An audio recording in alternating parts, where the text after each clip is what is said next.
Well, I'm glad you understand. Hello. Um. Oh man. God. Words cannot describe how not excited. Oh, I just want this to be over. Sorry. I don't want to be a bummer, but like. Okay. But yay, commemorative gift. Wow. Happy version 3.0. Whoa. Yeah, in the proxy outfit. Oh my god, I want the proxy outfit. Brother, why is okay, alright. Why did they draw him like that? Okay. Oh no. Okay, I'm not gonna unlock early. That's stupid. I'm not gonna do that. But I do want the outfit. Do I have to get to 3.0 in order to get the outfit?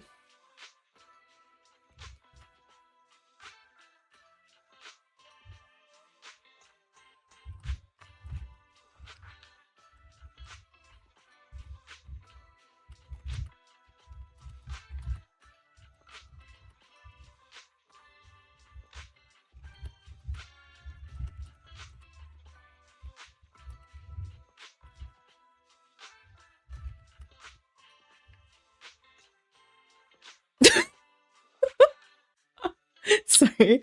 I had to screenshot the art. It was wise and the dumbass is like, why did they draw him so slutty like that? Because just like because he is a slut.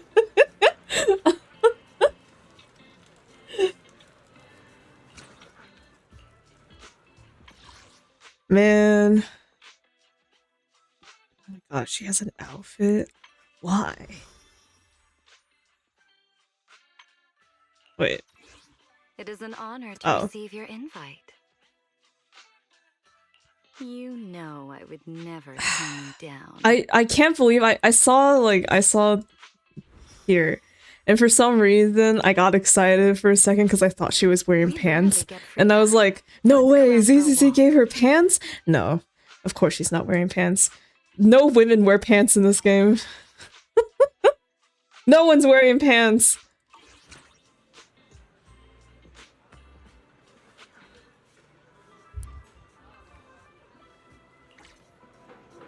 Pants in this economy. That's so funny. It's like no, it's not a lewd thing. It's not a sexy thing, okay? It's because we're poor. We can't afford pants. Yeah, alright. Yeah. I know nothing about that girl, but I do know one thing, and it's that she's not poor. The pants market crashing actually facilitated most of the events that occurred in the store. Is that what 3.0 is about? The pants economy crashed. Now everyone has to wear that fuck ass long thigh highs, short ass skirt that like kind of comes in at the crotch area because the Hoyoverse designers have a very badly disguised taste. Hello. Oh my god. The fact that she's rerunning now too, like what, why are you like, can you leave? I need to call a restraining order. Like, don't come near me, please. Why is it yelling at me? Oh. Ultra Jake! Dang.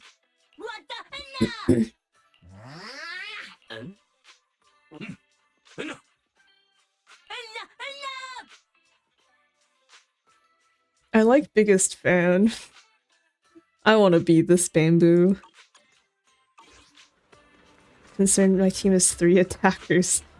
I mean, if you can dodge well, I don't see why there's a problem. No, it's like, what was that thing? Like ZZZ doesn't really have healers because the idea is that you're always dodging the attacks. So you're not really supposed to get hurt anyway. Oh my god, look at how cute! Oh, it's so cute! Okay, yeah.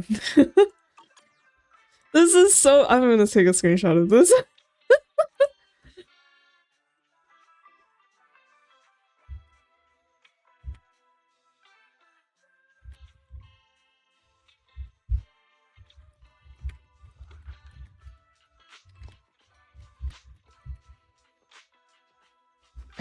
I have to screenshot and yell about everything, sorry. New air- oh.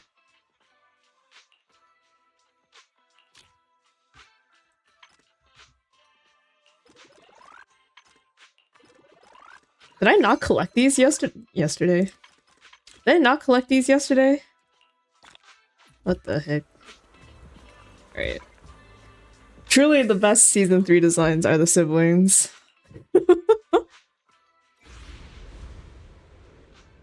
Like, yeah, like, why do you draw him like that? Like, I'm- Bro. Brother. Season 2, another meet.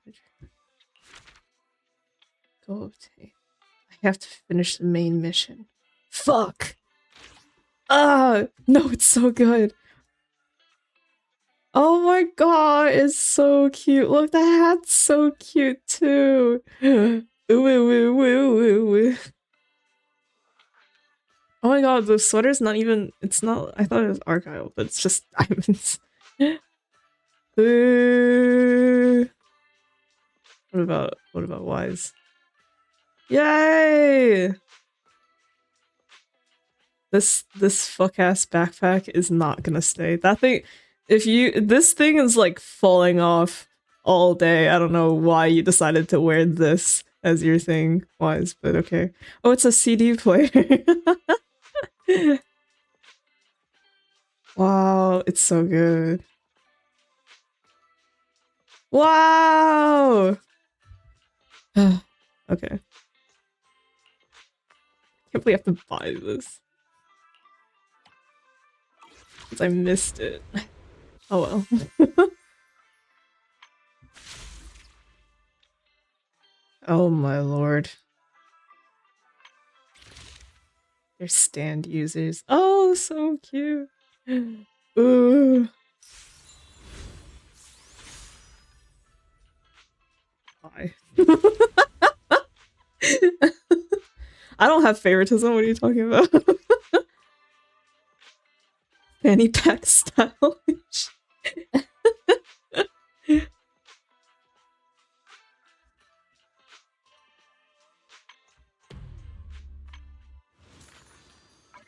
Yahoo!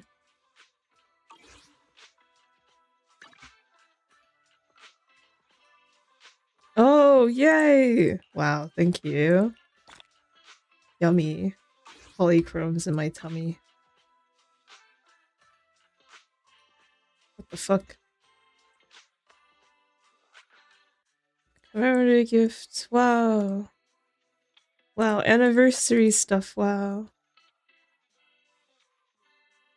And it lasts until... I'm assuming the story stuff, right? End of July. Yeah, it is like about a month always.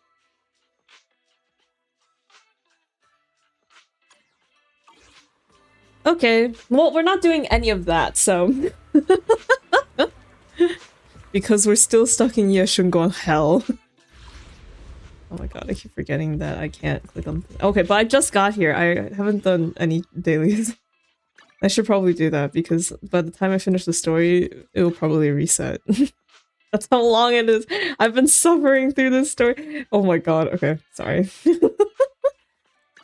What do I need? Here, so we're good. I need so many things. Starlight, it's time to shine. Active modifier count. What the hell is this? I'm very ready.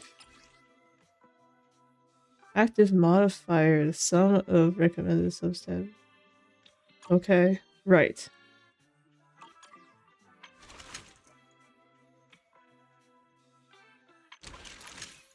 You think I can replace... regular Billy with cooler I have Billy. 2 guns, so double They're the not really the accuracy. same type.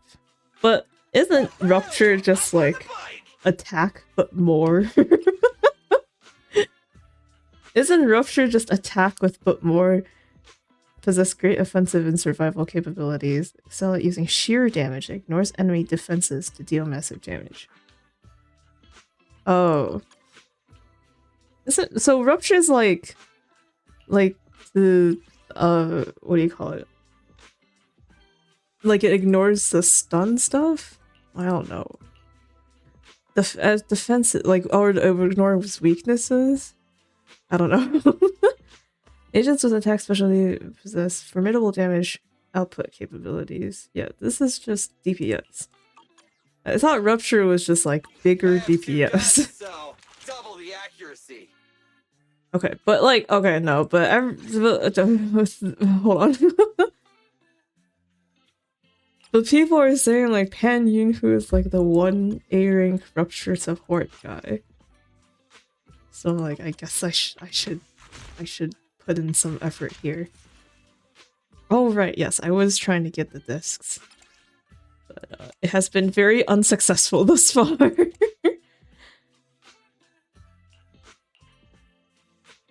Okay, I'll just keep doing this then. No, not this. No, go. Leave me alone. Leave me alone. How do I? Here.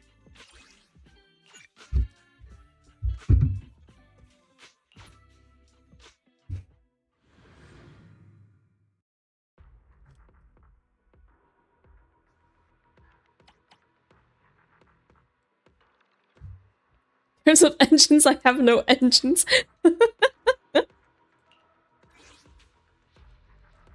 Recommended level 60. Right.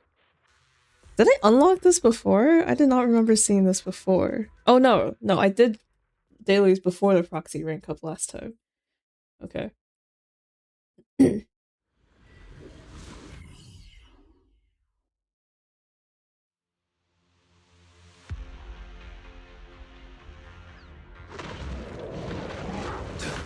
Hello.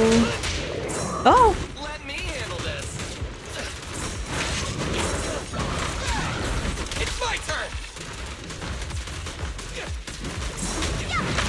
My convoy, it's my computer dying! Can you get it together? Please!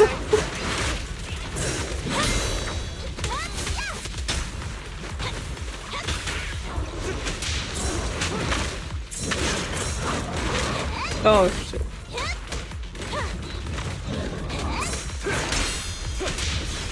Junior and I are both fighting over the Starlight engine.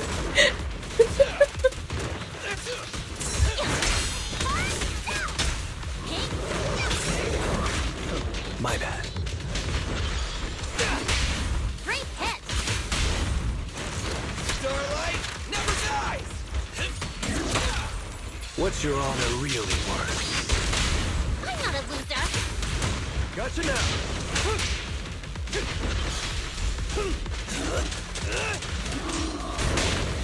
What? Oh. The computer hates it. Oh my god. Can you please hang on? Damn it. Wow, everything sucks.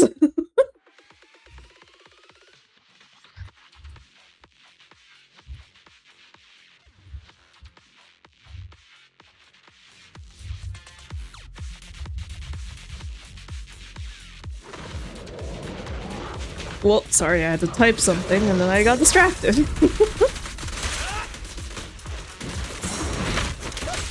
Get a better experience on your iPad. It's my turn. Leave everything to me. No, that's wrong. I don't think I can play ZZZ on my iPad. Mostly because it's not like processing, it's just the touch controls are hard for me. Ah! There it is. Great hit! Starlight never dies. Bang. Don't move. Let me show you how it's done. Perfect teamwork. I remember when I used to play Genshin on my phone. Back when Genshin was playable on my phone. Like right at the start, right?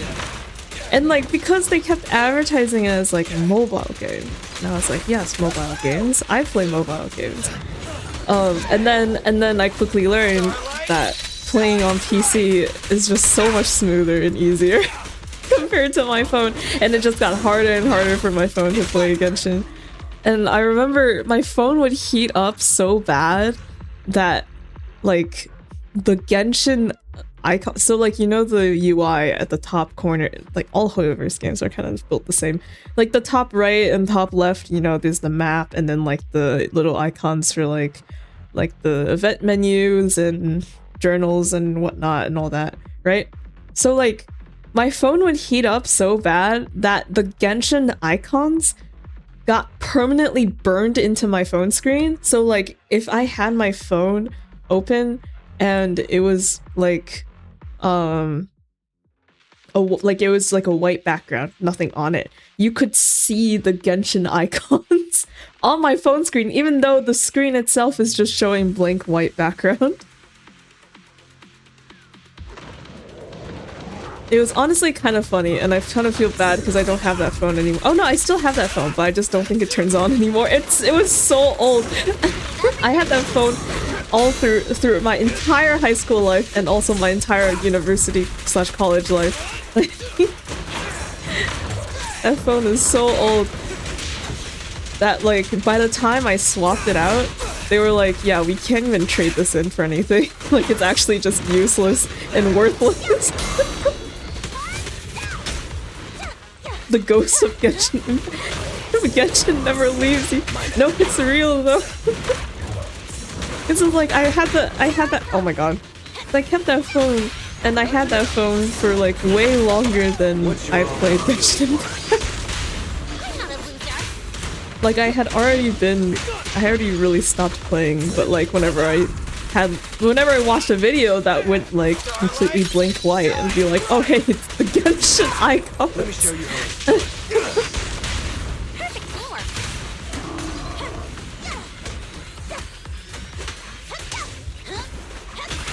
There it is. I pledge my honor. Kill him! Kill him! Oh, didn't kill him. Kill him! What the? Oh!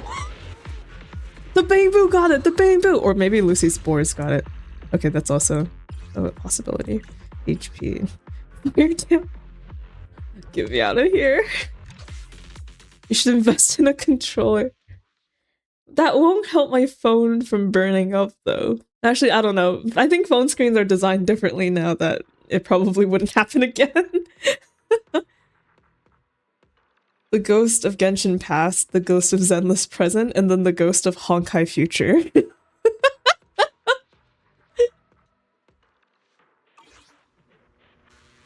Ah yes, the Hoyoverse trifecta.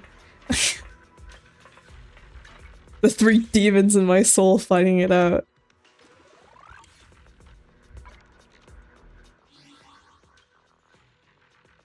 Want to see the Reds? Do you want me to fight? Did I get anything? Cook? Oh wait, maybe this... Okay, it's not perfect, but it is attack percent instead of literally not.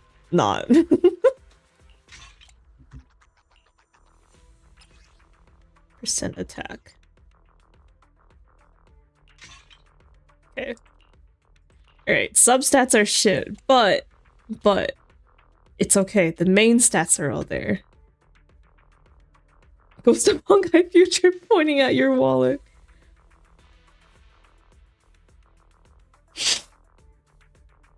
Sorry. Not even. I don't think there's anyone in Stario that I currently want. I already got Asheville and that was really it.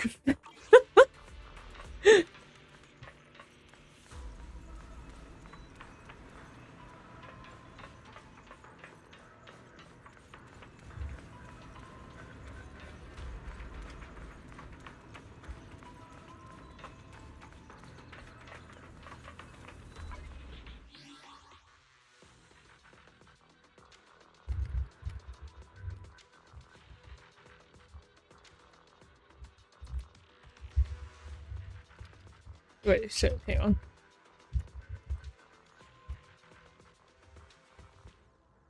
I can't type. Don't I have a million jades in Star Rail anyway? Yes. I don't really need to I don't really need to do anything. It's interesting how I have so much stuff in Star Rail, but not in ZZZ. But I've been equally neglecting them both. Maybe the conspiracy is true and ZZZ just does not give that much stuff for like story. But I feel like they kid. I don't know. I'm not gonna do the math, so I'm never gonna know. ZZZ has a ray tracing. What? Maybe. Some people like to break their computers. Wait, did I get everything?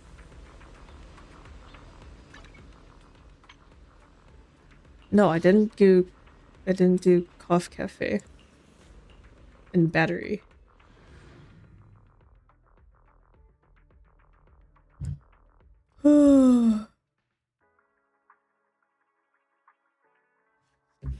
What the hell?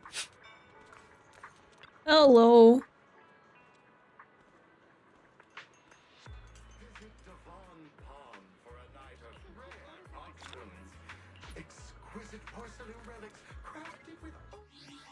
Okay. And then consume a battery charge. For what?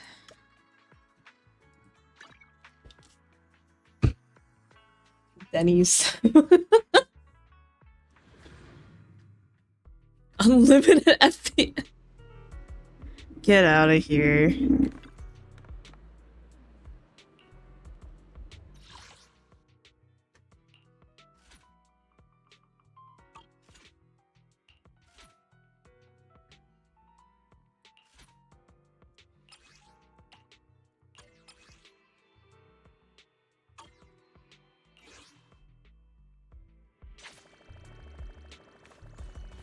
And then, wait, that's not it. I thought my weekly.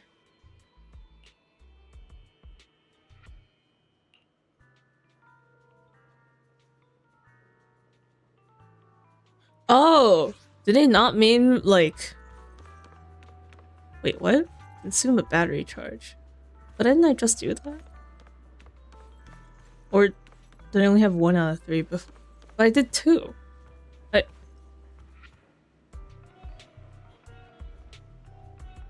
What? This is whatever. Take me back.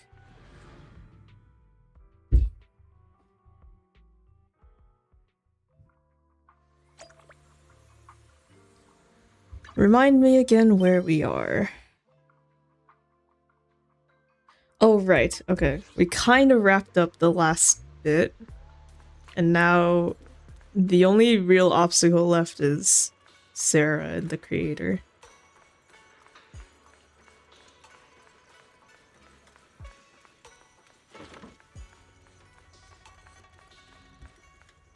Oh,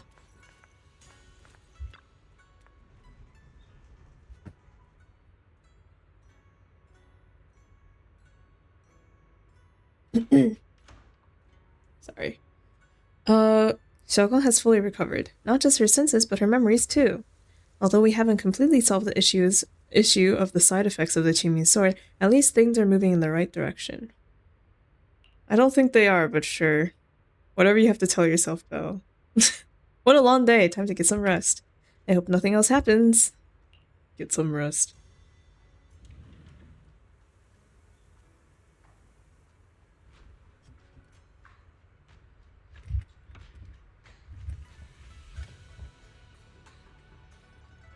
You drag your tired body into bed. The moment you close your eyes, your consciousness drifts into a long-awaited sweet dream.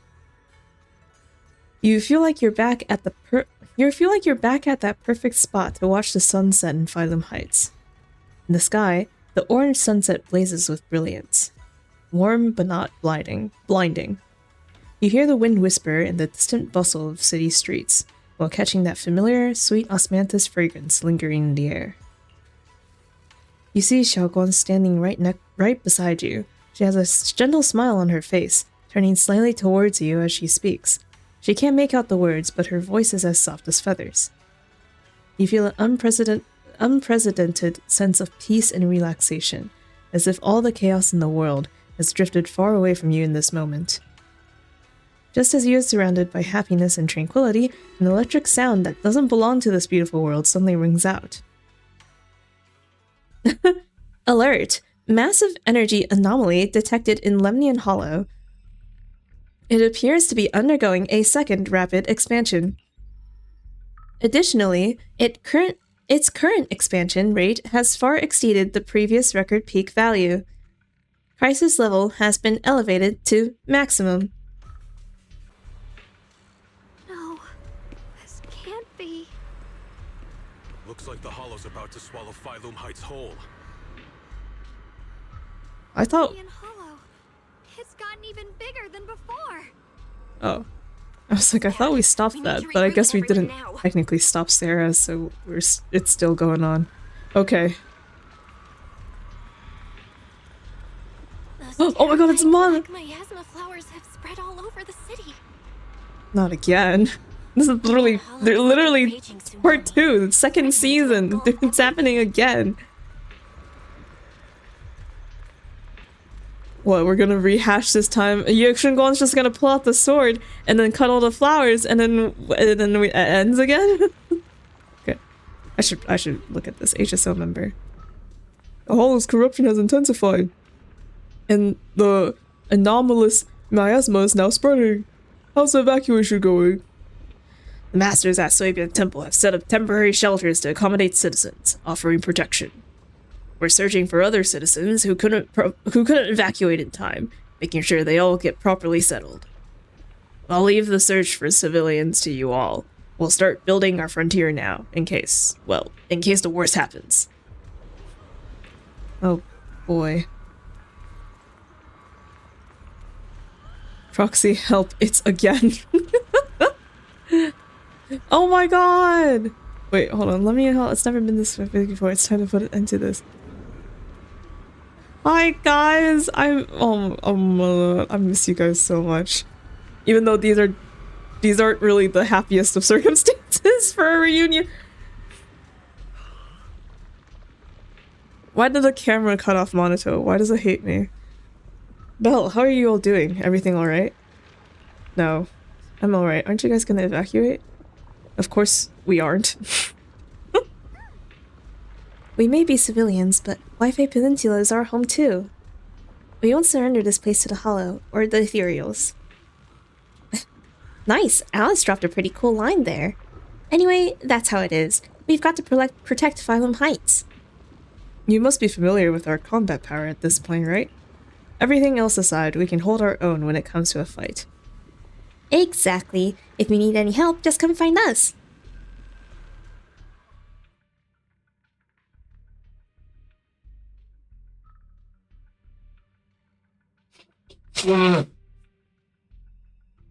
Sorry.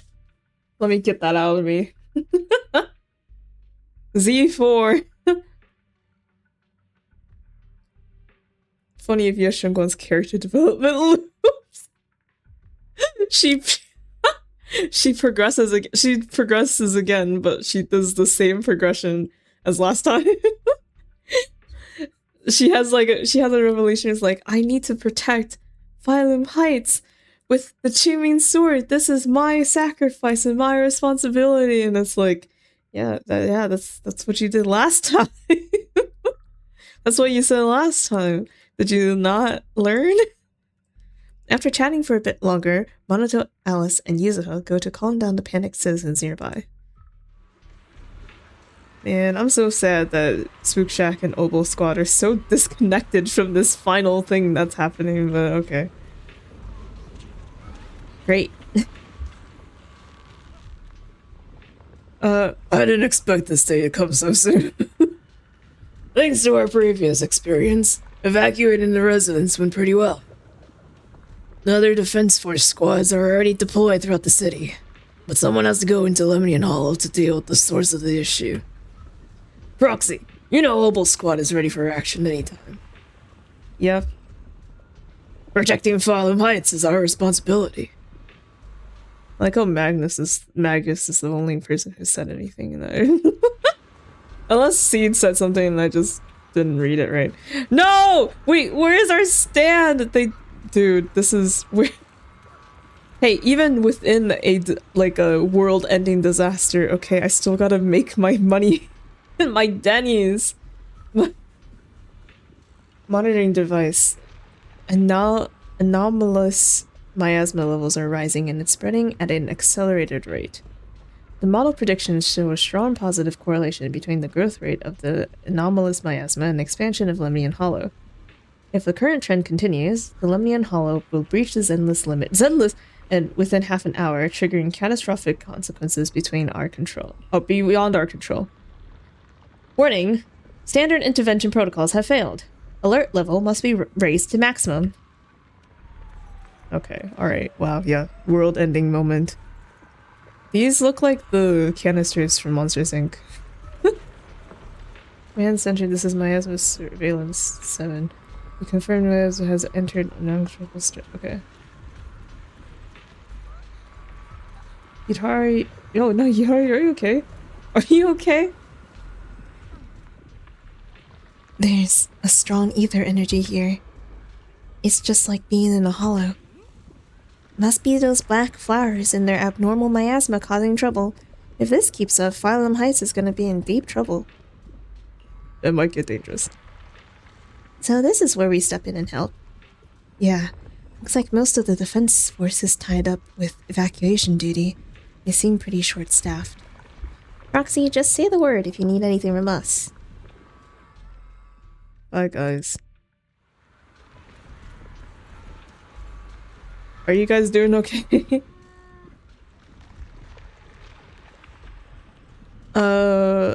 Proxy, looks like we're about to get caught up in another big battle. Phylum Heights has gathered quite a few members from different organizations. The Defense Force, Hollow Special Operations, the civilian group Spook Shack, and of course us, Krampus. At a time like this, we should all put aside our differences and work together. Yeah. This is no small matter. Exercise caution and stay safe. After giving you some final instructions, Alan and Bonnier leave for now to make some pre-battle preparations.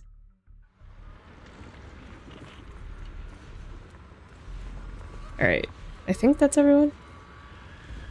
Loud sirens and screaming of purple miasma. That's the dog in the room on fire. It's fine. You arrive at the plaza in Phylum Heights and notice Yixin's Shifu is here too. She gazes at Xiaoguan and Senior Ye, her usually calm eyes filled with a conflict of emotions. You're here. Shifu. Shuyuan. Xiaoguang. There's something I want to say to you. About Yonghui Summit. About the Qingming sword. I am truly sorry. I know my apology cannot resolve anything. Nor do I deserve forgiveness. It was my negligence that caused all this. Shifu, it's not your fault. It is my fault. To be honest, ever since my sister's passing, I found myself avoiding. I feared it. Oh shit, sorry, my maybe even hated it. didn't mean to do. But I Sorry, had to keep Yisha. guard over it due to my position as the High Preceptor of Yonghui Summit. After making the case, my fear of the Qingming sword led me to instinctively distance myself from it. And that's why I so easily fell for Lu Hongzhou's lies. Looking back now, the sword case I poured everything into didn't amount to much in the end. If my guess is right, the sword case originally did work as intended. Though it could not completely sever the negative effects of the sword, it still provided Xiaoguang some protection. It's only due to the creator's power becoming active recently that the sword case's power slowly wore off. Haven't played ZZZ since launch. Who are all these people? Oh man. It's quite a bit to catch up on. Like a lot of hours. God, why are these gacha stories so fucking long? Why are the Hoyoverse stories so long? Okay, yeah. Anyway, basically, season 2, we go to a different area called Waifu Peninsula, which is separate from Janus Quarter, which is where all the season 1 stuff happens, and that's where we meet all these characters. So since it's a different area, the season 1 characters in Janus Quarter aren't usually around here, so it's like a whole different cast of characters. And we join the Suibin Temple as a disciple, and everyone you see here on the screen right now are people who are of the Suibin Temple. And that's all you need to know, because if I talk anymore, there's too much.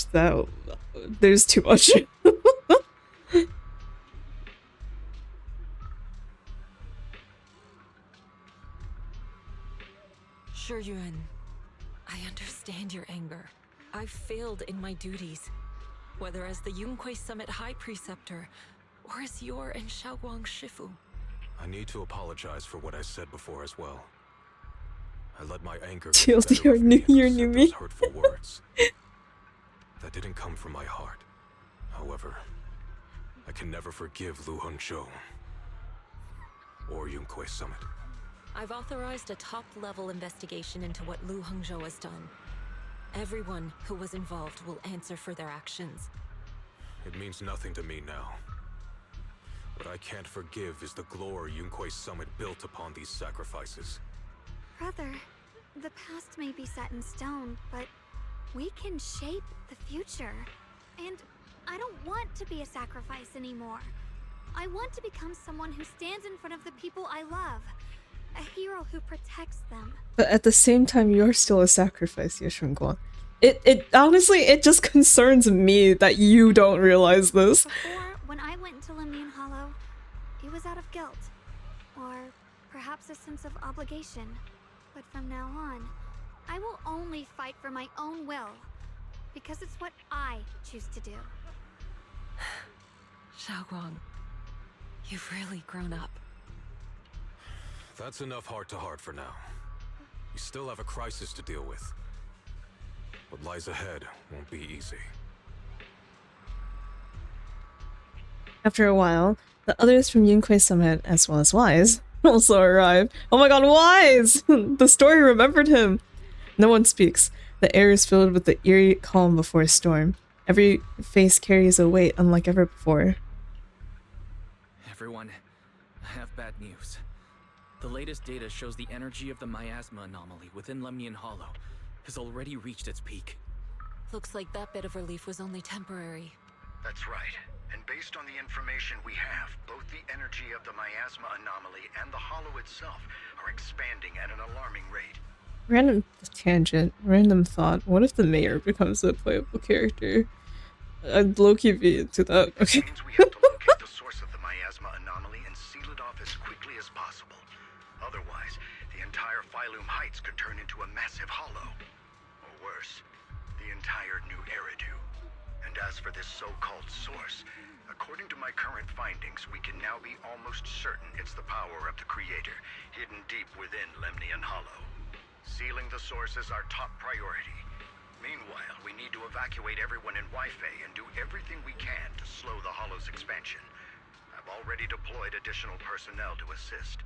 But the reinforcements will take some time to arrive, and I'm afraid the Hollow's expansion won't wait. If it comes to it, we'll have to rely on everyone here. Don't worry, if I get mad at something, I will give you the proper context so that you can also be mad.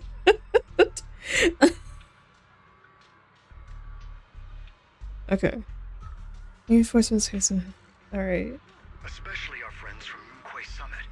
I understand this sort of miasma anomaly can only be properly purified with your techniques. My blade, Tailless, seems to have some effect on it as well. Is that so? Perhaps it's connected to the power of the Creator. Is this game gonna have like a cursed swords thing? In any case, if we want to slow the Hollow's expansion, we'll have to enter the Lemnian Hollow first and clear out the abnormal miasma. That said, we'll need to send someone to locate the specific coordinates of where the abnormal miasma gathers. About that. Fair... We've already calculated the locations in Lemnian Hollow, where the miasma is most active. Judging from Xiaoguang's previous trip into the Hollow to cleanse the Black Flowers, removing the abnormal miasma in those areas should help slow the Hollow's expansion. Then, with the manpower we have, we'll need to split into teams and head into different areas to clear out those Black Flowers. Everything else is relatively manageable. The real question is, who's going to enter the center of Lemnian Hollow and seal the Creator's power? The Qingming Sword has a far more intimate connection with Lemnian Hollow and even the Creator than we ever would have thought. That's the most actual word. Oh. Right. I did just assume you knew. Yeah, no. All the... yeah. Call it like what it is. Considering the current situation, it's likely that only the Qingming Sword Keeper is capable of sealing away the Creator's power. Our analysis came to the same conclusion. The huge energy fluctuations in Lemnian Hollow bear a connection to the energy the Qingming Sword gives off. I hate to admit it, but it's possible only the Qingming Sword has the power to put a stop to this. I'll go. The Qingming Sword's power has a mysterious connection to the Creator, and it's linked to that section of Lemnian Hollow. As the Sword Keeper, I have to go. Xiaoguang. This is the most reasonable choice for now. But using the Qingming Sword comes with a heavy price. Monsieur Shunguang, are you sure you can accept it? Yes. Please don't worry, Mayor. This is my choice. No matter what happens next, I'll accept it willingly. Mr. Mayor, Xiaoguang has only just recovered. As her Shifu, I can't stand by and watch her put herself in danger again. So please, permit me to go in her place. I may not be able to use the power of the Qingming Sword, but you know my strength. I will definitely... I understand your concern, Jishin. However, Isn't it so crazy how different it is from season 1? But... given the circumstances, I care more about the decision Monsieur Shunguang has made herself. The matter is settled. As for you, Yishun, there's still plenty in Phylum Heights that requires your attention. Don't waste your time here any longer.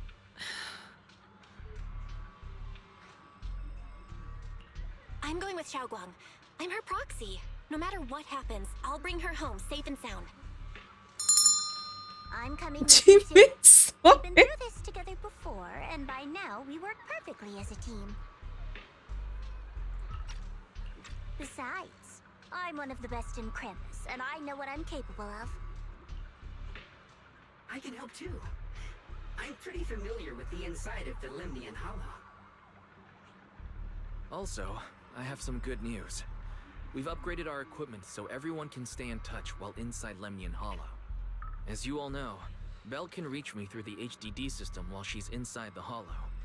If we route the signal through her, everyone can stay connected. Why is there a Labubu? To make sure Belle can focus. That's while just a inside the Hollow, bamboo! I'll be the one keeping You've an eye played on enough all ZZZ to know what the bamboo are. I see. This channel of communication will certainly make things much easier for us. Thank you. Then, I'll handle assigning the rest of the team to their groups.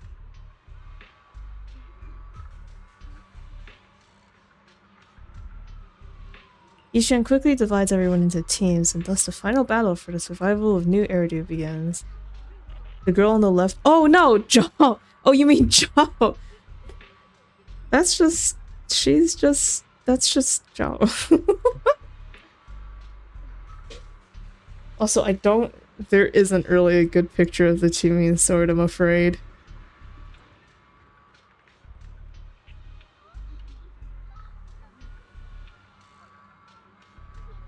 Oh my god, there's a there's a image for a 3D printed model of it.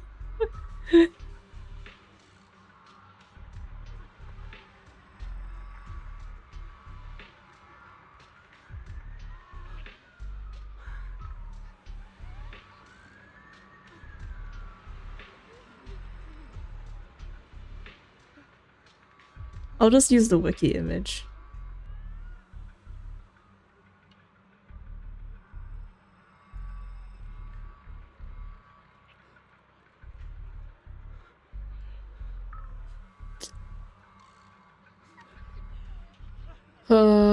But I have to convert it from web into PNG. Because the world hates me. Okay. Oh. Stay sharp. We move out on my mark. Then let's give that hollow a nice. Wait, why is Pan Yunhu there? Wait, why is Pan Yunhu there? With me. Let's cut down this spreading darkness. Whatever that creator is planning, we're not letting them pull it off. Disciples of Yunkwei Summit, hear me! Stand your ground and guard Phylum Heights! Brother, if you're gonna... Okay, fuck it, whatever. Sure.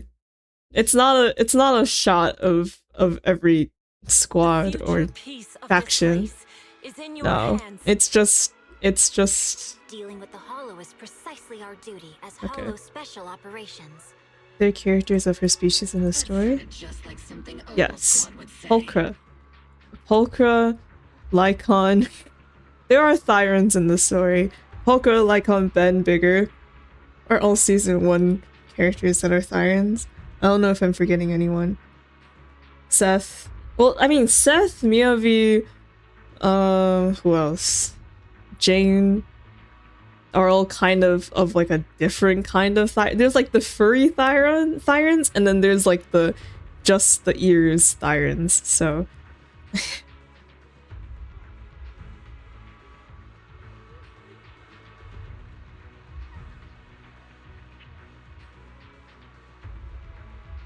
here is the thing. Or tails. Yeah. I'd say just the ears because, you know, Miyabi doesn't have a tail.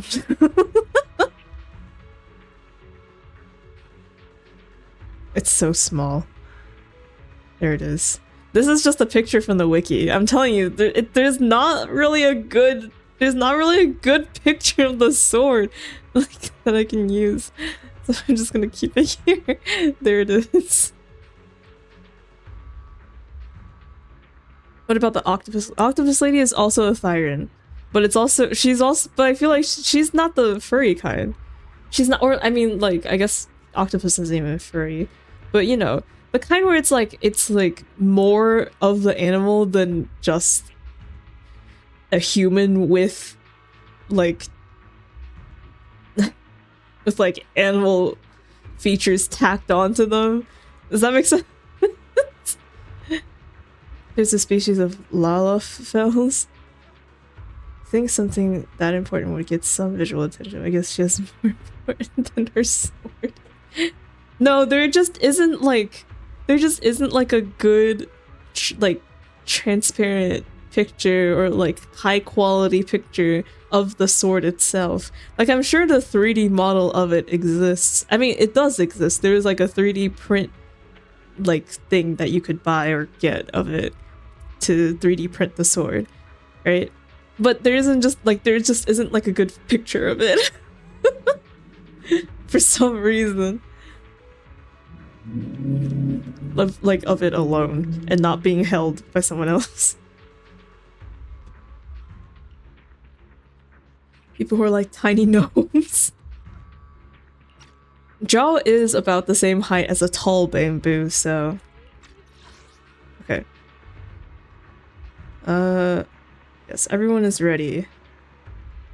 Elite units from every faction have assembled.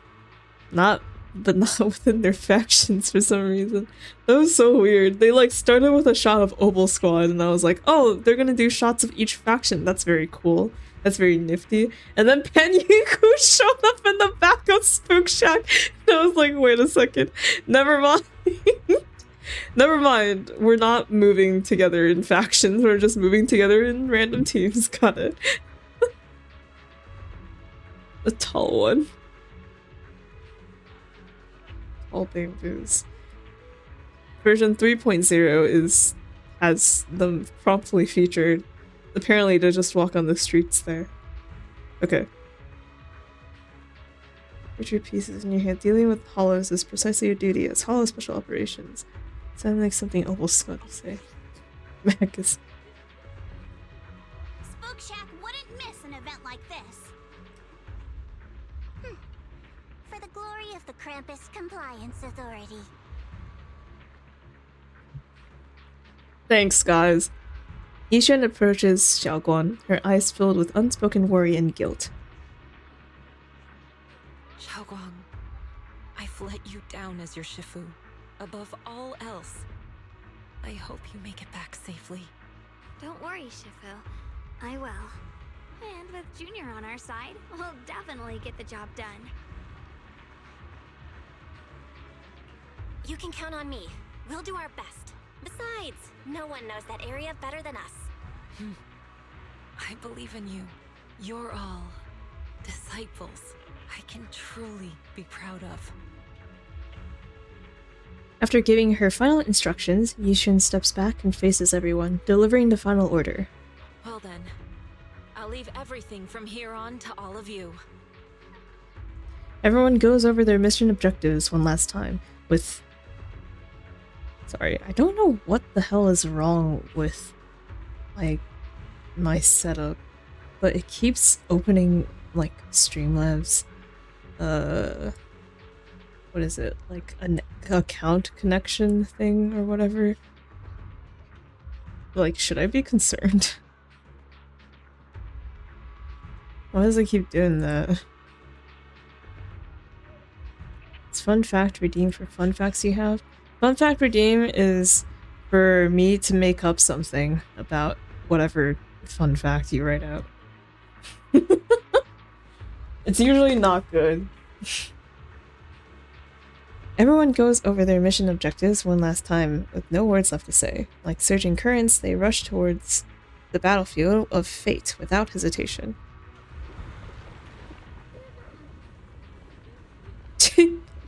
Fun fact, did you know that the Qingming sword is actually made of plastic?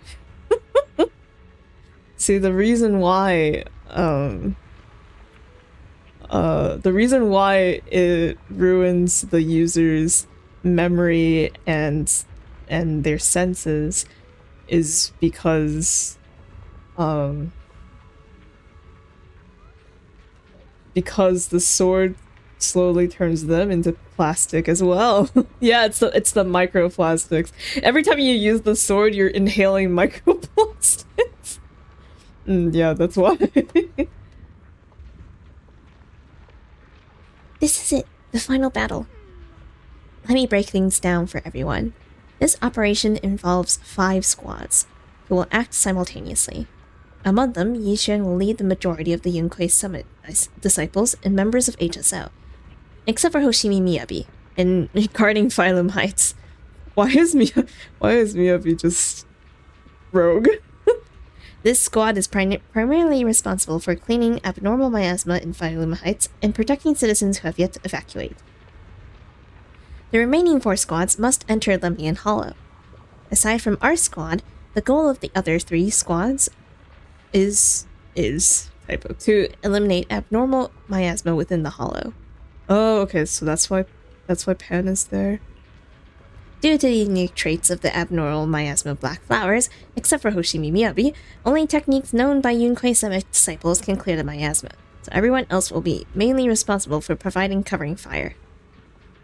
Based on current intel, there are 4 main areas where the abnormal miasma is concentrated in the Hollow. Area 1, near the Miasma Flare Tower, with Jufufu leading Opal Squad, and Area 2, near the test site ruins, with Pan Yunhu leading the members of Spook Shack. Though Spook Shack is comprised of civilians,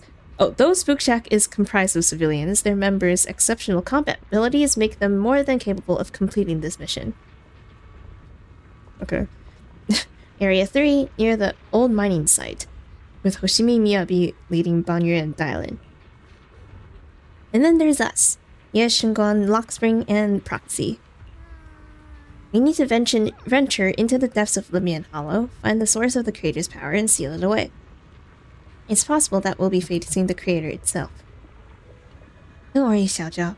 If we work together, we can even defeat the creator. That's not what I'm worried about. Never mind. But that's the situation. Get ready, everyone. I like how they just gave us the story outline notes. Okay. What the fuck does Locksprint sound like again? I'll do my best to provide everyone with intel on the terrain inside of Lemnian Hollow. Alright, if you're ready, Junior, let's head out. Let's share a fun fact at first. Oh! No, you forced me to share a fun fact. That's wrong. She's actually 7% plastic. I'd believe it. It explained why her thought process is like that. No, I'm sorry. This battle concerns not only the fate of Wai Fei, but the survival of all new Eridu. It's unlike any we've faced before. I ask that you all work together with Yunquai Summit and me to clear the miasma and halt Lemnian Hollow's expansion.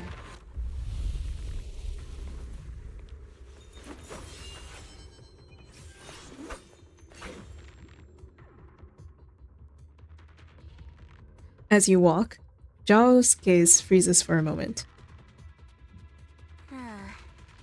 It was right around here that you saved me before. Oh, that incident. Oh, Why? I have Junior to thank for that. Fun fact, did you know that in New Carnival, fun fact, did you know that New Carnival can potentially double their profits by making all of their tops bottom and their bottoms tops, except they won't do that. Did you know that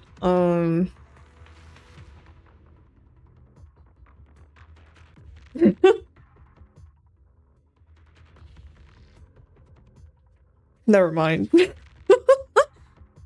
As much as you hate her, you gotta admit the whole attack is pretty funny. Sure.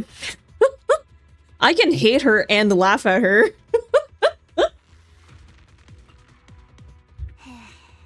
Yes, Shunguang. I've always envied you. Huh? You're the chosen sword keeper. The one who stands out instantly in any crowd, always at the center of everyone's attention. You never have to prove your worth, and yet you can have everything. This sentence is gonna get followed up with a but, and I'm gonna be so sad. And me, I've always been the one who never gets chosen. Oh, wait, never mind.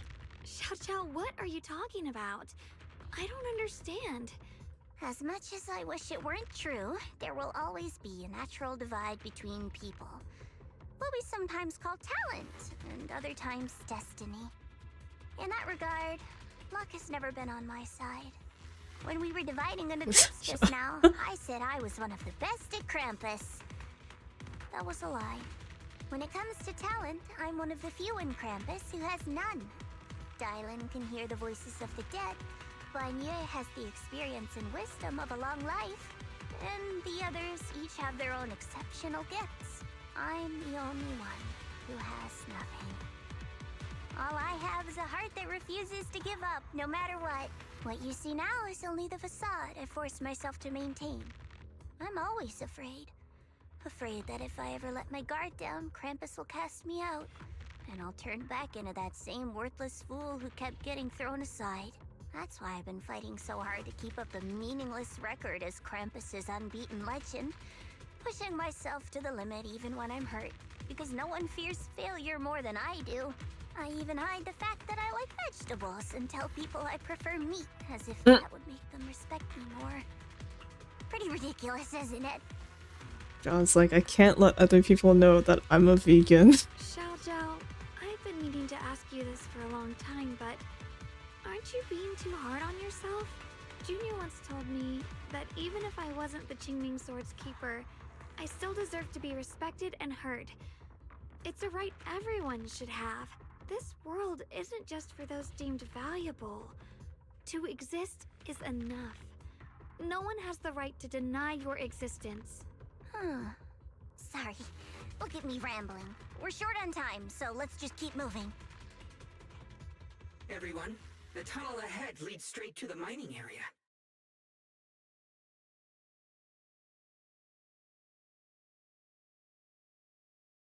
I'm not gonna say anything, but I mean, you can infer your own conclusions about what the writing was like there.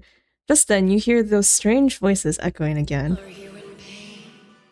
Are you tired? My dear child, you were never meant to suffer like this. Square emoji. The square emoji is my reaction.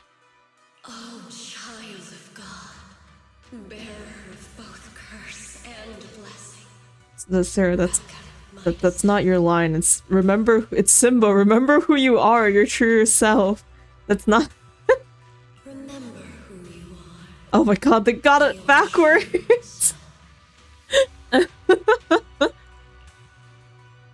Junior? Well, what's wrong? Does your head hurt? I'm fine. It's just... I think I heard that strange voice again. It might be the influence of the creator's power. We'd better stay alert. Everyone, our goal is to locate the source of the creator's power and seal it away. We might need to use the power of the Qingming sword, but Xiaoguang, if you feel unwell at any point, you must tell us. Okay. Relax. I'm doing much better now. Yeah, but that doesn't mean you can't get worse again. Like, Oh my god. I hate this. Finally found you lot. Men in Black. You find yourself surrounded. Last time we let our guard down, but this time you're not getting away so easily. You're the ones who attacked us before. That's right. Let's not make this complicated, little lady. All we want is the Qingming sword you're carrying. Hand it over and nobody gets hurt. You fall in a hole, make sure yeah. What do you mean I'm on the ground? What? Otherwise, we'll have no choice but to take Yeah, it something by like that. force. You want the Qingming sword? It only responds to its sword keeper. It's nothing but a useless hunk of metal in anyone else's hands. That's not our concern. We're just following orders. Following orders? I knew you looked familiar. Don't tell me you're with Tops. That's right. Xiao Zhao, wait! Doesn't Krampus have authority? If these people are from Tops, then can't you just make them... Maybe we see this already, or are they staying this? No. Yes, they've cornered us before, and now they're cornering us again. What do you think this is? Some sort of dream lady?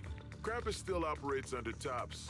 Besides, the mission to capture the Qingming sword was entrusted to the rabbits standing right in front of you. What? Xiao Zhao, you...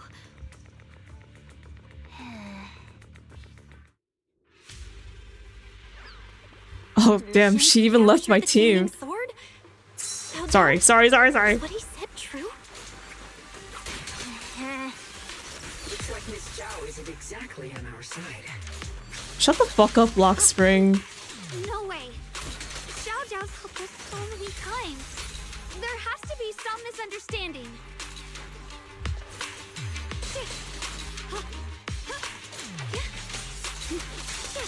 Sorry, right.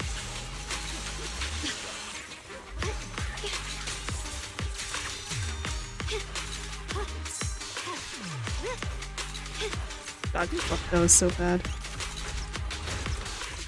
Can you guys get out of the corner, please?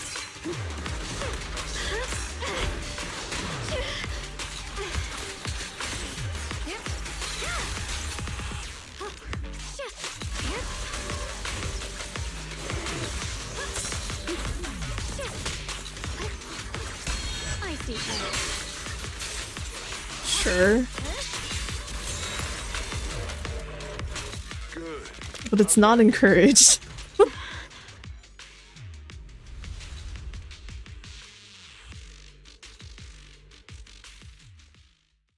Holding down attack grinding dead. Jaw lowers her head, her expression hidden from view. At the same time, more Tops forces begin rushing in. What a troublesome bunch. But don't worry, we've got plenty of manpower and time to wear you down. If you know what's good for you, you'll hand over the Qingming sword now! I don't want to hurt anyone. And the Qingming sword shouldn't be used in a place like this.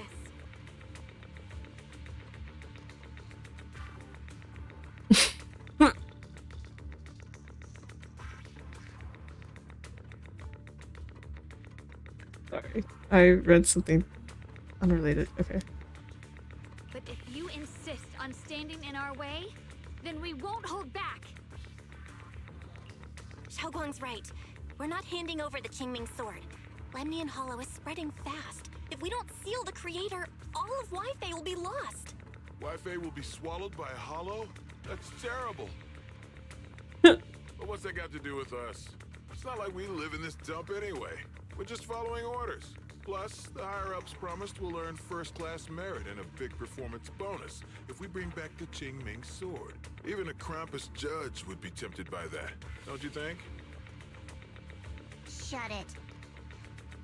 Come to think of it, Miss Zhao, you must have been ordered to seize the Qingming sword too, right? Why are you just standing there? Aren't you going to help us take these guys down? Don't tell me. You're waiting for us to exhaust ourselves so you can take all the credit yourself. How cunning. I have no such intention. Now listen carefully. I, Zhao, Krampus Judge, hereby order you to abandon the plot to acquire the Qingming sword and withdraw.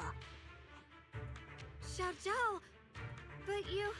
Yes, Shunguang, I know you can handle this without my help. But your power shouldn't be wasted on something like this. Are you trying to disobey your top's orders? So what if I am? Zhao, the interest maker, judge of Krampus. I've heard about you. You used to be a wanderer. No one knows how you managed it, but the current leader of Krampus recommended you to Tops. If you choose to betray Krampus and Tops, powerless and without anyone to rely on, the punishment heading your way would be unimaginable. That's none of your concern. You're really willing to throw away everything you worked so hard for? All for those two who have nothing to do with you? I mean, I know what this is leading up to, but really, Joe, it's kind of a bad idea. Not for Ye Shunguang, like, don't do this for her. That's my decision to make. How foolish. It seems the so-called interest maker doesn't understand the meaning of interest at all. In that case, let's drop the pretense. There's no way we're following your orders. We're not giving up such a perfect chance to earn merit. If your mind's made up, then we'll have to take you down as well. Not only that, I'll report everything to the higher-ups. From now on, you're an enemy of High Ambitions Corp. No, an enemy of all of Tops. Joe, you can do better. Yes. You'll see about that. I'll give you Oh my one god. last chance. Are you sure you want to betray Tops? Throw everything away? And go back to being that worthless nobody? All the wealth, the honor, the protection. I don't want any of it. Right now, all I want is for my friends to live, to hold on until the very end. Go on ahead. Finish your mission. Don't worry, I'll catch up soon. Now, let's end this quickly!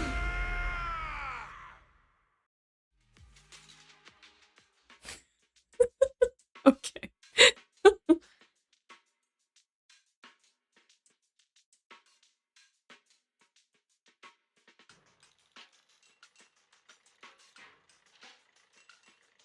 The deepest part of the mine.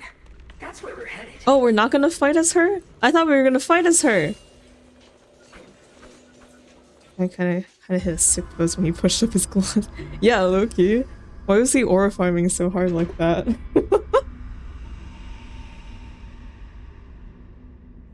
Not gonna lie, ZZZ NPC designs kinda hit hard.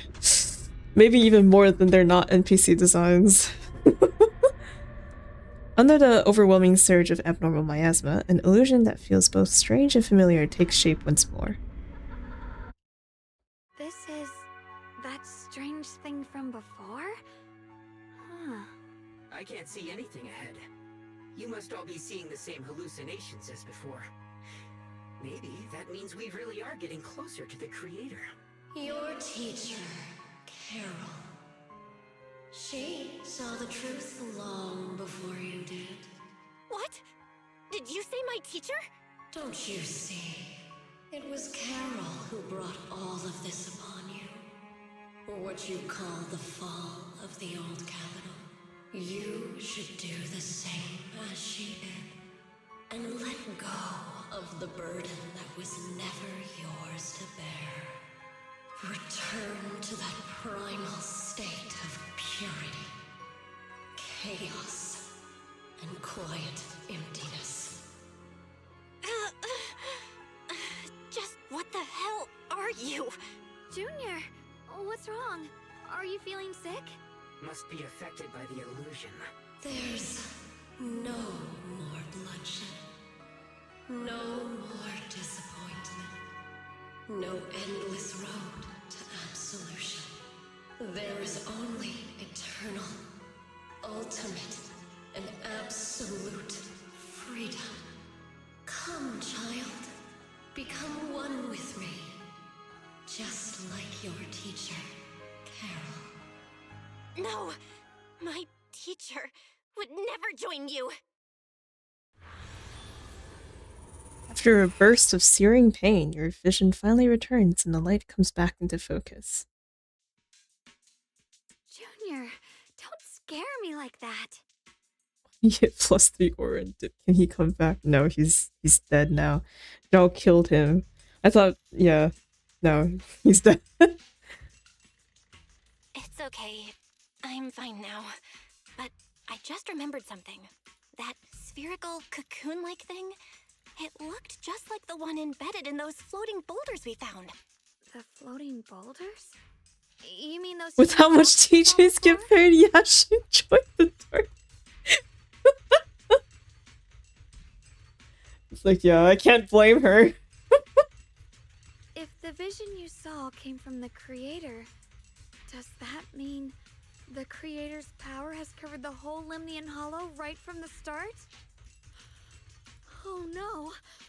Oh no, we need to warn the teams in the other areas right now. You quickly contact Wise and share this theory. I see. Got it. You focus on stealing the creator, and I'll take care of getting the message to everyone else.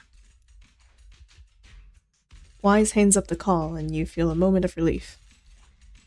Actually, I've heard some rumors about the thing you saw. As we mentioned before, Sunbringer was betrayed by her followers. After that, she entered the Hollow alone and met the Creator. The Creator turned Sunbringer into their messenger, and even created other messengers modeled after her power. Their existence serves one ultimate purpose: to turn the entire world into a vast hollow. The creator turned Sunbringer into their messenger? That's not good. What?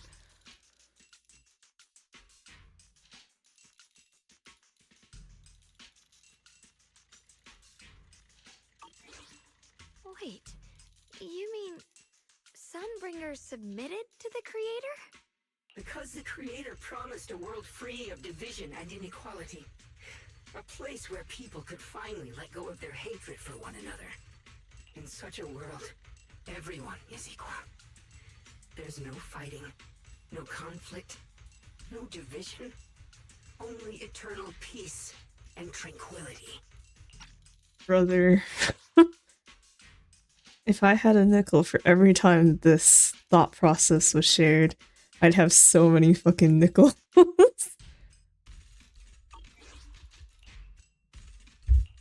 This so-called new world sounds pretty suspicious to me. And if there's no difference between anyone, doesn't that mean there's no individuality either? Would a world where everyone's the same really have any meaning? I feel the same way. Of course, it's just something I heard. Maybe it's just a story someone made up. Let's just keep moving. Come on, this way. The bottom of the mine is just ahead.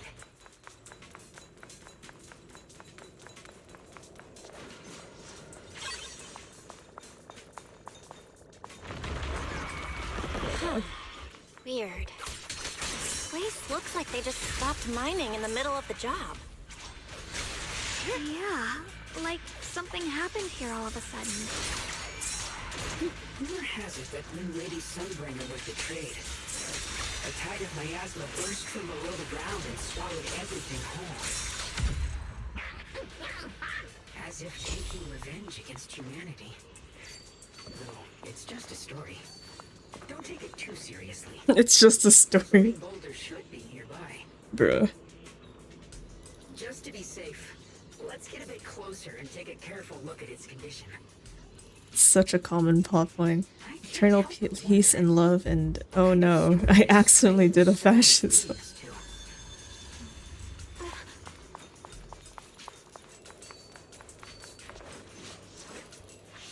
No, that's exactly it. It keeps happening. So I'm like, at this point, everyone should know. And yet some people don't even. Retrace. Oh.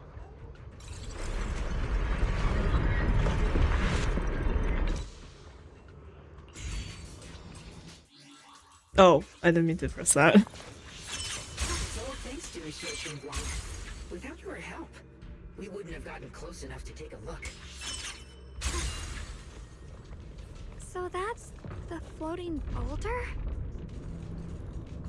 Looks kind of strange. On closer inspection, the floating border seems to be seeping miasma. It looks a little unstable. If I'm not mistaken, this boulder's strange condition might be linked to the creator's seal. I agree. I can feel something ominous every time we get close to this boulder. And it's even stronger now than before. Don't tell me. The creator's about to awaken? I'm afraid so. Just then, a transmission from Wise comes through. Bell, I've just confirmed it. It seems the other teams have also noticed the same anomaly with the floating boulders. There's no immediate danger, but it's hard to say what might come next. Everyone needs to stay alert. How to achieve world peace and avenger. Well, the only way to ensure no conflict is to control and observe every person. Wait, that's bad. If everyone just thought the same thing and believed in the same stuff, then no one would fight. Wait a second. It's like how a lot of times every dystopia comes from... It's like every dystopian society is born from an idea for a utopian society. They're like, oh, like if we do something like this, then it would become perfect, and then it's the opposite. It's bad, actually. Sunday, yeah. Anna's dream moment.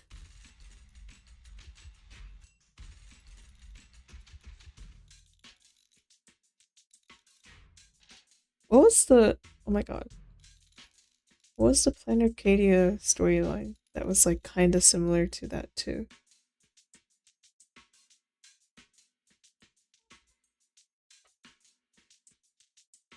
Oh, the happiness guys! Yes, the happiness cult in Plan Arcadia, that too. Well, a lot of cults. The ethical thing is to take over the world. If I'm in charge and everyone has the same ideas that I do, then no one would fight. If everyone thought the way that I did, then no one would fight. They have a name? Yeah, okay. What's their name? And you can't Google search it. Okay. No, I mean, it's hard to say what might come next. Okay. If that's the case, we're running out of time. Based on my previous experience, the creator's location should be right beneath us. We need to get to the bottom of the mining area fast.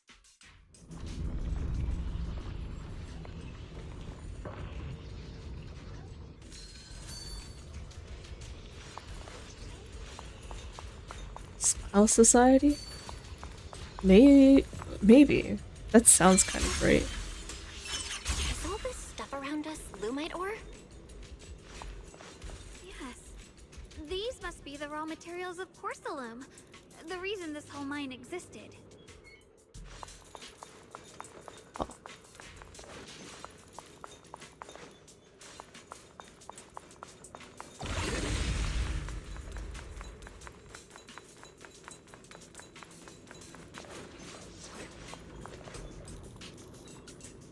There's so many black flowers here. We should definitely purify them first. You just recovered. But Besides, breaking our companions... besides, our companions are still working hard. We should also get our own part done. you're right, Junior. The power of the Qingming sword should definitely be saved for the most crucial moment. Once we find the source of the creator's power, we can put an end to everything once and for all.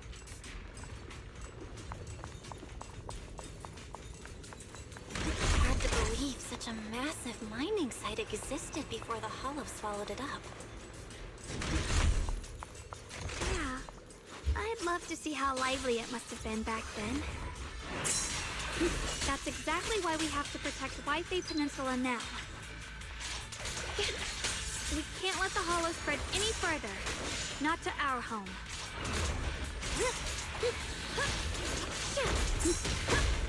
Stop! Fuck, I forgot. I can't switch because there's only her.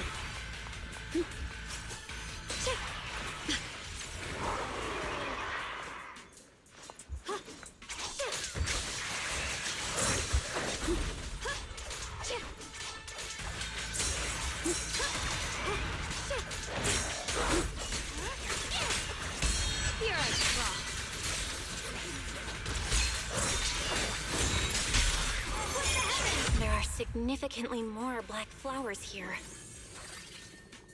Look, there's a huge platform up ahead. Let's check it out. Okay, wait. So this is the... Yeah, that would... Okay, so that is the Qingming sword. This one that has like a circular thing next to its hilt is just her sword. But the Qingming sword has like that infinity symbol looking, and it's kind of wavy. Yeah, okay. Just double checking. We can use that crane to go further down. They have a shorthand name? I'll have to find a way to rotate it first. I don't know what the shorthand name is, but if I say Happiness Cult or just Smile Society, right? You know what I'm talking about. Looks like this console's busted. But maybe I can fix it. Let me give it a try. It's working. Oh, whoops. I keep pressing escape. I'm stupid. Okay. I thought that I could... Oh.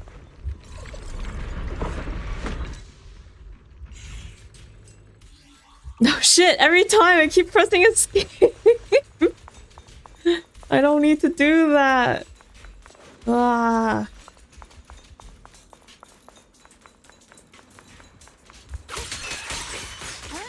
Escape from having to... That's right, I need a reminder of what I'm really doing this for. AKA Billy Kid. Oh wait, fuck, I'm supposed to press?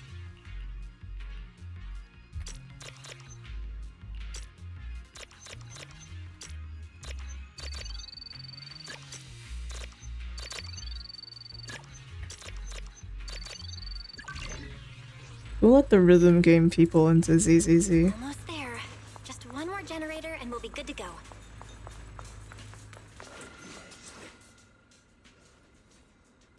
Recently, several longtime workers in the refining workshop have shown varying degrees of porcelain lung fibrosis caused by inhaling excessive porcelain dust. Although porcelain itself is non-toxic, its microcrystalline structure can accumulate in the lungs, physically blocking alveolar ether exchange and leading to chronic dry cough and breathing difficulty. Effective immediately, all physicians that handle porcelain powder must strictly use the research center's newly designed protective respirators. Your health in the settlement's most valuable asset. Your health is the settlement's most valuable asset. Yes, I know. Okay.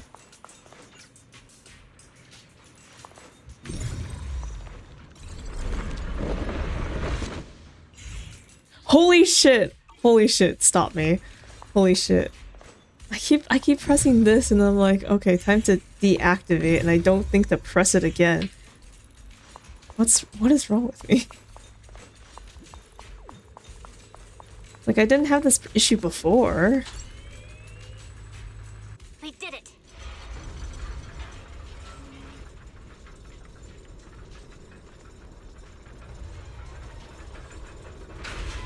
Oh yeah, that seems nice and stable. Just then, a transmission from Wise comes through. Bell, just updating you on the situation. All squads have reached their target areas and discovered a large number of black flowers and ethereals that are affected by the miasma. They're dealing with them right now. My blade is indeed quite effective against this abnormal miasma. This Miyabi sure is impressive. Opal Squad is in place and will provide firepower support to cover the purification teams. Oh, these black flowers. They're so pretty. But they're even better when they wither. There's a lot of ethereals here, too. Don't get scared now, Alice.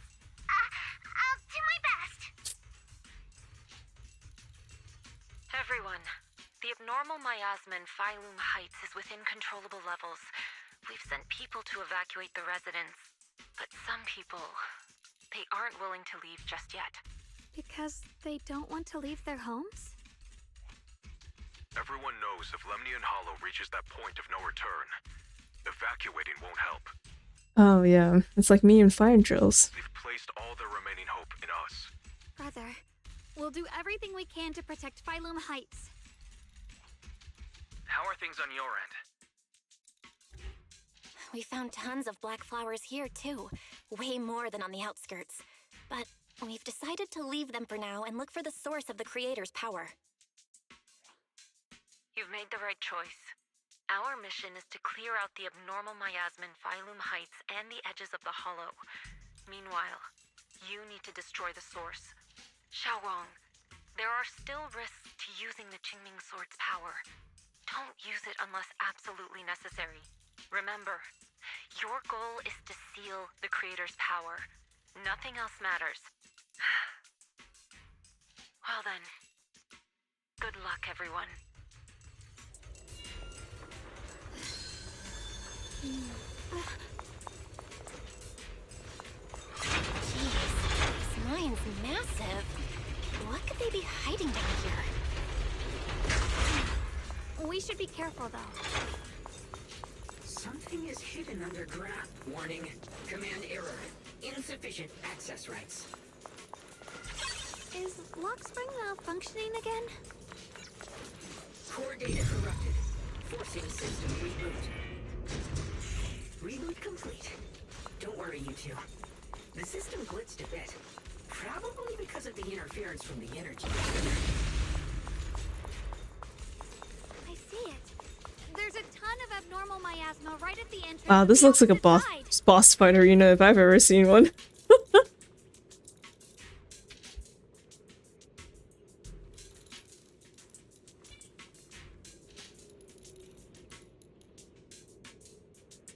Sorry.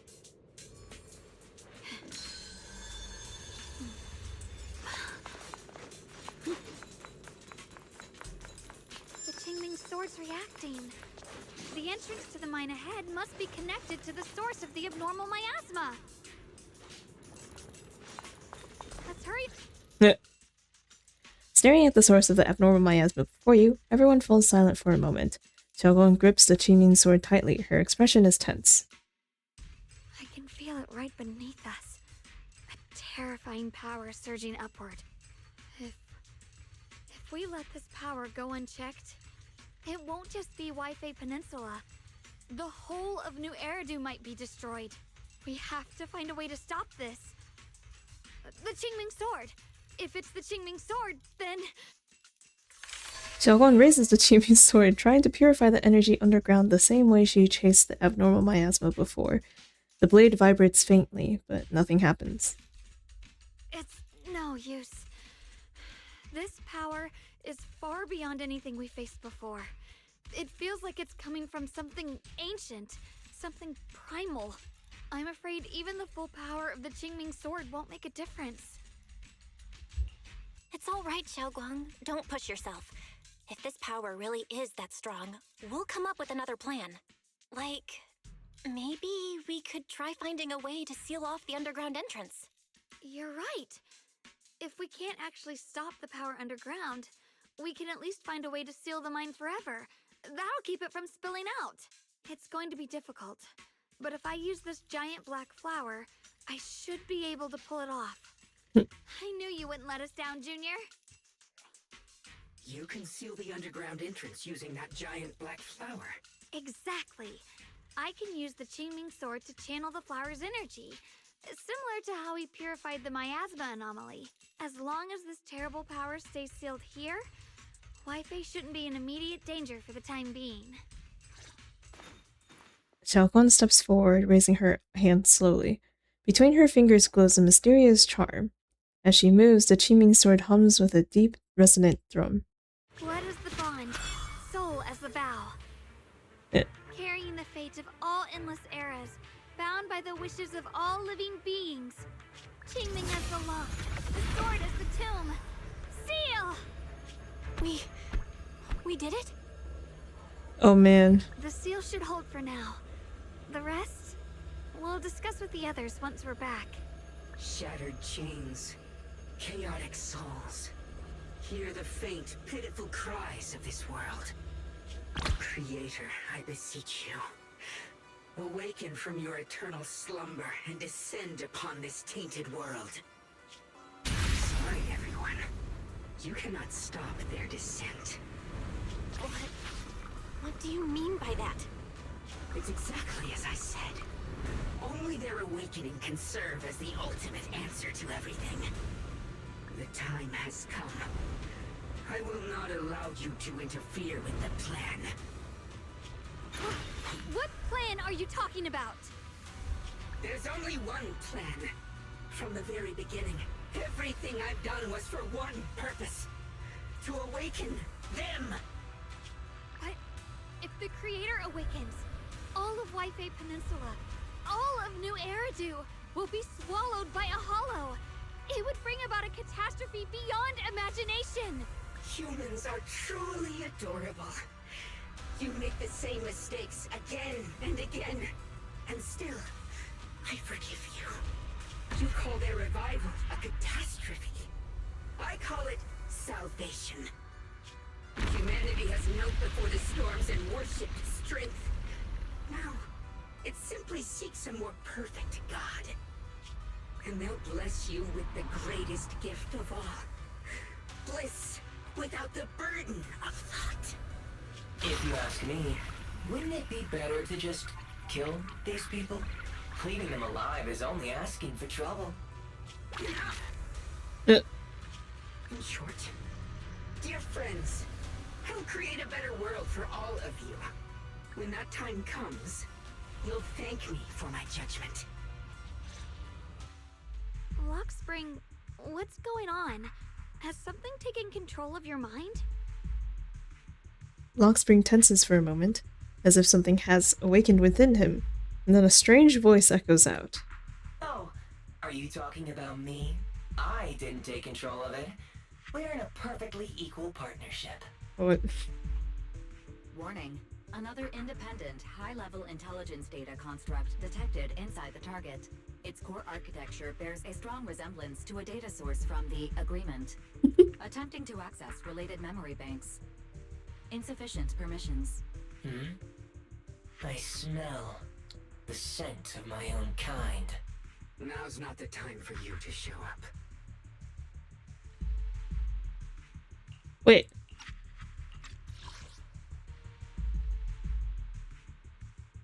Oh, okay. Lockspring returns to normal, his voice as calm as ever.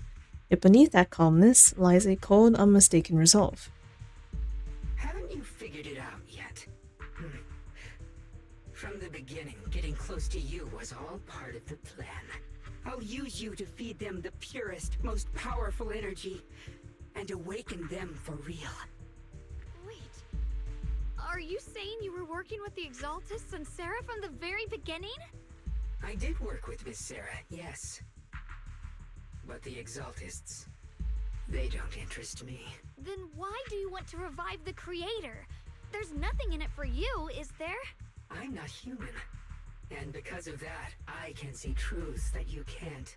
As long as this world stays chaotic and disordered, groups like the Exaltists will keep emerging, like mold growing on something rotten. You can never completely eradicate them, because they are born from the despair of this world, just like Miss Sarah. If Miss Sarah hadn't gone through all that suffering, trapped between life and death, how could she have seen the truth behind it all? A true rebirth can only be achieved through temporary destruction. Offspring, what are you talking about? Temporary destruction? If the Creator awakens, that's when the true despair starts. You still don't see it. New Eridu as it is now. It's rotten. People deceive and exploit each other, sending others to hell just to serve their own interests. Workers sacrifice their bodies mining porcelain to make a living, while tops reap all the benefits, living in a carefree luxury. The Agamemnon squad of Obsidian Division fought with passion, only to become sacrifices in a trade of interests. Colonel Isolde spent her life trapped in the flames of vengeance. Your former companions, Banwei and Dylan, were no different. Banwei saved lives, yet was met with hatred, while Dylan was forced to become a scapegoat. Do you see it now? You humans are obsessed with this game of sacrificing others to elevate yourselves. Tell me, is any of it fair? And of course, you too are part of those countless sacrifices. Ye Shunguang, wielder of the Qingming sword from Yonghui Summit, and the carefully chosen, most perfect sacrifice. You, more than anyone, should understand why your fate turned out so tragic. You were meant to live a normal, happy life, not spend your days trapped in endless fear and suffering. And you, Phaethon, along with your teacher, Carol Arna. What does that mean? You know about my teacher? I know a little. And that's exactly why I feel such deep anger and injustice for you. Are you really willing to live as the so-called children of the devil? You did nothing wrong. In fact, you were the ones who tried to save everyone. And the root of all this tragedy lies in humanity's division. You can never truly understand another's situation, nor ever grasp their pain. But the world the Creator can bring is nothing like this. It will be a world of unity, equality, and eternal peace. When those who harm others feel the same pain. When those who sacrifice others are themselves sacrificed. Only then will people truly abandon their malice toward one another. In such a world, all are one. There is no strife, no conflict, no division. Only everlasting peace and harmony. There is no such world. You're lying to yourself. I agree. The world may be flawed, but at least it's real. It's not a good argument. Stubborn Sure. fools. Looks like there's no point in trying to convince you. But regardless, my mission is to protect humanity. That will never change. Lockspring spreads his arms as if to embrace the whole world, yet the look in his eyes sends chills down the spine. The spine. All of our collective spines. You all. I will erase every trace of malice and free will within you. Everything that causes only pain. Then I'll place your purified souls inside the finest crystal spheres, keeping them safe forever. So you'll never again have to face the ugliness and pain of the human world. I'll grant all of you the greatest of rebirths. Lockspring! Get behind me, Junior. Let's take out these ethereals first. Oh shit. Let's suck at taking out the ethereals. I thought only the Exaltists would try something like that.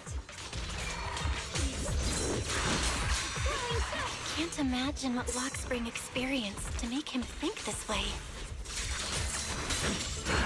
Amir, you've got to be careful. There are way too many miasmic ethereals. I suck so bad.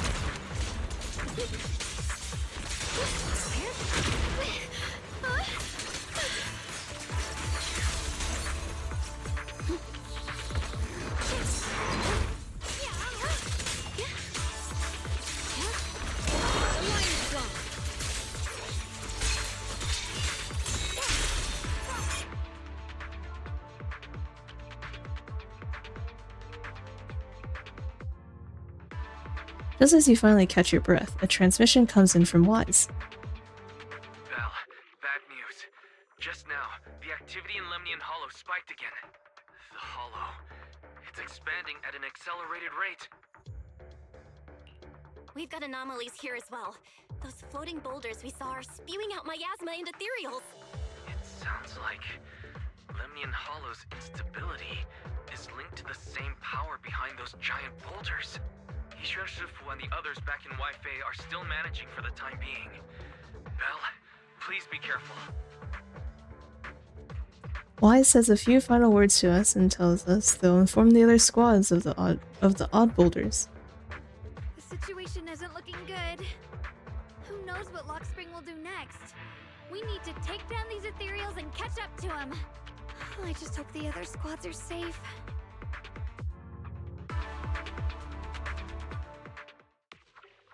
At the same time, the other squads have also been contacted and are already approaching the boulders.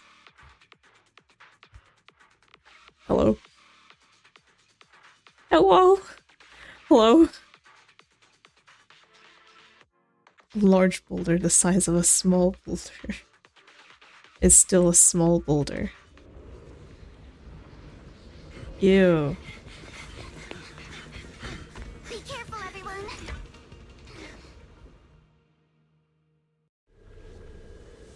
That was such a...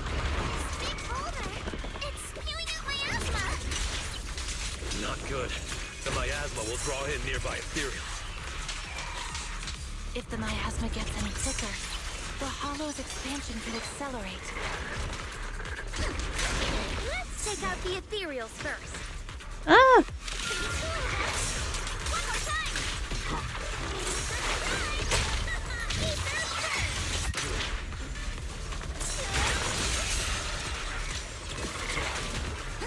Wanna play a game?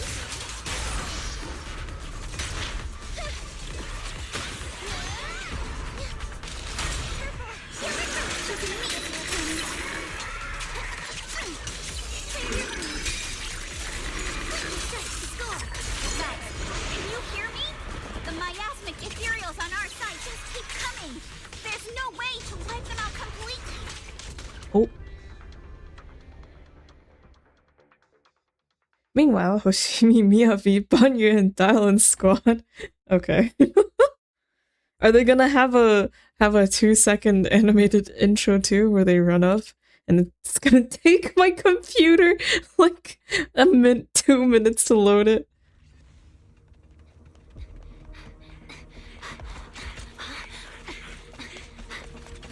That's...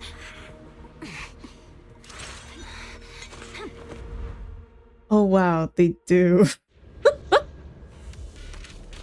got word from Yuzaha. Looks like we're all running into the same problem.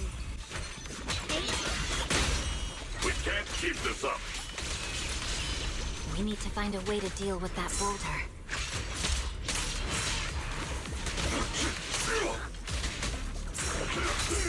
Switching to business mode.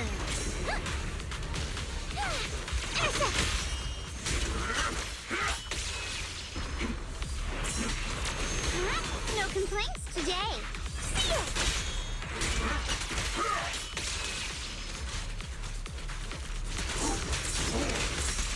Watch out, you rust bucket. Wow, Dylan really is robophobic. Weakling. No room to move.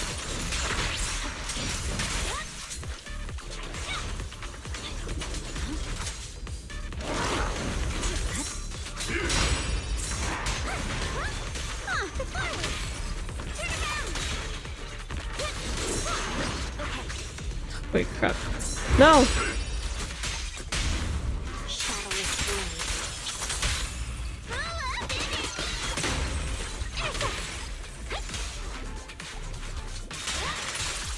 Oh, I should just... I swear on my blade.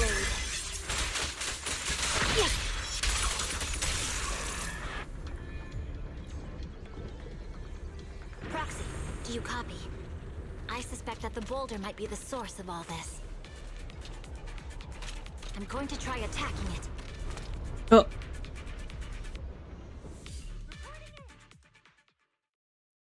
Oh my god, Jufufu and Opal Squad. They're gonna have another animated intro. Why'd you guys spend so much time making the...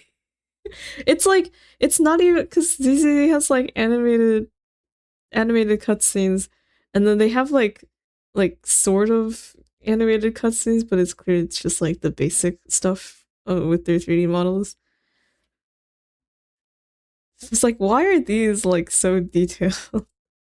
Is it because they don't have any other cutscenes? And this was just a way for the... Okay, you know what? You just gotta shut up. Orphe, now's not the time to get sentimental.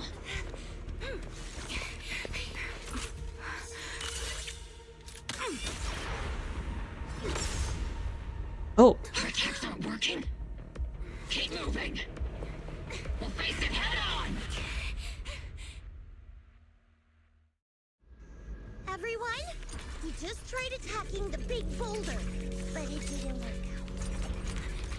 Yeah, same here. Opal Squad, focus on suppressing the surrounding ethereals first. I like Orphe's thing. I think it's funny. Ah! Got you covered. Adjusting for wind. Not over yet. Lock on. Increasing firepower output. Maximum firepower.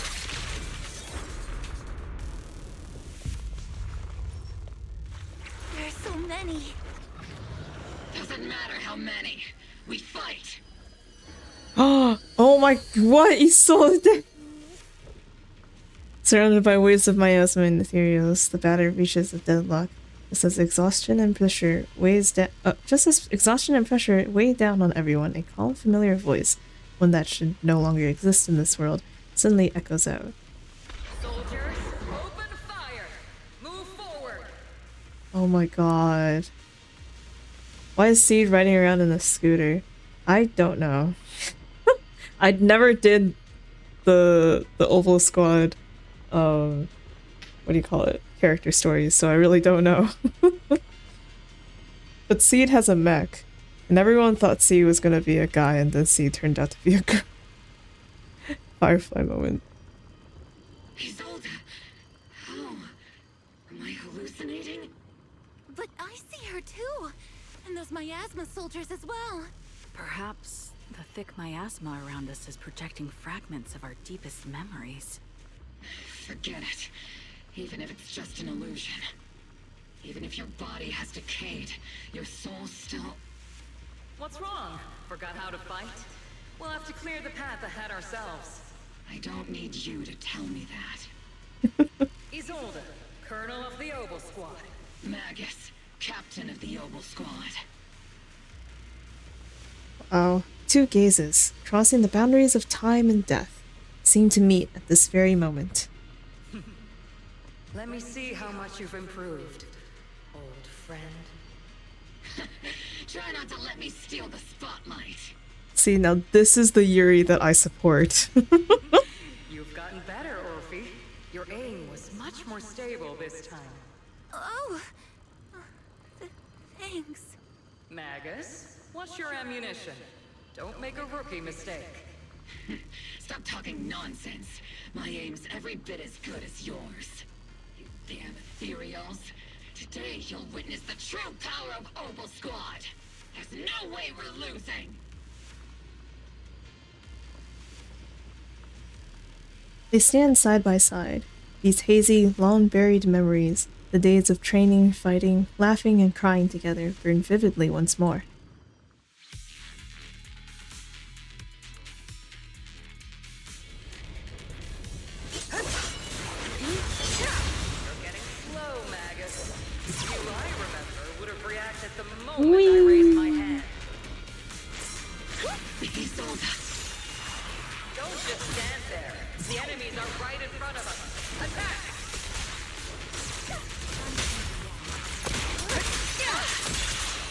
Is it just me? Or are there more and more ethereals showing up? And the number is growing really fast. Things are looking pretty bad if it keeps up. Stay sharp, everyone. Protect ethereal. Nothing we can't clear out.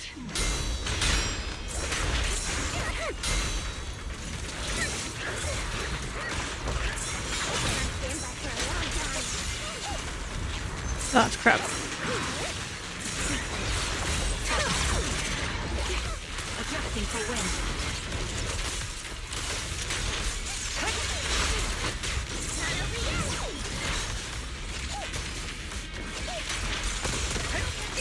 Copy.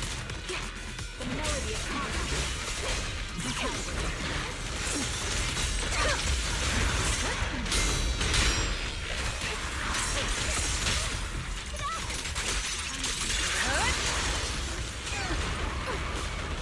What? They'll just keep coming. But you won't back down. You know me too well. Just as everyone is about to jump back into battle, they all receive a call from the proxy. Great job, everyone. I've just been notified the abnormal activity in Lemnian Hollow has stabilized to some extent. All thanks to your hard work. I just spoke to Bell and shunguang. They're currently doing everything they can to suppress the ethereals on their side, too. We'll be counting on you all in the upcoming battles. Hearing the news, the creeping exhaustion from continuous battles burns into determination. Leave it to us. We might just be civilians, but Spook Shack's still a force to be reckoned with. Right, Alice? I'll do my best. Wait, what if they just reused Alice's line from, like, that other cameo line that she had? She had the same line twice. With the power of friendship. There's a lot of them. These ethereals are no match for us. We shall guard this place to the very end. Even the toughest knot is still just a rope that can be cut. These ethereals are nothing to fear. This all reminds me of the past, but things are different now. We fight for the future of New Eridu. That sounded real cool, Orphe. Well then, everyone, let's get ready for battle.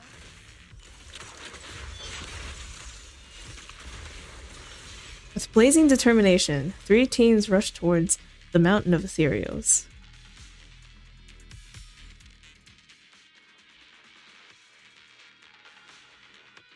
Meanwhile, on Xiaoguan and Bell's side...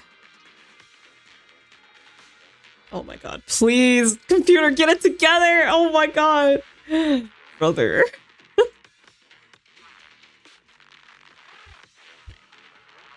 Please. Please. Okay. This doesn't hit as hard as season 1. No, it really doesn't. What did I miss? You missed the power of friendship. You missed the what do you call it? You missed the required cameos of all the other characters from season 2. Season 2 is so Yunquei Summit. Not Yunquei Summit, sorry. You know, Suibin Temple. Oh, it's the same thing. Yunquei Summit focused.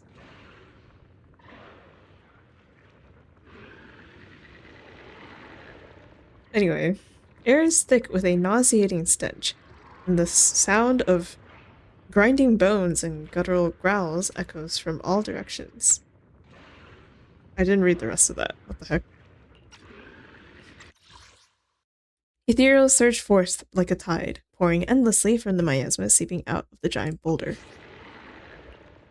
There's no end to these miasma-spawned ethereals, and there's no way to deal with them all. Xiaoguang, can you still hold on? I'm okay. But if this keeps up, we might lose track of Lock Spring. We're running out of time. It looks like we'll have to use the power of the Qingming sword. But the Qingming sword will take its toll on you, and you've only just recovered. You can't be reckless. There must be another option. Maybe we can find a way around. There is no other path. This is the only way through. Xiaoguang keeps fighting off the ethereals, though her movements are clearly growing sluggish. Just as she reaches for the Qingming sword and starts to panic, it's just as reaches for the Qingming sword and you start to panic, a cold, familiar voice rings out. These mere ethereals dare to stand in my way. Oh my gosh. Disciples of Yunquei Summit, here to assist. Wait, it's Ashua! I didn't know that Ashua could fight! Brother, what are you doing here? What happens if 2 people hold the Qingming sword? Well, it's supposed to, like, apparently the sword chooses its wielder, and so to anyone else it would be useless. So I feel like if 2 people held it, it would still really just be the one person who's the wielder who has any effect over it. I may still hold resentment toward Yunquei Summit, but with Wei Fei in danger, I can't just stand by. Besides, I can't just watch you suffer. Xiaoguang, Junior Bell, you've both fought hard. Yeah, Spook Shack is such an outlier in this too. It's like they keep having to bring up, they're like, and Spook Shack, which is comprised of civilians, but you know, these civilians are strong, so it's okay. It's like, what the hell? Really, what are they doing here? Why are they involved with the government and Yunquei Summit? They really aren't. They're so separated. Like, oh no. Spook Shack should have been like another season 1 epilogue moment leading into season 2. But like still unrelated to season 2 because they are honorary mention of Spook Shack.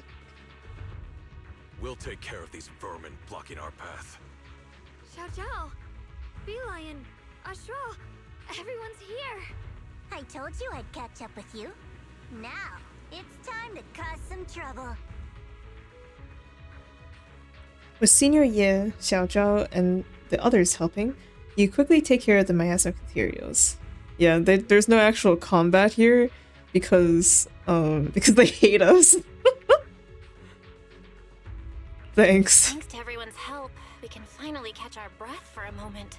There's no actual combat here because Yishian doesn't have combat animations. But if you're all here, is everything alright back at Phylum Heights? Don't worry. No. Eishuan Shifu is holding things down there, along with the other disciples. She said no matter what, she won't let the Hollow's expansion harm a single civilian. To save the budget for shunguang rolls eyes. From what I know, this floating boulder constantly releases miasma and ethereals, so things won't stay peaceful for long. Xiaoguang, I know you have your own mission. Go, and do what only you can do. Leave the boulder to us. Thank you, brother. I'm coming with you. But, Xiao, things will only get more dangerous from here on. That just means you'll need my help even more, right? Right. Then we'll be counting on you, Xiaozhao.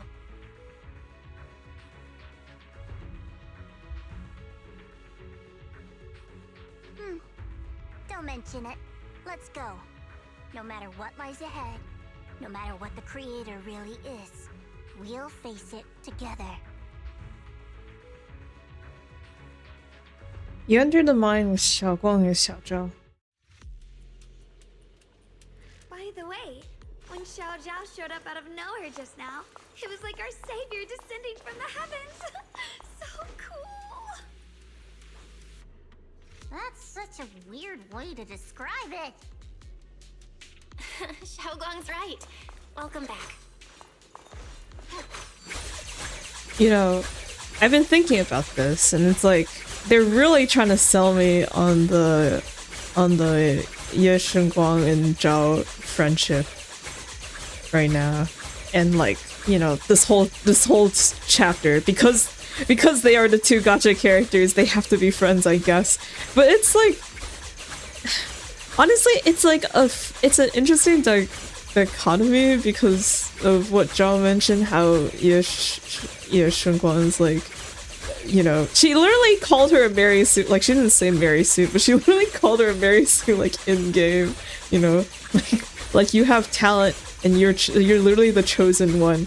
Everyone, you know, puts you in a position of value, a position of like importance, right? Whereas Zhao is like, my whole life I feel like I've been devalued, and I feel like I'm like, you know, I've been like she's like, oh, I have to like try and hang on to anything that I have to feel some kind of power or authority in my life. I don't know.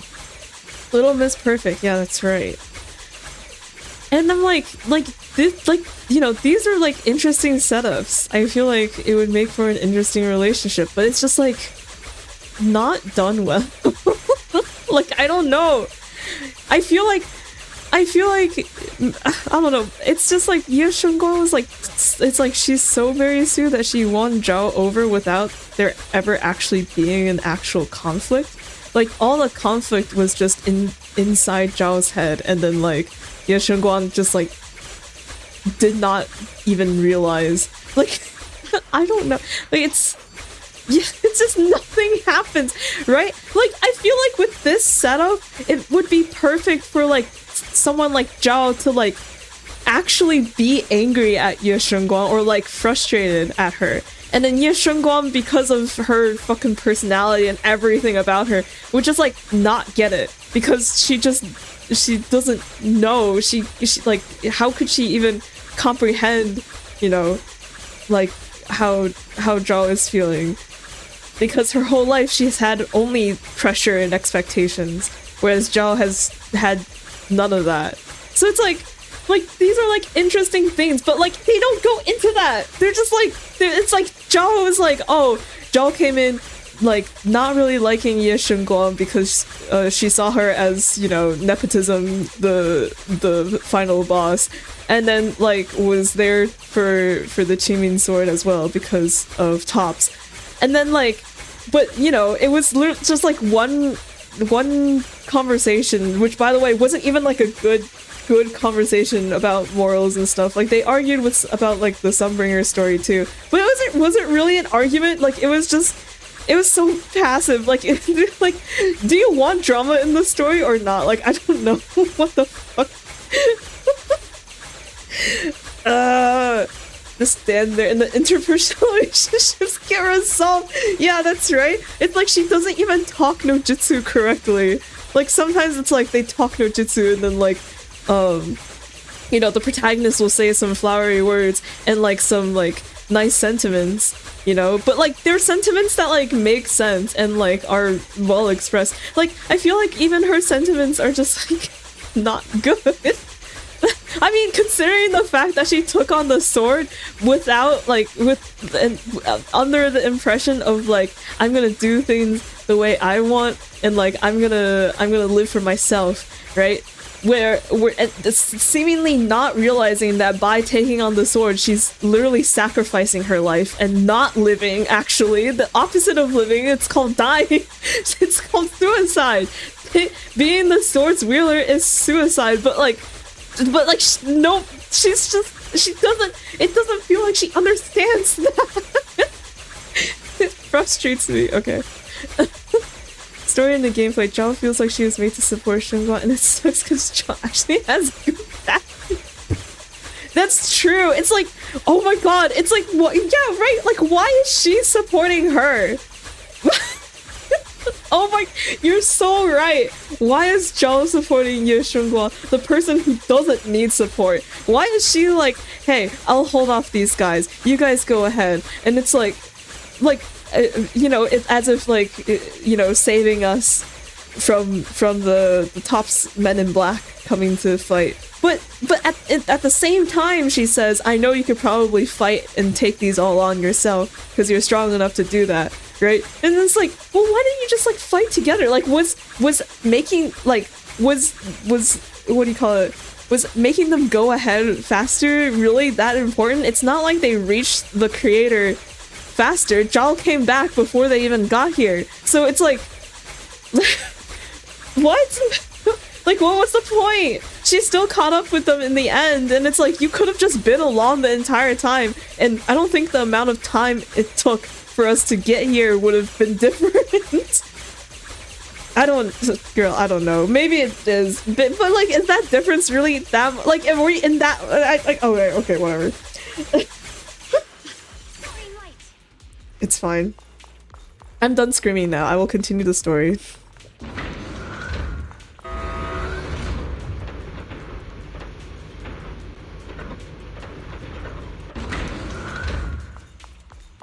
I never would have guessed the underground space was this massive.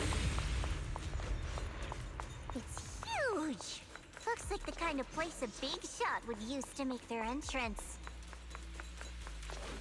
Oh my god, sorry. I just thought of another thing. It's also like, I forgot to mention this in like in the last stream that I did of this, but I feel like it's upsetting to me that like the Krampus characters low-key don't get along as a team, but they have like the setup to get along as a team, right? Or like get along as a faction, as a group. Because the thing about ZZZ is like, I like that people are in like their little factions, like their little found families. Like, I think that's cute, right? I like that. But like Krampus is like barely a group, and like, you know, they're cobbled together during the main story, and it feels like, oh, okay, they're gonna form like a squad and like become good friends or found family or whatever, because like all of their backstories kind of point to them needing that. But then Zhao is here with Ye Shunguang more than she is with Krampus, and like a lot of Krampus's story, so like with Dylan and also Banyue, gets overshadowed by all the Ye Shunguang shit that's happening. I'm not crazy, right? Like, it feels like she ate up all of their screen time. Conserve her energy to fight the big buff, but she keeps falling back into, oh no, I need to use the sword.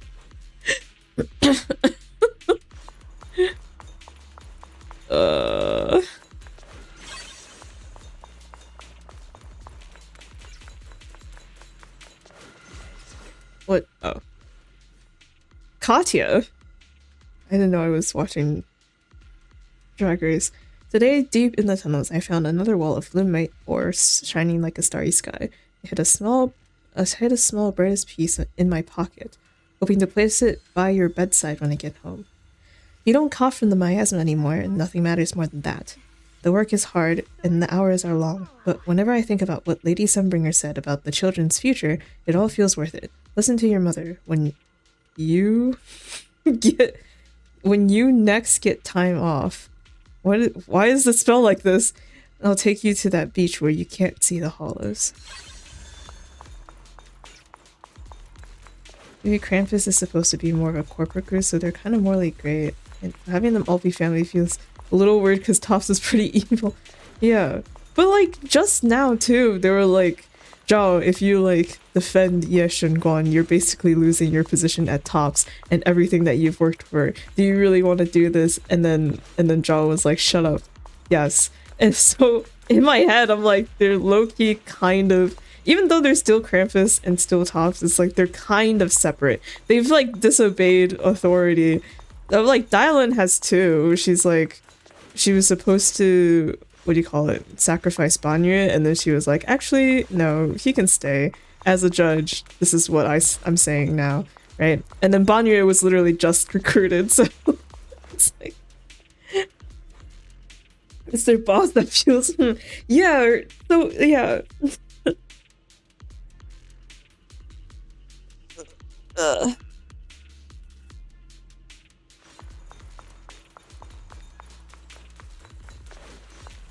I don't know who their boss is.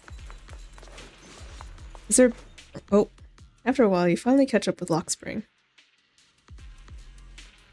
Still trying to resist? If you just accept their arrival with courage, everything would be so much easier. Krampus is all based on circus acts.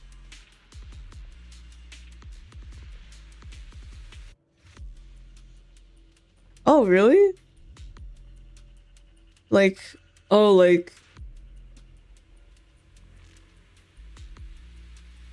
Wait. All I can think of is, oh, okay, so like Byron's like the lion that jumps through the hoop.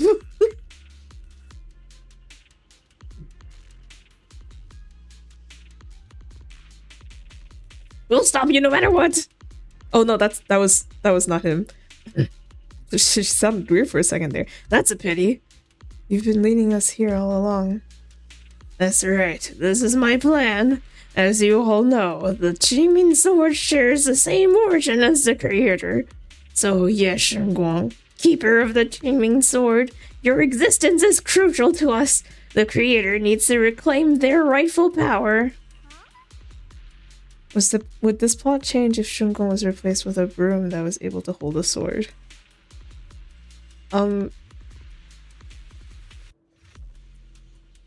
No.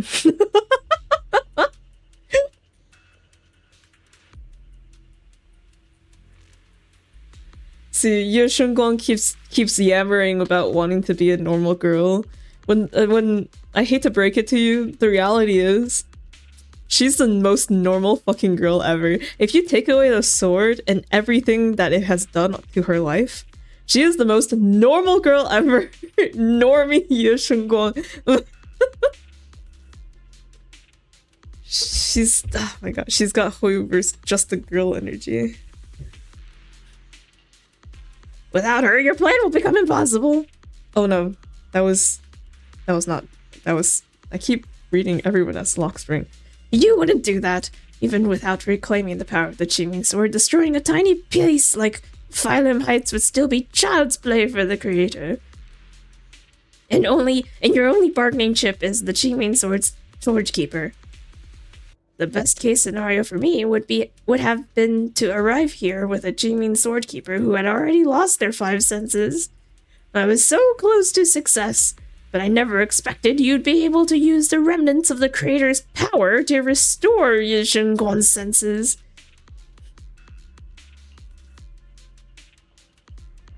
That was part of your plan too? Of course, what's easier to control than someone who's lost their 5 senses? So I'll carefully prepare the perfect bait to lure you in, an illusion of your teacher, Carol.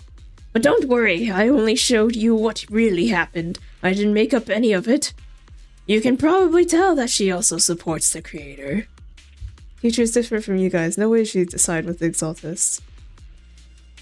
Don't even put them and the Exaltists in the same breath. Don't you get it? The creator is far superior to the Exaltists in every way. Yeah, well, it's like they're god, so of course... The creator is supreme, and the Exaltists merely caught their fleeting attention by chance. Like I said before, as long as New Eridu remains in such chaos, new groups like the Exaltists will keep popping up. So this is just a guy who's like... sad that normies got into their indie show. Only the new world brought by the creator can resolve all of this. Someday you'll understand. Lockspring. Be careful of those ethereals. Here, Lockspring's up ahead. Chinese symbols both for me are their circus kind of. If the creator really awakens, it won't just destroy Phylum Heights. All of New Eridu could fall. Well, I guess in a way we're kind of saving New Eridu, huh? That's fun. What do you think Ye Shunguang broom falls over? Moon Rabbit, Bar Lion, Yin Yang. Oh, yeah. Romeo, their circus, kinda. The Qingming Sword is resonating with something here. The denser the miasma, the closer we are to the right place.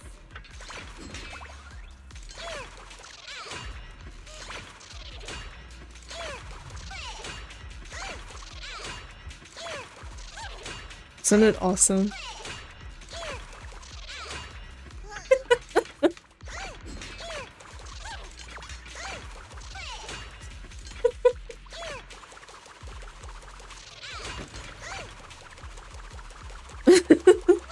Rabbit in a hat, lion. The ring the lion passes by are the rings. For me, escape artist. Oh! Oh, escape artist. Rabbit in the hat. Ring. Dylan's the ring. Oh, okay, okay. Okay. I was thinking it's like, is Dylan trapeze? Like, or something? But she doesn't really do trapeze moves. But she is the ring, for sure. This Labubu is funny. No! Ow.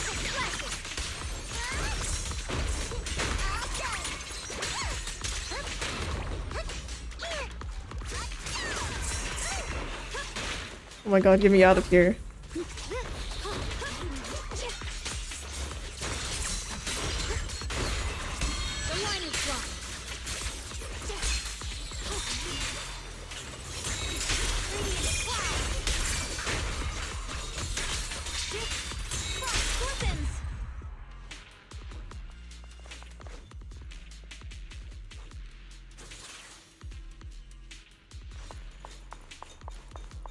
The miasma's really strong in that direction. Let's go.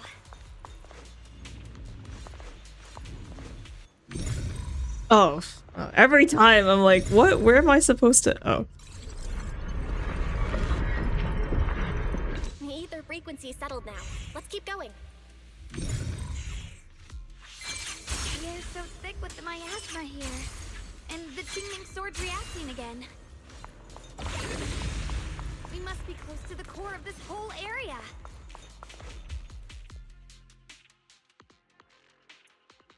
Oh.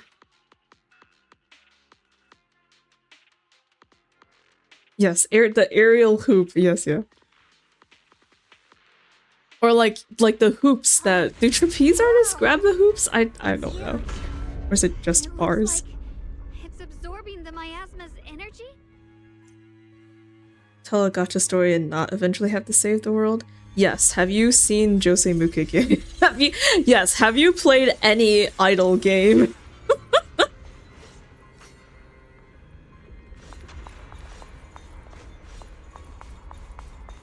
This thing. It's exactly like what I saw in the illusion before. Whatever's inside must be that so-called creator. Let's get closer. We can't let whatever's inside get out.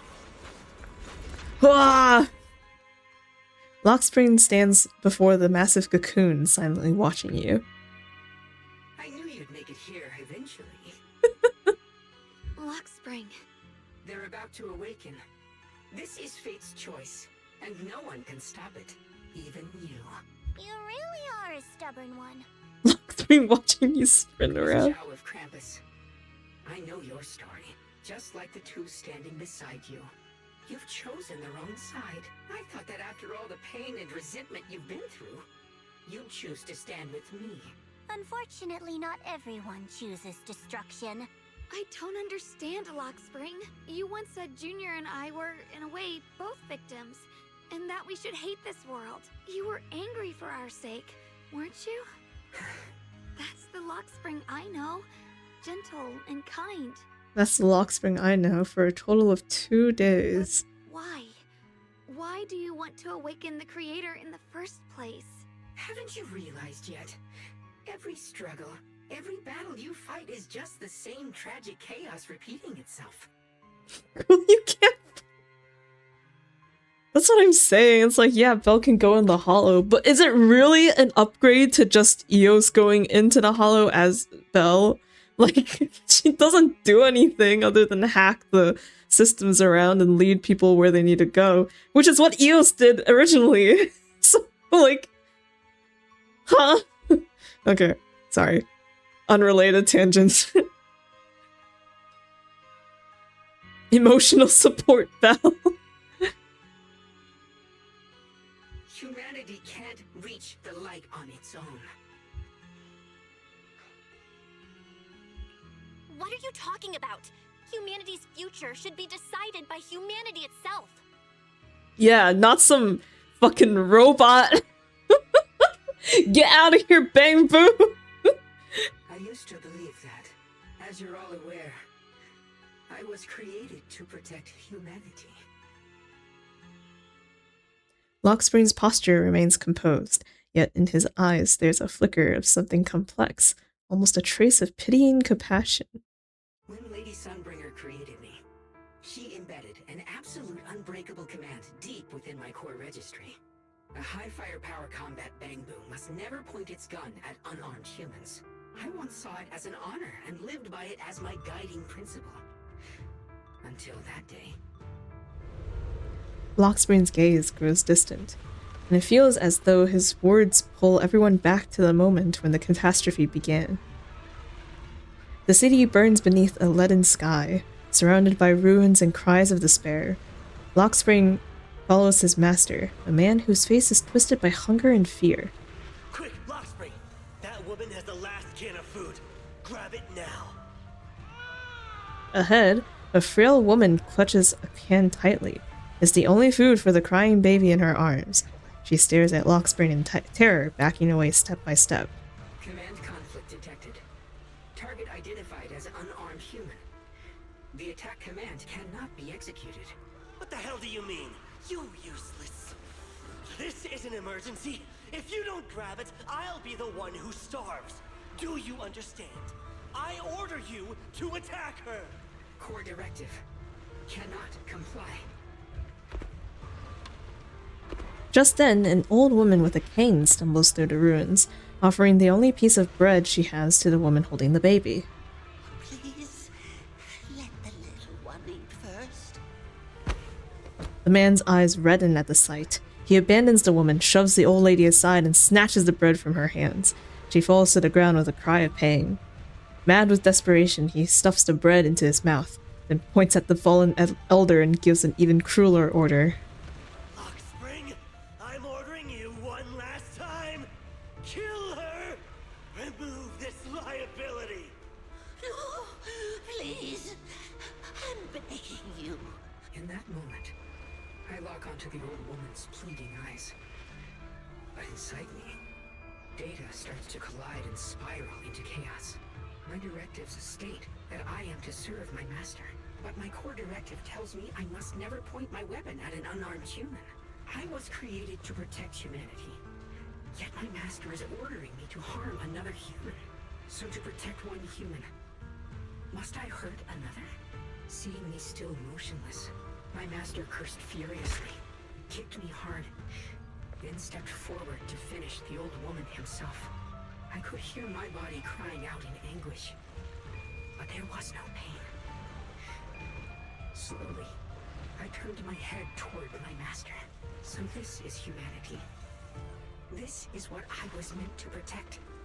Then I finally break my core directive and execute the attack command. But not against the old woman. Not at her. But at him. The man who was my master. Lockspring continues to watch in silence. His expression is calm, but his voice carries an unmistakable chill. From that day on, I finally understood. Humans are creatures ruled by emotion and desire. Chaotic and short-sighted. Your kindness is fragile and easily shattered. Your morals are worthless when weighed against self-interest. Handing the future over to you would only invite endless conflict and destruction.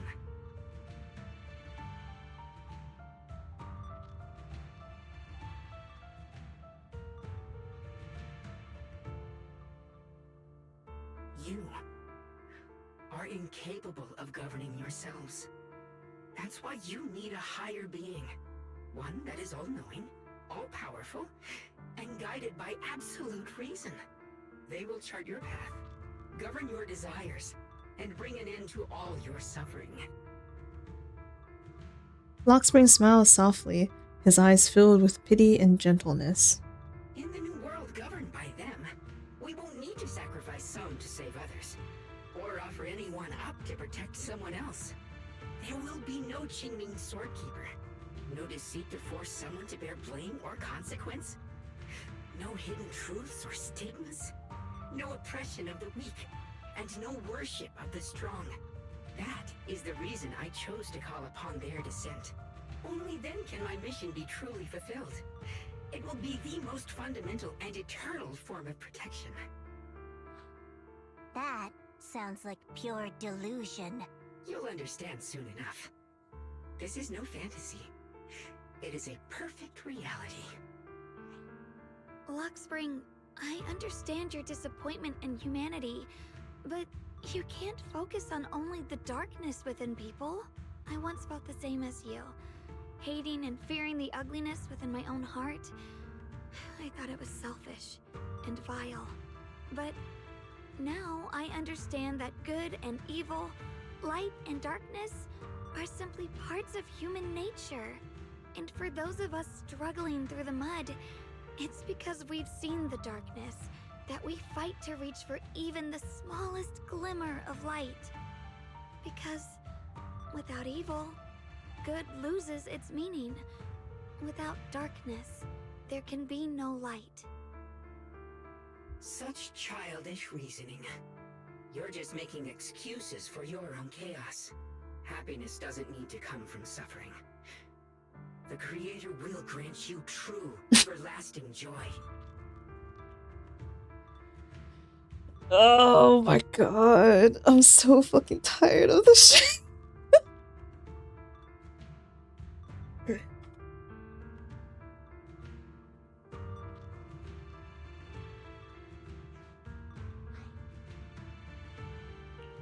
But what the Creator brings isn't salvation, it's destruction. Even if that perfect world you described were real, I still wouldn't call it better. When the world is nothing but absolute, preordained silence, the only thing left is nothingness itself. That's because you still don't know what good truly is.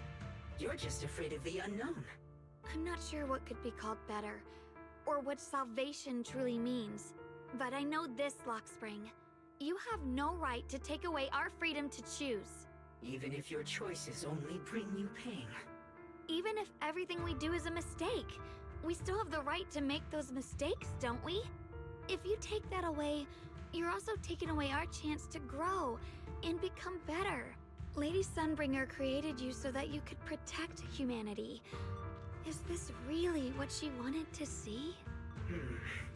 Lady Sunbringer created me because she wanted humanity to have the strength to protect itself and survive amid the cruel disasters.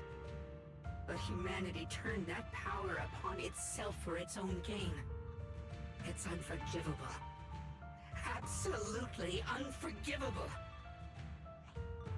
No one ever asked for your forgiveness. You're the one who's been trapped in the past, unable to move on. What?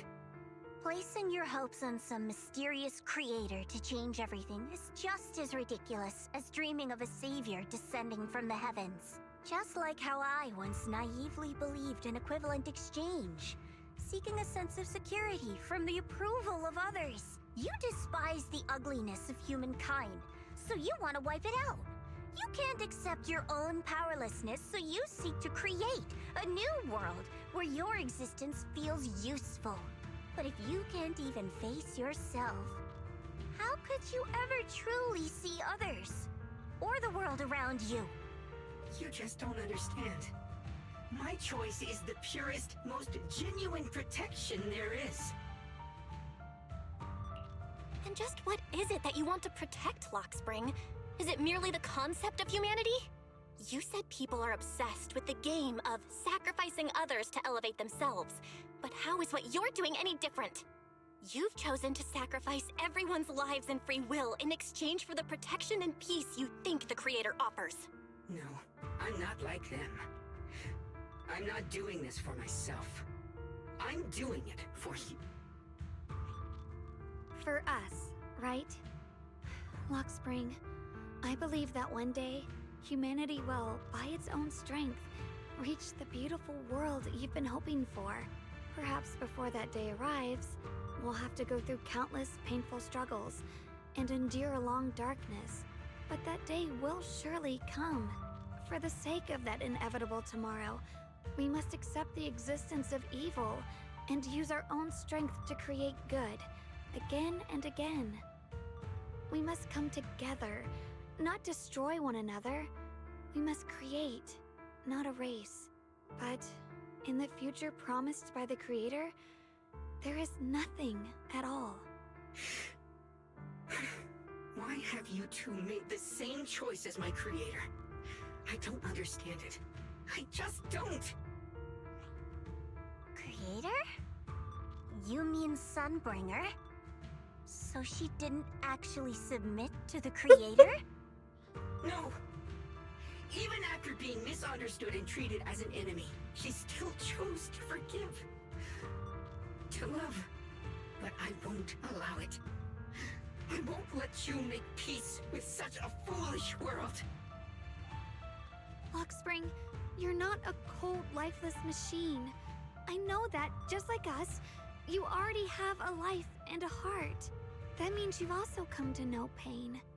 Everything you're doing now isn't to protect humanity. It's to escape the pain you once witnessed. The pain you couldn't bear. I've run away many times myself, so I know what that feels like. But that's not a choice. It's surrender. It's handing over your own fate and everyone else's to some unknown being. Lockspring, I know it hurts. But now, let's choose to face it together, all right? There's no other path left to take. You choose to create light. While I choose to bury the pain.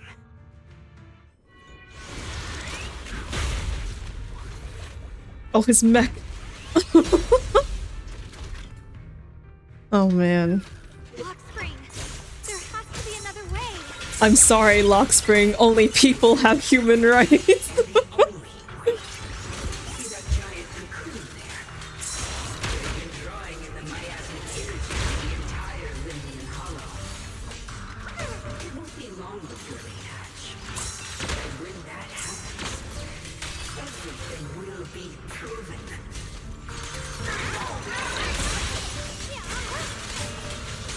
Robophobic.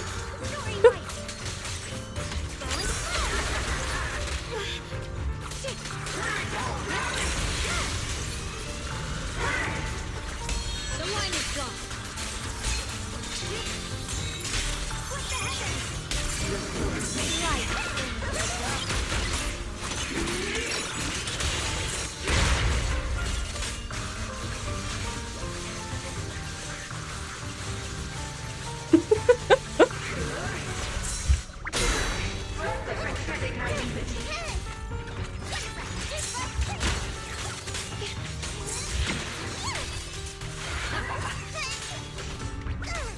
This isn't Battle for Humanity's free will skills. She is robophobic.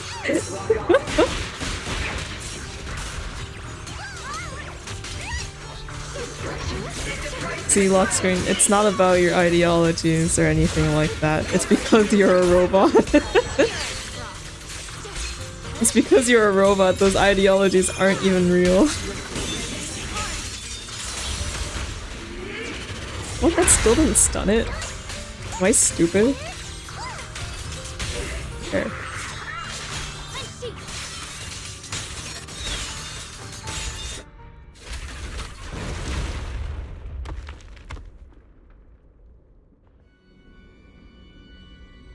So much of— oh wow. Wow, we're just leaving him here? Wow, we truly do not care. Like the— oh my god, so much of the sentiment described is— it's the same problem that I have with Shunguang taking on the sword, where it's like, yeah, you can say all this stuff, like this vague idealistic stuff about like, you know, I choose to believe in the better future, that humanity will prevail, and it's like, yeah, sure, that's fine and all, but it's like, you didn't get to the core of the issue. That issue is still not resolved. It's like Ye Shunguang choosing to be the sword's wielder, despite the issue of the sword having horrible side effects not being resolved, and her just not acknowledging that. Or like, even, or just like barely acknowledging that her life is basically, like, you know, she can't live for that much longer. Like, this is just choosing death. But it's like, they're not acknowledging that they are choosing death. Yeah. Why is the toaster still talking? Chose to be in a toxic relationship. Yeah. Why did he not, like, get an ending scene? Because he's just a bang boom. No. But also maybe yes. Sorry, Lockspring. Lockspring. Don't feel sorry for it. It was just stalling for time. We've got more important things to do. I know. We need to stop the creator's cocoon from drawing in any more miasmic energy. Before it's too late. What even is this? Okay.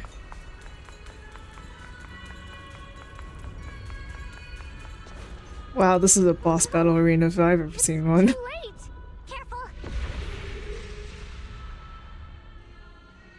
Every area in ZZZ is a boss battle arena. He had a whole cutscene in sad backstory and he doesn't even get a no, I failed or something. No, we just take him out and he's gone. The massive cocoon, pulsing like a heart, finally loses its glow as the last trace of energy is completely absorbed. Countless cracks spread across its surface, and thick, inky black mist pours out, carrying a soul-chilling whisper as it rapidly billows in all directions. What's wrong? Are you feeling unwell again? The devs might be rupophobic too. No, but real. Not like Dia Shunguang or like really our side expressing like we can't just, you know, keep what do you call it? Like, we can't just like force people to submit to and without like talking what is it, talking it out? They did not say that. But like, you know, they're like we can't force people to do what we want, right? And then they knock him out without ending scene. And it's like, oh no, I guess we can force people, huh? As long as the people aren't considered people. No, sorry. I'm fine. It's just... the Qingming sword seems to be reacting to this thing. Could this thing have intensified the effects of the Qingming sword? We need to find a way to stop it. We can't let it spread any further. Stop pushing yourself. Look at you. You can barely stand. How are you supposed to stop anything like that? She's right, Xiaoguang. You should rest for now. Xiaoguang gently pushes away Zhao's supporting hand and looks at you. A strangely calm smile appears on her face. There isn't time. Look, it doesn't have a physical form. Dylan also said before that our attacks are completely useless against this black mist. And it's searching for something. Searching? For what? Xiaoguang doesn't answer. She simply raises her hand and gently runs her finger over the Qingming sword. Junior, Xiao Zhao, thank you for coming this far with me. What do you mean by that? Xiaoguang turns around and looks over deeply, a faint smile resting on her lips. In her clear eyes, there is no fear. My god. There's no fear or confusion. Sorry, my windows keep messing up. Only an indescribable gentleness and a quiet sense of peace. I just want to do what I should have done long ago. I'm going to have that osmanthus cake I love, even though it always makes my stomach hurt. What? What are you talking about? Xiaoguang! The ever-expanding blackness suddenly seems to find its target, turning into a massive torrent of darkness that surges towards Xiaoguang with a force that could devour anything. Or everything. Sorry. that enough is enough. No, this is unrelated. This is just... Oh.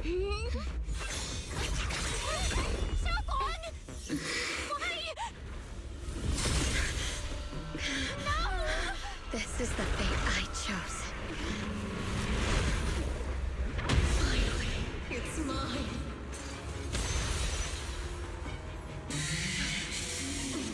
Find the perfect vessel for your descent!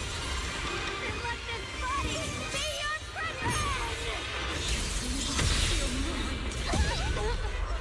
If you do this, you'll also Come with me. To oblivion!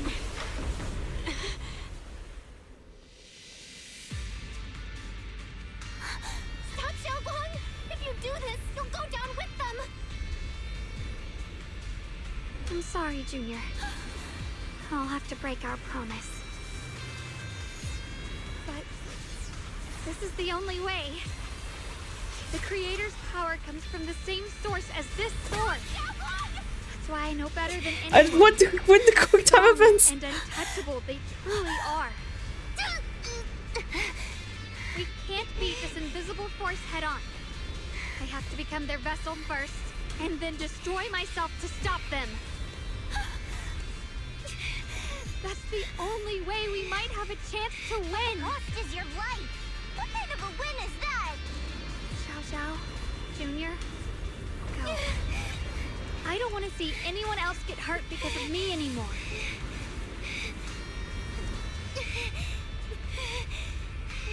No way we'd ever leave you.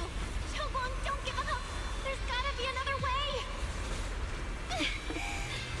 I'm not giving up. I'm only protecting the things that matter more than my life. For everyone in Phylum Heights, for my friends, and for you.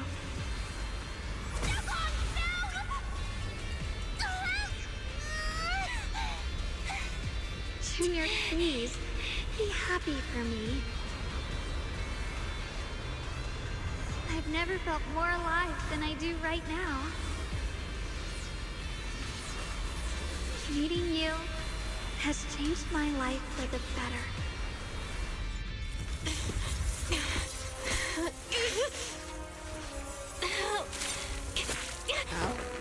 There has to be another way. This is the same as...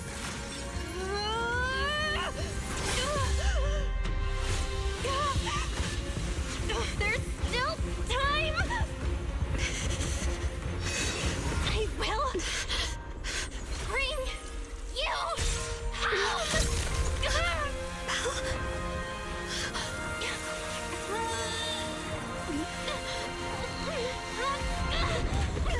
See? I got you, Senior.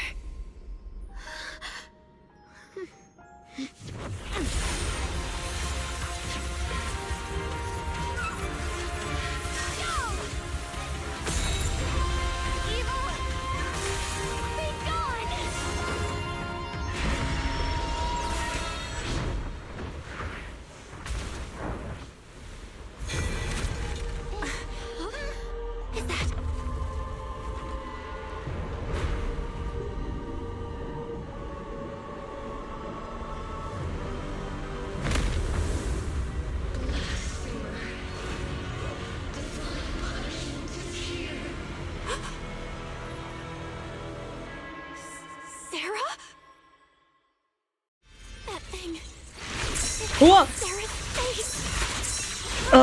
Don't get me started. Thank you, Junior. Sorry, I was being too reckless. Didn't she just say— oh, hi, Joe. Didn't she just say that the blackness can't be touched and needs a host, and now it's... But if Sarah was the thing, then why do you even need to do that? Why am I getting this now? Use control skills. Oh. Combat during invulnerable attacks. While control skills being executed.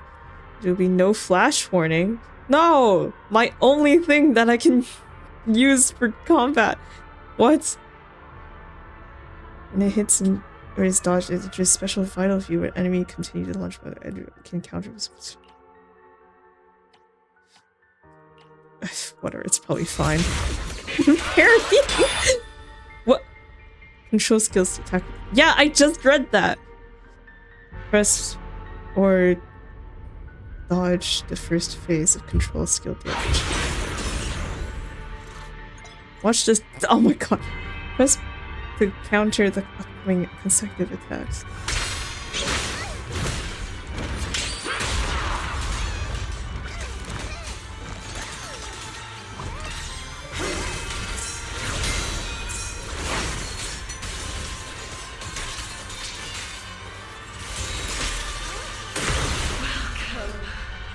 Not accumulate days or have. Okay, shut the fuck up! This is a lot to read while I'm fighting! Stop your futile resistance. Endless strife and pain were never meant to be your fate. Holy shit. I will grant you true happiness. My spirit soars in the sky!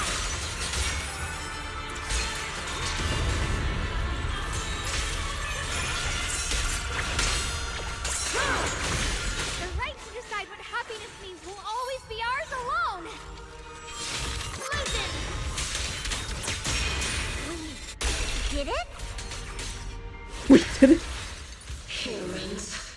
Hopelessly foolish creatures. The miasma. It's being absorbed. Leave my computer alone. Can ZZZ leave my computer alone? What the? Could this be? I will show you what real despair feels like.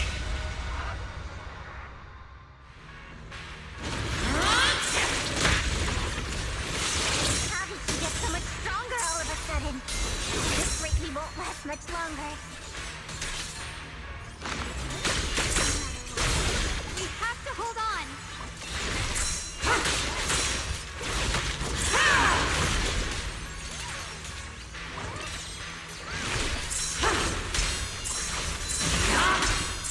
Oh!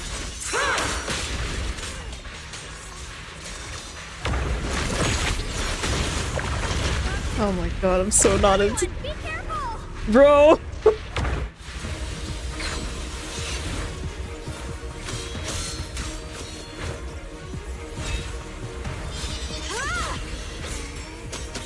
Bell! I just got word from Magus. They're attacking the floating boulder that's powering the creator. It's good work. Gotta hang in there. Just a little longer. I've had enough of this damn rock! Soldiers, increase firepower!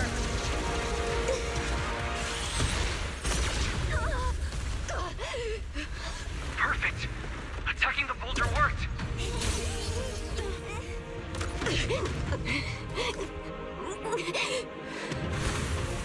Before the well of humankind, even the divine shall crumble. Bell, all squads are doing their best to destroy the boulder. You guys, you have to hold on. Ah! Leave me alone.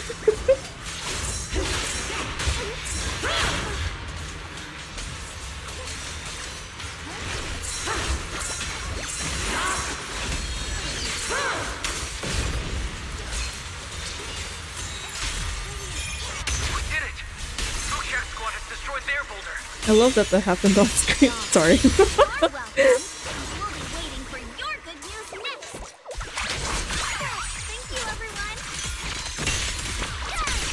Not Yushun gone with the business. Thank you. Okay.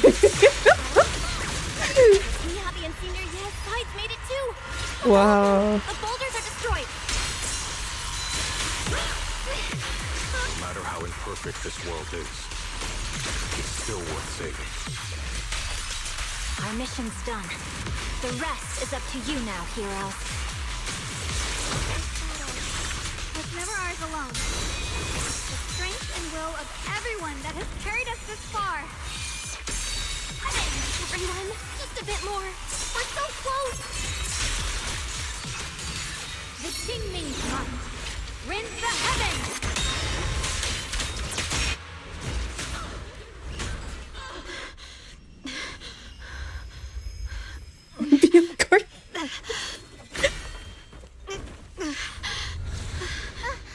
Are you okay?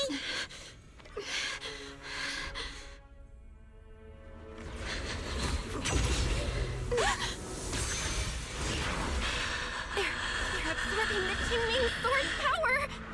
Only by truly mastering the power of the sword can I execute them. Don't tell me you're planning on using it again. Thank you, Belle. But I won't hesitate anymore. Even if I'm destined to forget, I'll keep trying to remember again and again. Even when trembling with fear, I will still stand in front of my friends. Even if I fall 1,000 times, I'll crawl up and fight again. That's the power that pulls people back from the abyss over and over again. We never needed gods. All we needed were our own hands to hold on and lift each other up.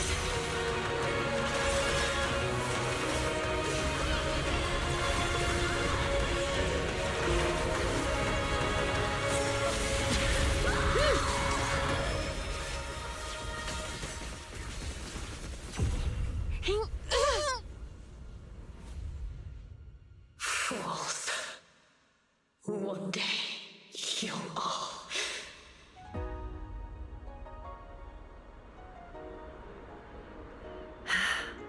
It's finally done.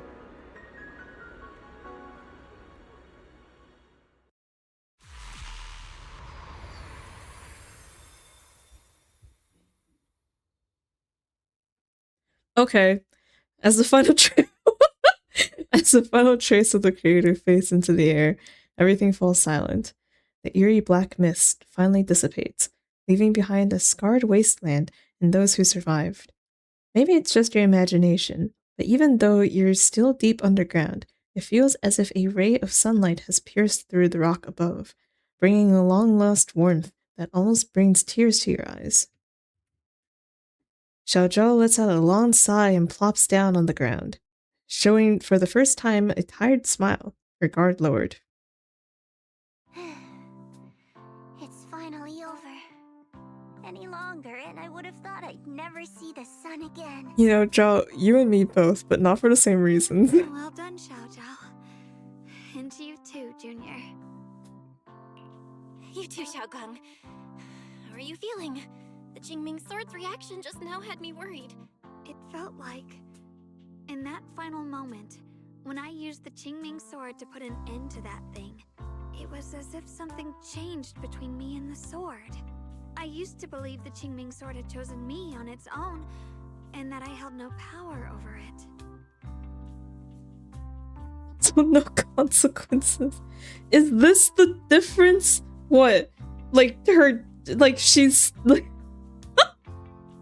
she's so good at being good that like the sword's like, man, whatever. Like what? Shunguang lifts her head, her eyes shining with a brightness and confidence never seen before. Yishuan's sister died for this! I chose it. I know, right? Just as it chose me. Like, honestly, if this is, like, the result of this is literally just saying, yes, Shunguang can use the sword without consequences. Like, if I was Yishuan, I'd be fucking pissed. Like, I'd be actually upset at her. Like, I know I know she's been, like, on business meetings and Zoom and staring into Hollow Zero and, like, not really here, and she's like, I'm sorry because I was kind of scared of the sword, like I haven't been paying that close attention to you guys. But it's like, that's all the more reasons why she would be pissed. Shunguang did not consent to the memory loss, and the sword respected that. The sword's like, the exchange for my, if the sword could talk, if the exchange for my power, and you will suffer dire consequences to your memory and your senses. And Shunguang's like, I don't think that's very fair. And the sword's like, shit, you kind of have a point. He said to the broom thing, and I haven't seen anything in the story to dispute. See?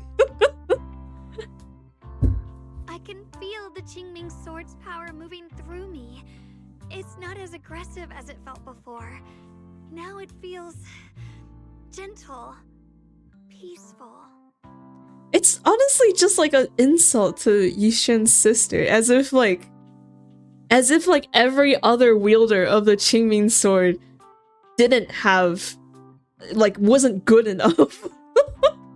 Like they weren't morally, they weren't as good as Ye Shunguang is, and that's why they died.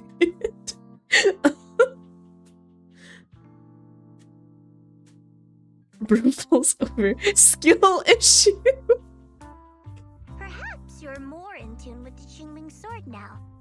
If that's true, then its effects. The rest of y'all were a bunch of quitters. They're likely still there, and could appear again at any moment. But it feels like only now have I truly mastered this sword, along with the will and strength of countless sword keepers across the ages. You don't get to say that.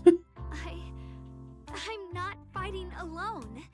From within this sword, many others are fighting beside me. But you were going to sacrifice yourself to end it all. Xiaoguang, that was way too reckless.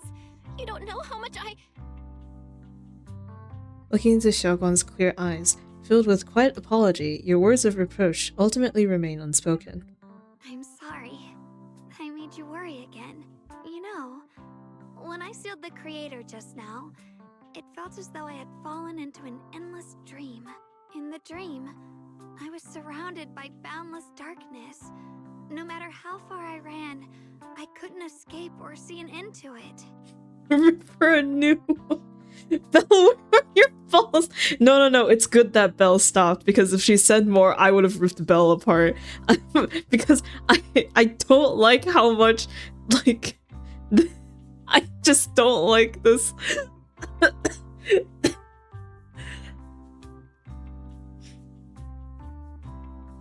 that moment, I thought, maybe I'll never find my way home again.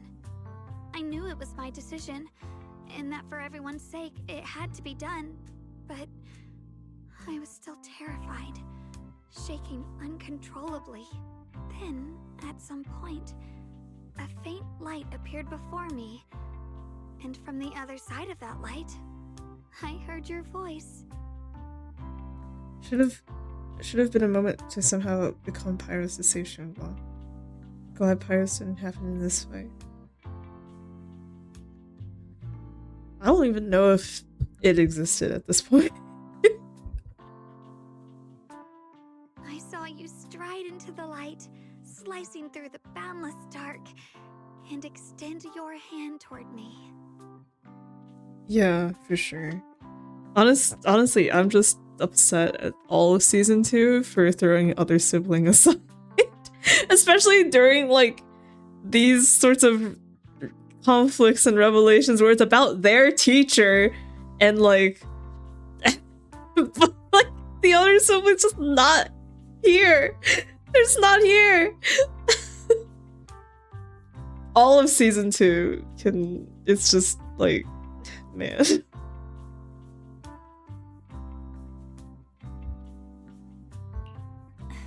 Don't forget, I'm a proxy. No matter what happens, I'll lead you back home. You and Xiaoguang exchange a knowing smile. Just then, you receive a transmission from Wise. Oh my god, Wise exists again! Hey, Belle. How are things on your end? We just got word that the other squads have all completed their missions. The Hollow has stabilized and returned to its original size. Mission accomplished. Everything's fine. We'll go over the details later. The info, and it's just like, damn, keep an eye out. It's like, what other sibling during this point is literally just a tool for the writers to use so that they can communicate between each other. Like like Wise could just be a walkie-talkie at this point. It is kind of sad. And I'm just like, Wise, you were here the whole time? Like, I'm just like sad that, or sad, confused, everything, that like we found out so much about our teacher but have not had a single conversation with our sibling about it. It's so insane to me. Wise can be replaced by Fairy at this point. Watch out. That's what Fairy's planning to do. No, but I really like the other sibling and also Fairy. I miss Fairy. Can Fairy get an upgrade? Can Fairy get an S rank? Can we get a physical form for Fairy? I don't even care if you give her huge tits, it's fine. But it would be fun. Okay, sorry. Looks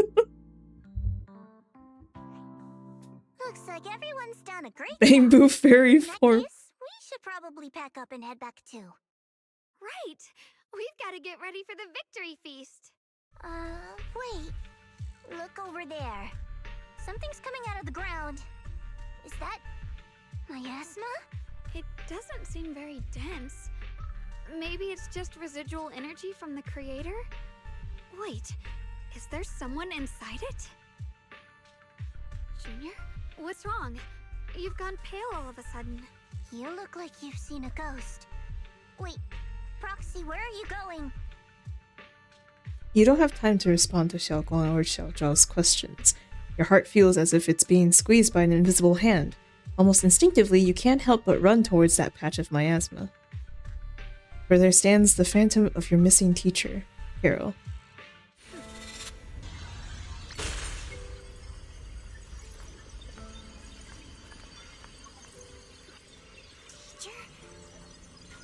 Teacher? Huh?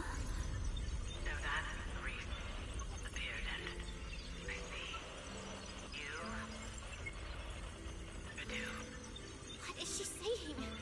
When is this memory from? She doesn't sound like she's talking to herself. Look, that mass of miasma in front of her. It almost looks like two figures. Xiaojiao's right. She's talking to someone. Beginning of everything. Endless possibilities. An end that could devour everything. You're wrong.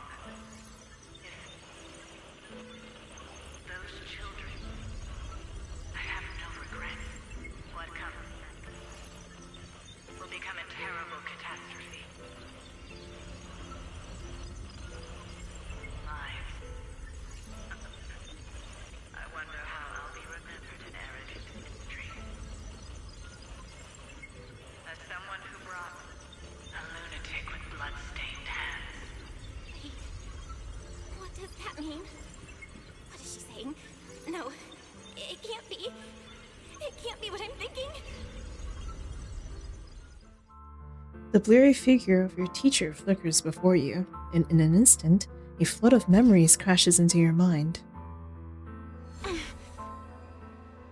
Are these teachers' memories? I can feel it. Yes. This is what she was seeing back then. These are the two people she was who are they? And that intense aura. Is it ether? Oh wait, is this not Bill and Wise? And why do they look... my head and my eyes... they hurt. Junior, are you alright? Thank goodness, you finally come to. Sorry. What happened to me just now? When the miasma cleared, you suddenly froze in place. Totally unresponsive no matter what we tried. Are you alright? I'm fine. I was just, caught off guard. Those images I saw of our teacher's memory. I should discuss this with Wise when we get back. Yeah, no shit. No reason to add to everyone's worries right now. Me the whole time. Oh my god, tell your brother. That illusion was the same as before. Of your teacher, Carol. What she said. It sounded like she was admitting she had something to do with the fall of the old capital. My brother and I have always believed our teacher was wrongly accused. The Carol we knew would never take innocent lives. But the disaster she spoke of, the loss of countless lives, and she said she's... I think you're better off not dwelling on it for now. Yeah, Shunguang's like, do what I do. Ignorance is bliss. Sorry. We only saw a fragment of a memory. It doesn't necessarily mean anything. The truth often lies much deeper than we think. Exactly.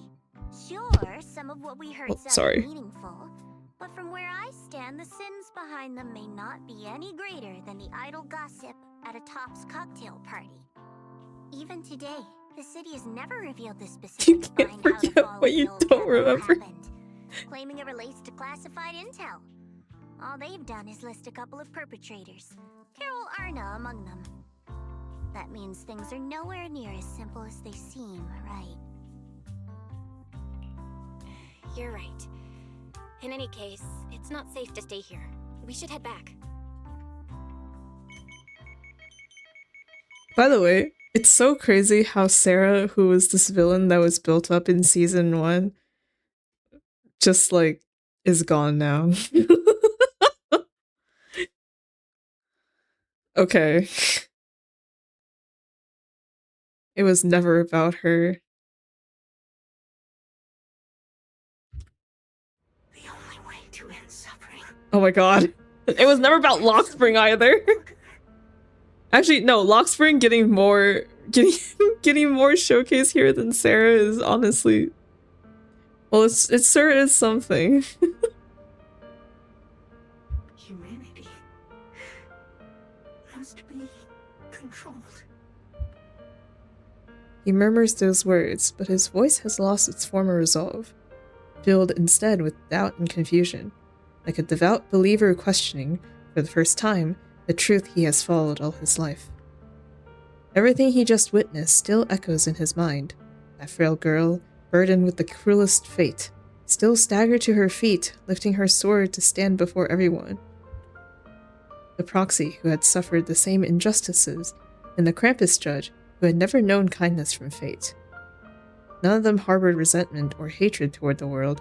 Instead, they held each other up, steady and unwavering. The courage to forget and start over again. The resolve to choose sacrifice, even in the face of fear. The will to keep moving forward, even when knowing the abyss lies just ahead, and even when it means losing everything. To raise the blade toward the void. Well, choosing sacrifice isn't that hard if you know you aren't gonna actually sacrifice yourself, huh? If you don't actually die.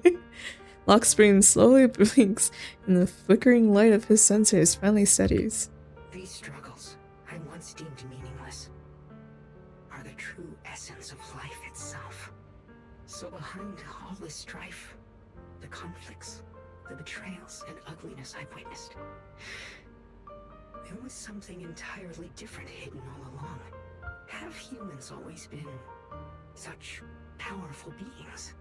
How disappointing. I thought you'd win. Can't believe you ended up like this.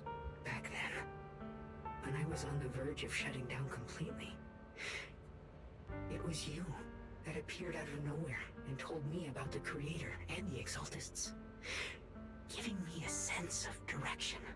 That's right. Well, what's the matter?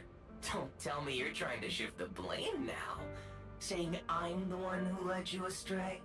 No, quite the opposite. I want to thank you. If it weren't for you, I might never have gone through all of this. Never found the answer in the end. What are you even talking about? Has your logic core completely fried? Forget it. Nothing can stop that plan from moving forward anyway. But before that, I might as well have a little fun. Ignoring the taunts, Lockspring's gaze. Looks. Ignoring the taunts, Lockspring gazes calmly into the darkness before him, and yet it feels as though his eyes pierce through it all, seeing something far beyond, something vast and distant. Perhaps one day, humanity's courage will fade away. But not today. Not now. Lady Sunbringer, perhaps you were right.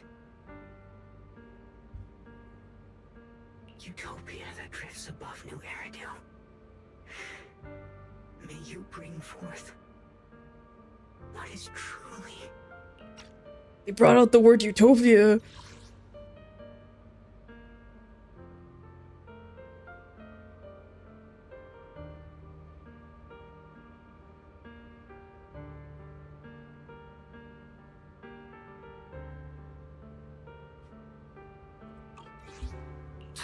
How boring. You're useless now. Who needs utopia when you got Butopia? Wait, you're right. Wait, we already saw that. We already saw Butopia. I mean, Utopia. It's the same thing, right? Guess it's about time for me to find some amusement elsewhere. New Eridu. Rejoice in the return of yokai. Oh no. Lockspring's sensors flicker a few more times before going completely dark.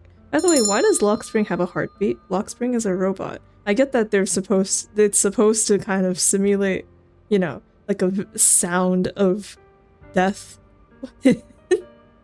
Lockspring's a robot. Where's Lockspring? There you go. All sound fades away, leaving the surroundings in absolute silence. He simply sits there quietly like a statue that has fulfilled its purpose.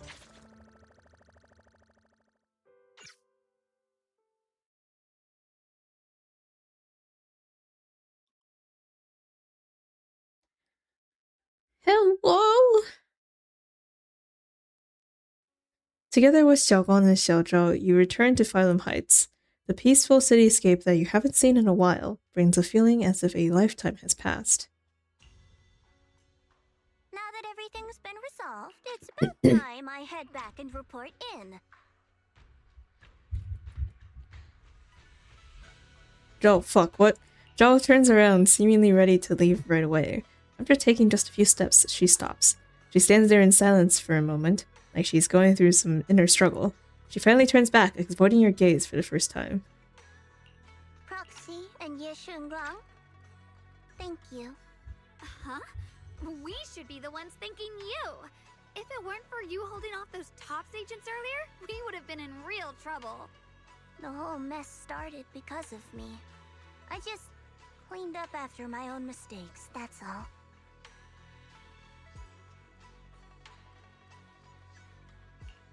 Speaking of which, Xiaozhou, what about your mission to seize the Qingming sword?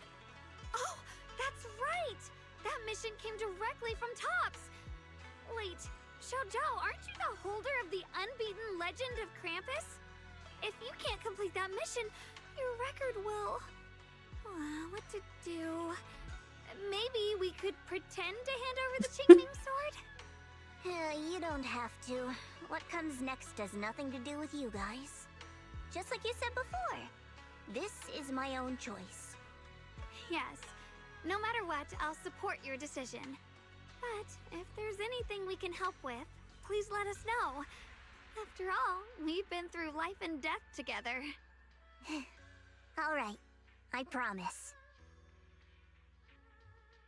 Xiaozhou and Xiaoguang exchange a smile. Just then, two familiar figures appear. Senior Zhao, what a coincidence. You're here too. Oh, hey The guys. Phylum Heights have wrapped up. We were just about to head back to Krampus. In that case, let's head back together. Oh, right. Senior Zhao, I Just remembered you helped me a lot during the last mission, and I still haven't repaid the favor. So, what would you like me to do? Anything's fine. You don't need to repay me. Huh? The ever-equivalent That's not exchange offspring. Senior Zhao actually said that? You're not an imposter, are you? What happened to you? We're companions, and between companions, it's not all about transactions. You're adorable when you're so shy. Don't worry, as payback, I'll keep your little secrets safe. Like how you actually like to eat. Shut up and get moving. Like how you're actually a vegan. Xiao Zhou drags the chatty dial and a resigned Banyu away with her. Watching them go, you and Xiaoguang can't help but laugh. As if responding to your laughter, your phone suddenly starts to ring. Why do we have an old school ringtone? Belle, you should be back at Phylum Heights by now, right? Is Xiaoguang with you? The mayor said he wants to have a word with you too. Xiaoguang is right here. What's the matter? Sorry for the sudden call. I'll get straight to the point. First of all, thank you both for everything you've done during this incident. Without you, we never could have contained the disaster so quickly. Both of you have made invaluable contributions to Weifei and to New Eridu. Secondly, Monsieur Shunguang, there's something important I need to inform you about. Would you like to be a Void Hunter? In recognition of your outstanding performance during this Oh my god. I wish to award you New Eridu's highest honor, the title of Void Hunter. Huh? But this wasn't just my achievement. It was something we all accomplished together. Don't worry. Everyone involved will receive their due praise and rewards. As for giving you the title of Void Hunter, it was decided after thorough consideration. Was it really? Because you really didn't do much other than this stuff. First of all, your abilities fully meet the standards of a Void Hunter. New Eridu needs powerful individuals like you to protect the last embers of humanity. She's having so many osmium. She's eating so many osmanthus cakes right now. She has so many cakes. Well, it's okay. Besides that, I've also heard from Yishun about the Qingming sword. The pain you endured and the sacrifices you made for it truly earn you this honor. For these reasons, I sincerely hope you'll accept the title of Void Hunter. Xiaoguan instinctively turns her gaze toward you, her eyes almost pleading for help. Don't think about what others expect of you or what responsibility demands. Just ask your heart what you truly want. Whatever your answer is, I'll support you. Okay. It's as if Xiaoguan has finally made up her mind. She takes a deep breath and speaks into the phone, her voice clearer and more resolute than ever before. I want to use the power of the Qingming sword, my own power, to help everyone and protect all that I hold dear. So, I accept it. My own power is diabolical. Excellent. I'll handle the arrangements for the ceremony. Thank you both again for your remarkable contributions to humanity's future. Okay. After exchanging a few polite words with the mayor, you end the call. I guess I'm still a little nervous. Can I really live up to the title of Void Hunter? And be like those great ones who came before me? But there's no point worrying about it now. If becoming a Void Hunter means I can make full use of the Qingming sword's power and better help everyone, then it's worth it. You're gonna die! Why do you not why is this not a... Okay, oh my god. You seem more confident than before. You seem a lot more confident now. That's great. Yeshunguan's cheeks suddenly turned slightly red, her eyes darting away. Really? Well, it's all thanks to you. You've always been there to encourage me. Oh my god, get me out of here. Anyway, let's hurry back to Swabian Temple. We shouldn't keep everyone waiting. ZZZ Season 2 is turning me into an auntie. After returning to Suibin Temple, you and the others bask in the joy of having survived the ordeal. Meanwhile, in a dimly lit office, a single lamp casts its glow.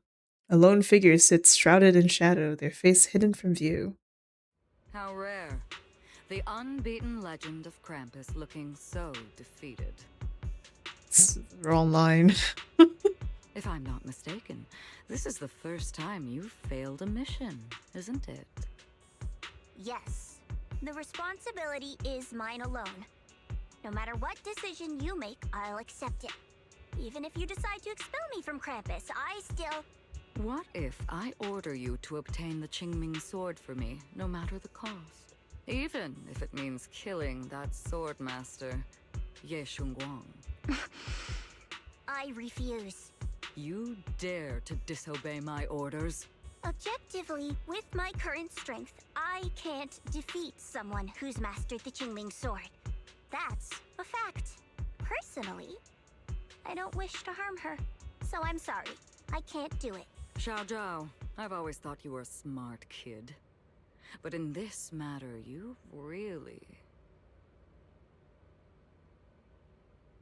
A long silence hangs in the air, so heavy it was almost suffocating.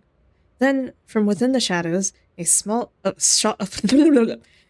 from within the shadows, a soft chuckle breaks the tension.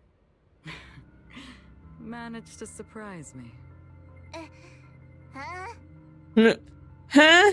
Relax. I'm not planning to punish you. Quite the opposite. I'm pleased. I've been wondering when you'd finally grow out of that bad habit of yours. Thinking everything can be solved with equivalent exchange. Looks like this mission taught you something far more valuable than the mission itself. And also, taking the Qingming sword was never my true intention. You've probably guessed already. Yes, this was just high yes. ambitions and the others' order. Bunch of short-sighted fools chasing profit. Just high ambitions in the others' order? Yeah, that's what I was thinking. It's like, I think, I don't know if they know that they can't use it or not, but they probably just want it for money. But they'll probably move on to a different... Which is crazy, because this is like a government organization. So like, why the hell would they even have that as their goal? They're already taking our money in the form of taxes! Void Hunter's weapons. What do you mean? No matter what, remember this. Krampus Compliance Authority is forever loyal to Tops, Not that not to any single faction. But like this specific, though. Krampus Supplies is forever loyal to Tops. Oh, okay. As for the rest, let's wait and see. The day of the Void Hunter anointment has finally arrived. It's the mayor! The mayor is here! Oh my god, will we see- wait, have we seen what the mayor looks like? I don't know. Mr. Mayor, please, could you share a few words with us? Ladies and gentlemen, Oh wait, no, we have seen. today we stand here to commemorate a victory feel like that I've seen. determined the very survival of New Eridu. This victory doesn't belong to any one person. It belongs to each and every one of us. To all of New Eridu. Among them stands the current wielder of the Qingming sword, Monsieur Shunguang, the hero who carved a path through the deepest darkness to bring us dawn.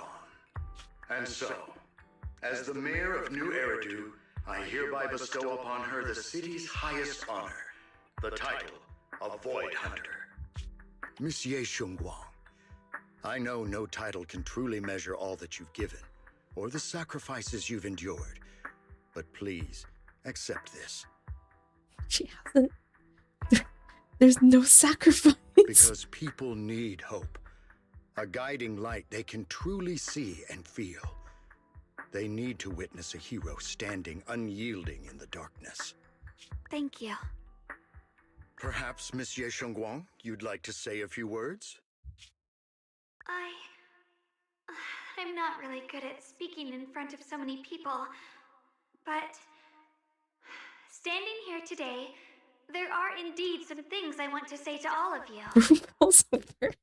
Someone very important to me once told me that if I was in pain, she would feel it too. At the time, I didn't understand what those words meant. I thought that battles were my own, and so was the pain. But now, I finally get it. Those words were the answer to everything. I've realized that I can feel joy from the smell of coffee drifting around the corner, and happiness from the laughter of children. In the same way, I can feel heartbreak when people cry among the ruins, and sorrow at the pain of my companion's wounds. Maybe this world is still full of conflict and imperfection. Maybe people will always find reasons to turn against each other. But in some grander, or perhaps more hidden place, there must be something that binds all of us together. That's why, whenever crisis strikes, someone always steps forward. Like a single spark, a lantern swaying in the wind, flickering, yet never going out. And when all these faint lights, these tiny fireflies gather together, they'll illuminate even the longest night. Diabolical, they hate me. In the past, I only fought because I was dragged into it. But now, I want to be one of these countless fireflies. Because I know dawn always comes. No matter how long the night lasts, morning will return.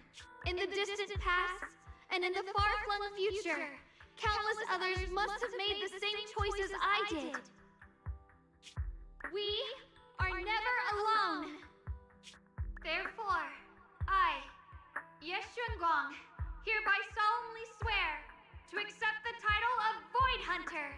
From this moment on, for new Eridu, and for our shared tomorrow, I offer my sword, my strength, and my life, until my very last breath.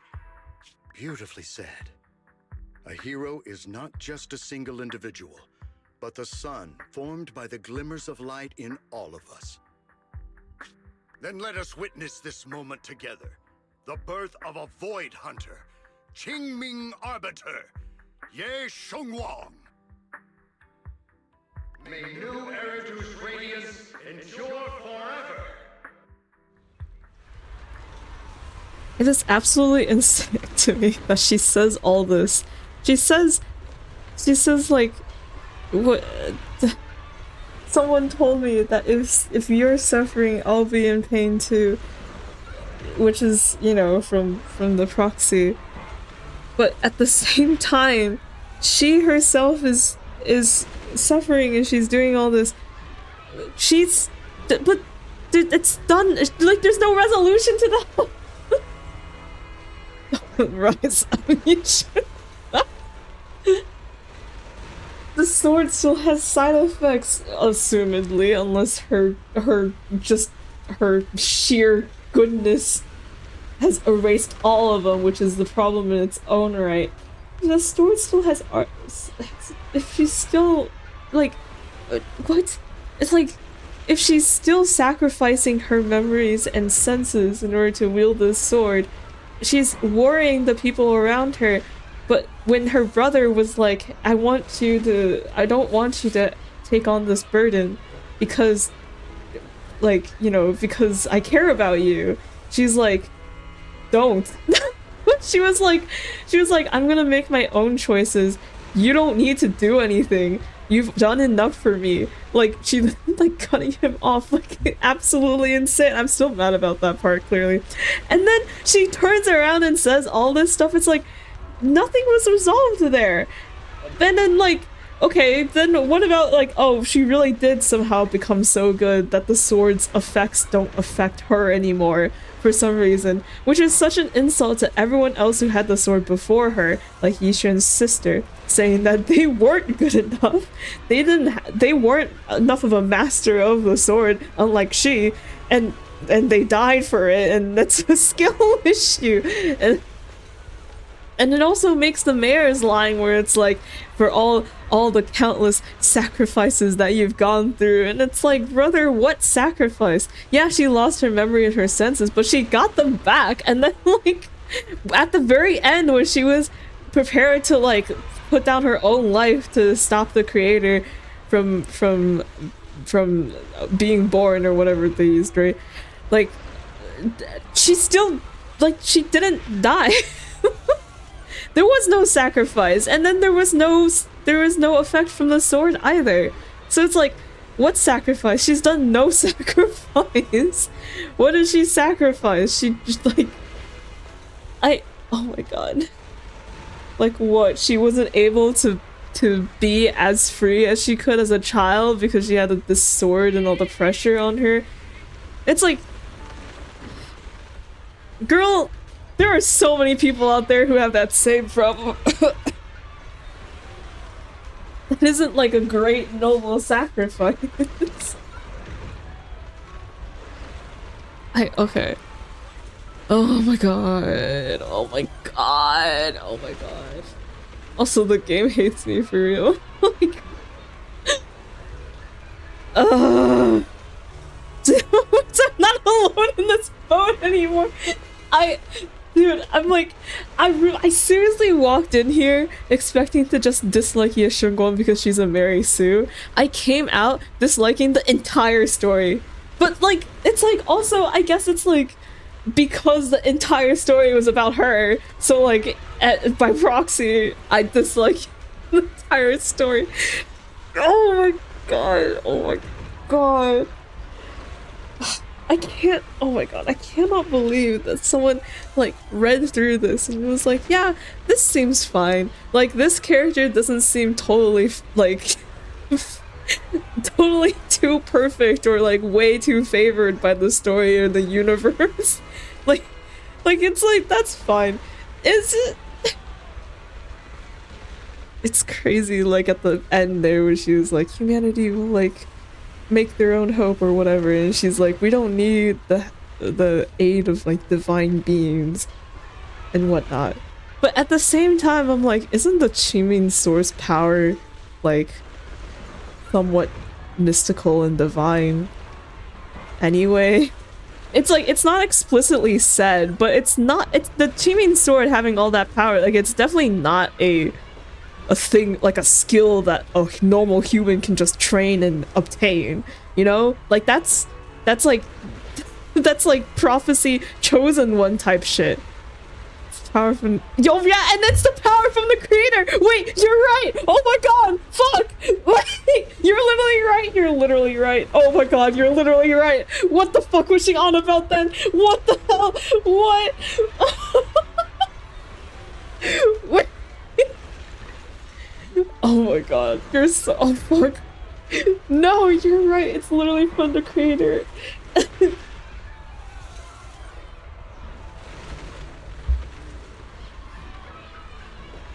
It's like the creator telling themselves, like, I'm not like you, I'm different. It's like, bitch, you literally are me.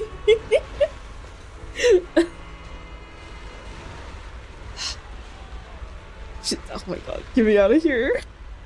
Thunderous applause fills the hall, echoing endlessly.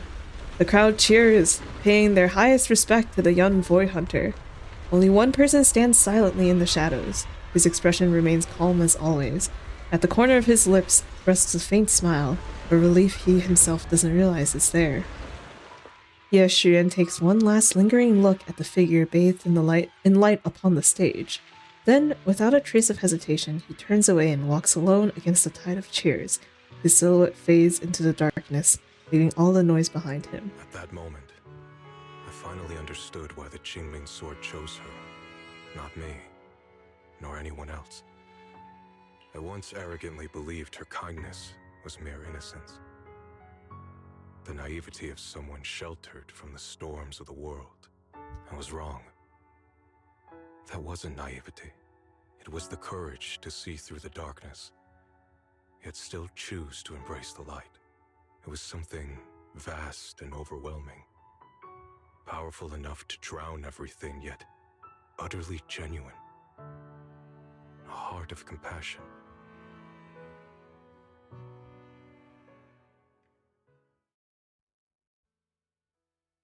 Jesus. Also, okay, about Ye Xuan, okay, sorry. I don't get why he's not playable, actually. I thought he wasn't playable going into this, I thought he wasn't playable because I thought he was like Sarah, where he's like too much of a villain NPC for him to be like a gotcha agent that you can call on, you know? But he wasn't even that much of a villain. Like, or no, he wasn't a villain at all, actually. What? If anything, he was on our side the whole time and just like went about doing things differently. But like, he never actually followed Sarah or believed in like what the creator was saying or anything like that. You know? And like, I thought that like, oh, maybe he's a villain, you know, like, and wait, fuck, I don't know where I was going. But yeah, like, I really don't know why he's not playable. It doesn't make any sense to me. Like, other than the fact that they just did not want to make him playable. Because they didn't think people would pull for him. Bitch, I would have pulled for him! I would have waited for his rerun and everything!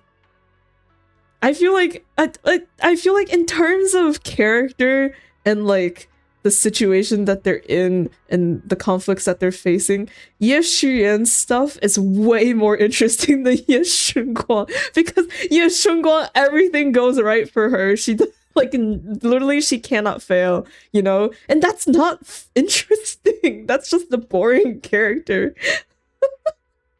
Like I can't like oh man. They do be giving NPCs better character what do you call it? Character development than some of their actually, you know, I should stop talking. No! I mean, well, maybe. Looks at Isolde and Magus.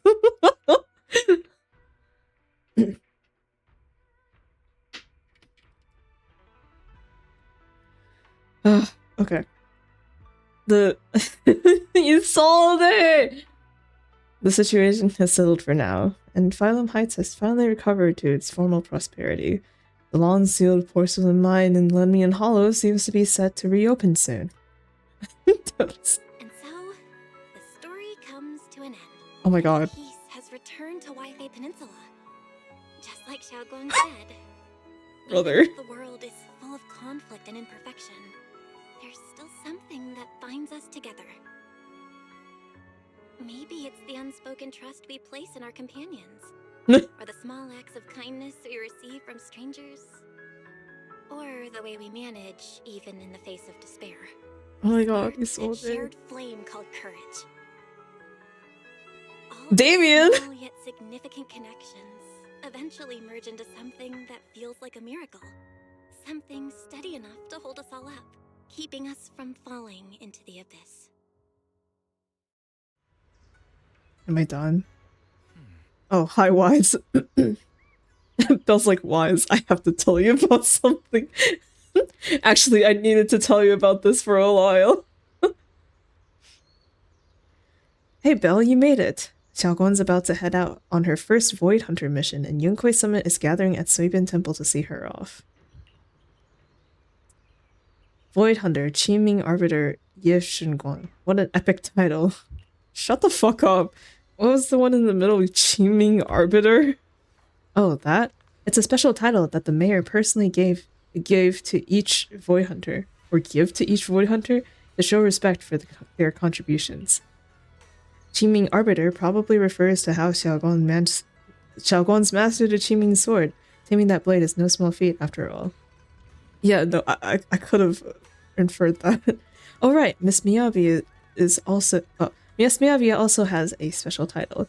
If I remember correctly, it's Void Hunter Ishin Muga Hoshimi Miyabi.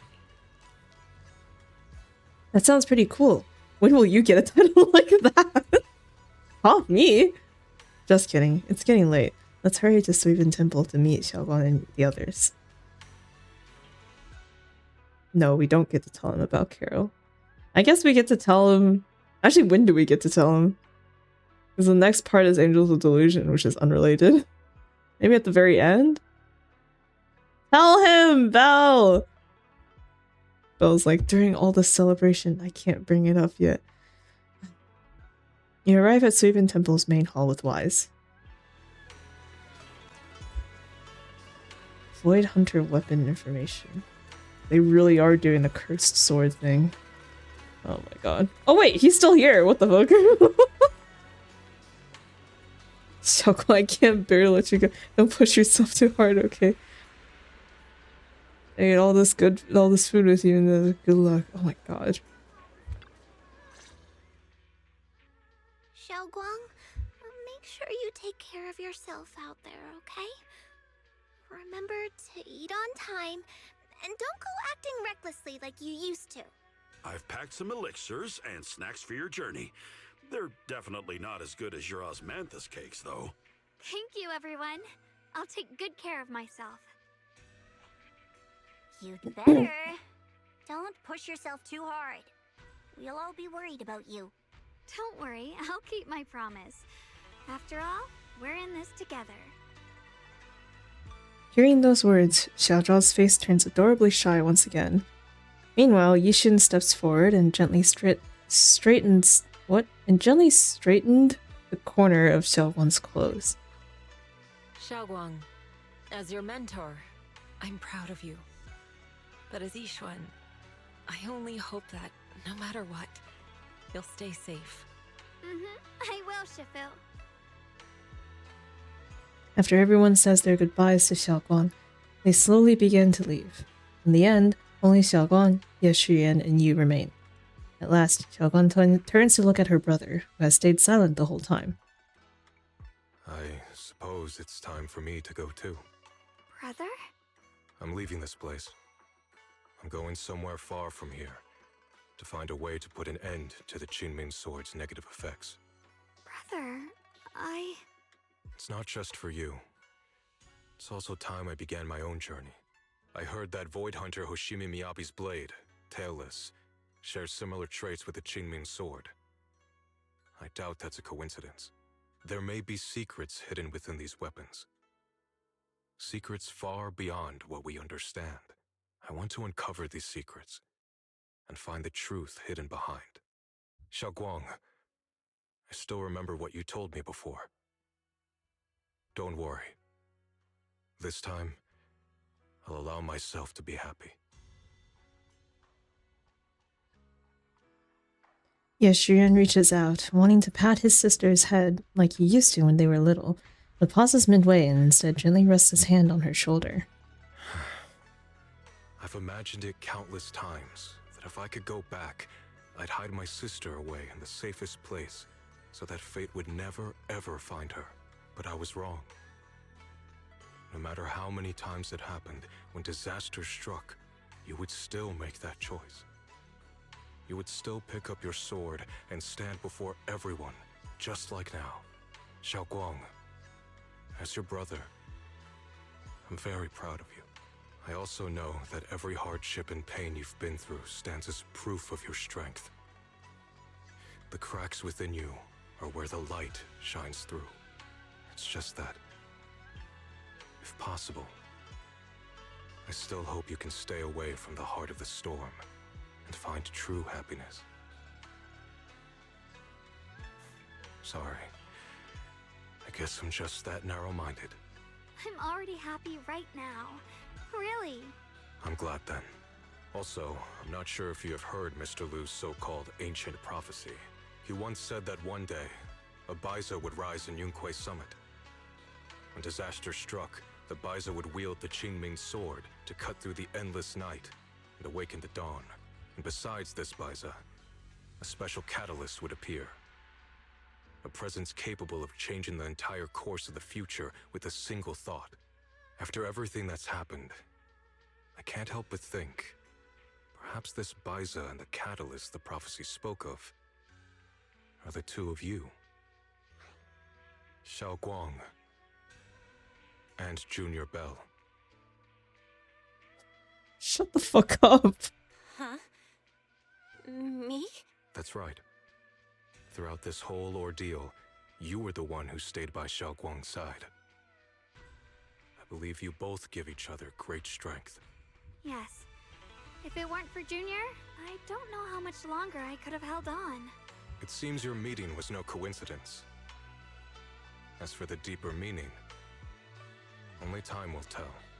All right, it's getting late. I'll be heading off now. Farewell, my sister. And Junior Bell.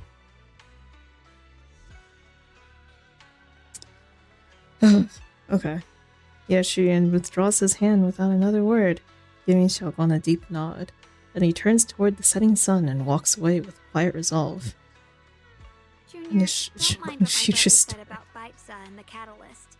It's just a prophecy. Probably something Mr. Liu made up to spook us. Dude, with how much they shoved her into our story, of course we're gonna be seeing her again. Like, we have to at that point, just for consistency's sake. But that, it ticks me, oh, you know, I'll talk about it later, but it ticks me off. Okay. I think it's pretty nice, actually. It means we're connected by fate. A destined encounter. Huh? Really? So it's fate?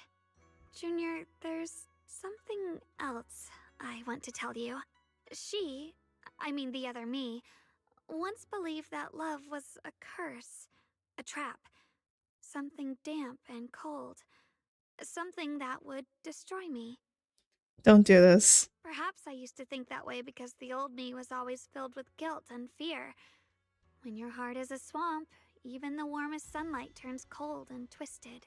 But actually, it's not like that. Love is a miracle, a strength, a warm hand that pulls me back to the world when I'm falling into endless darkness.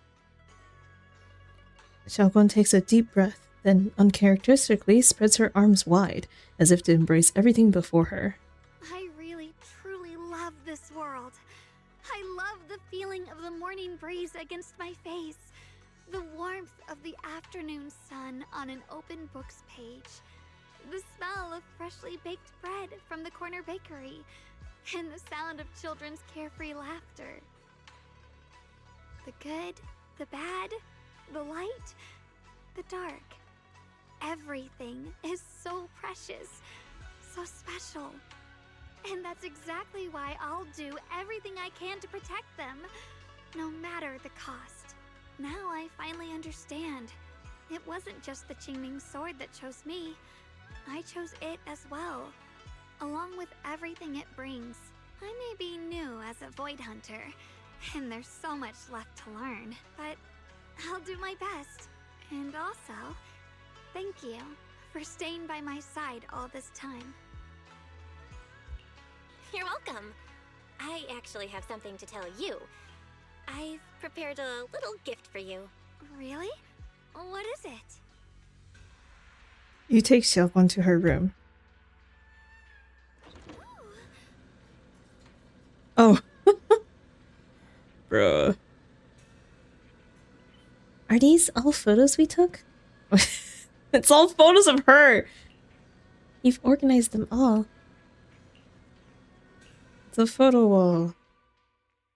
Countless photos, carefully developed, framed, and hung, cover the wall. They form a galaxy of warm, glimmering light, capturing all the beautiful moments you once shared.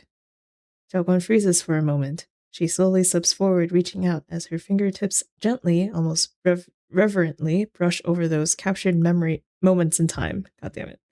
This is the one we took together, just before the ceremony that day. That's just one selfie. Bell, why? Wait, what does Wise do? Sorry. Standing man emoji moment. When everyone else is... Okay. Hastily taking group photo before the Void Hunters. In this photo, Shogun is smiling gently. Everyone at Yunkei Summit looks happy, and even Yashian's lips seem to curve in a slight smile. I was like, where is he? Oh, there he is. In the background, the mayor is busy preparing for the upcoming ceremony. No one knows if there will be tougher challenges ahead, or more heartbreaking farewells in the days to come. But at least in this moment, everyone stands together. The sunlight is perfect, and the breeze is gentle. Without a doubt, this is an immortal memory worth protecting with one's life. It was my first time speaking in front of so many people. Thank thinking back, it feels unbelievable. I'm just glad you and everyone else were there with me. And all the moments we shared before. You kept them all too. I remember the fragrant scent that filled the flower shop, the gentle melodies we listened to together, and the movies we watched. I didn't realize we'd already made so many wonderful memories together. No matter what happens in the future, the memories of the past will always leave their mark. I'll always remember them. I'll always remember you. Junior, Xiaoguan chokes up, still staring at the precious photoset as her shoulders tremble. After a while, she turns around, eyes glistening with tears, yet her smile shines brighter than the sun. Thank you. This is the best gift I've ever received. I think everything we've been through together will become a memory I'll cherish forever. I don't know when the Qingming Sword side effects will return, or how long I'll be able to keep these memories. But because of these shining days, no matter what happens in the future, I feel like I'll have the courage to face it. Thank you for painting my life with such beautiful colors. Together, you and Xiaoguan relive the stories behind each photo, and at last, the time comes when you have to part ways. Well, as protesting too. Safe travels, Xiaoguang. I hope things go well for both of us. Goodbye, Junior Belle. Xiaoguan smiles brightly and turns toward the setting sun and takes the first step forward on her new journey as a Void Hunter. You stand there, watching her figure fade away until she disappears completely into the glow of the setting sun. I hope Xiaoguan's first Void Hunter mission goes smoothly, though knowing her, she'll definitely be fine. It's a goodbye, but Xiaoguan's only leaving for a few days. She'll be back at Yunque Summit soon enough, and we'll have plenty of chances to meet. Oh my god, seriously. Low-key, I thought with how dramatic they were being with her farewell, I thought she was leaving forever. I thought she was leaving to, like, seriously work on whatever the fuck Void Hunters work on. Like, constantly fighting in Hollow Zero or whatever. Like, what did they do? I don't know. But, like, you know, I thought she was, like, actually going. And she was gonna live somewhere else at the same, too. But, damn, if she's just coming back after a few days, like... Okay. For some reason, my eyes have been feeling a bit off these past few days. Maybe I should go talk to Wise about it. Yeah, maybe you should talk to Wise about other things, too. Perfect. Belle, perfect timing. I've got something to tell you. I just got a message from the mayor. They've dug up some new intel about that creator we took down in Lemnian Hollow. That being who looks like Sarah. They're probably not the real creator. The mayor said it was probably a creation of the creator. Sorry. Okay. A powerful being crafted by imbuing Sarah's physical form with the creator's power. That thing was after Xiaoguan's body. Seems like only using Xiaoguan as a vessel could give them the most power. Probably because of the Qingming sword. Creator creating, no way. Xiaoguan must have found out beforehand, and wanted to use it against them by trapping them in her own body to destroy them. Thank goodness he managed to remove them from Xiaoguan Belle. Oh right, that thing also held some of the first generation Void Hunter Lady Sunbringer's power. Her eyes were the same color as Lady Sunbringer's. Yeah. It seems Lady Sunbringer did something in the Lemnian Hollow and left behind some of her power. And that power was exploited. Didn't Lockspring say some rumors about Sunbringer? Yeah, I was thinking the same thing. But Lockspring also said that even though Lady Sunbringer faced misunderstandings and hostility, she ultimately chose love and forgiveness. So that thing must have stolen Lady Sunbringer's strength. The mayor calls them a messenger, but just the creator's creation alone holds such immense power that it almost destroyed the entire Wi-Fi Peninsula. Just how powerful are the enemies we're going up against? In the end, we still managed to defeat them. I'm certain the creator isn't invincible. Yeah, no matter what, we managed to protect Wi-Fi Peninsula and New Eridu in the end. And then there's the thing with Teacher. Those visions of her you saw in Lemnian Hollow. She's definitely been keeping a lot from us. She might have really been the one behind the fall of the old capital. There must be more to this story. There must be something else behind all this. I hope that's the case too. And about what you mentioned earlier, that strange figure talking to her. Well, we still have way too many mysteries to solve. And those weapons the teacher kept mentioning, the Qingming sword and the cursed blade tailless, what secrets are they hiding? Anyway, we need to do more digging into teacher's situation. Okay. For some reason, a sharp pain shoots through your vision. It hurts. Oh. Belle, what's wrong? You alright? Should we go to the hospital? Wait, your hand.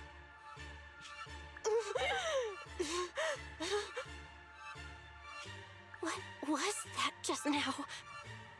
Is it back to normal? Belle, you've been acting strange ever since that day you saw the creator. We should probably get you checked out sometime. I'm not sure if they'll be able to find anything, but still. It's fine, really. It's not that serious. Maybe we can ask the mayor later. He probably knows more than we do. Anyway, that's enough for today. Let's head back to our rooms and get some rest, okay? Belle. Girl. Yeah, I was gonna say Belle pulling on your shunguang. Meanwhile, inside the mayor's office. My old friend, can you see it? This city has survived once again. But I know that thing was their creation, the messenger. I thought they wouldn't do it again. Like a tumor that can never be removed. Cut one out and another grows. How ridiculous. It's obvious they're probing. Fumbling and frantic, yet driven. To find out the true extent of their own power. Still, it's not all bad. The Qingming Sword's keeper from Yunquei Summit has been granted the title of Void Hunter. This is good. Very good. My old friend, I know you wouldn't approve of what I'm doing, but this is the only path we have left.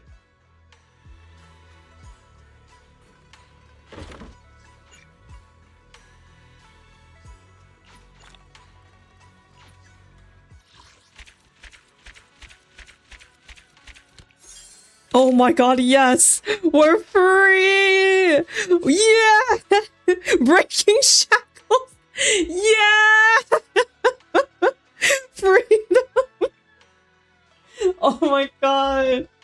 Oh my god, I don't have to think about Yeshungo until she's another cameo in the story. Yeah! Okay, yeah, but like that's the thing you mentioned too. Like if she's rerunning in the current update, does that mean she's in the current story or at least an event? I don't think so. Unfortunate no! Is she really? Like, okay. Interesting after she leaves.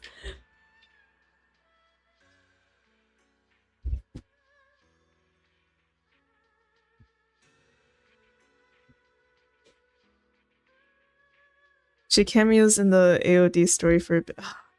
Damn it. Okay, but at least it's cameos. Okay, I'll take that over anything. over like a lot.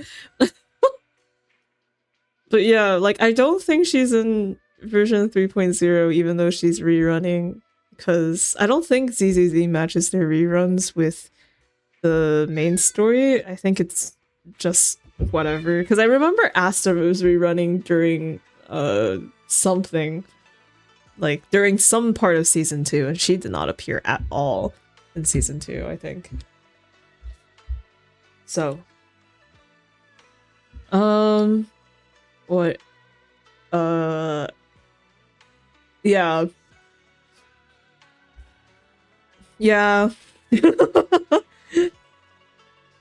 I'm glad we're done. Oh my god. I've never seen a character in like a Hoyoverse game, like a gacha character, so totally dominate a story like she does. Like it's like actually insane how much she's like the character of these two chapters. She means sort ourselves and forget about her. Ugh, oh my god.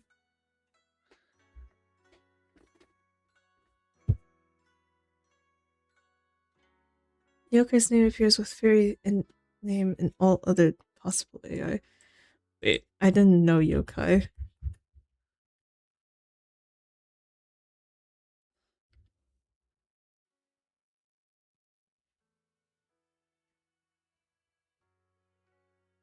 Oh. Oh wait, right. Oh my god, I'm remembering now. Right, right. Oh. Yeah. Okay, I wasn't crazy because there was a line from them before that was like, "What? Another being like myself?" And I was like, "Are they talking about fairy? Is this fairy lore?" Okay. Yeah. Oh my god. Come on, ZZZ. You know you want to do it. Make us pull for fairy.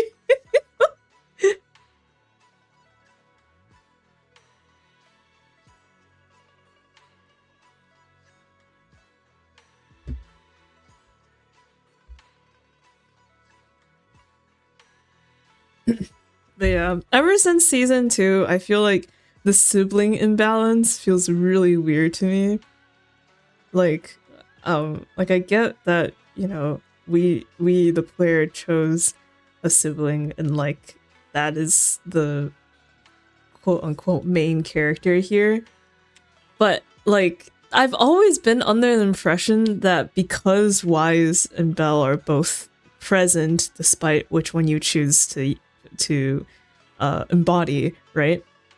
That they generally remain among the like among similar status or whatever. Like like in my head they should be interchangeable.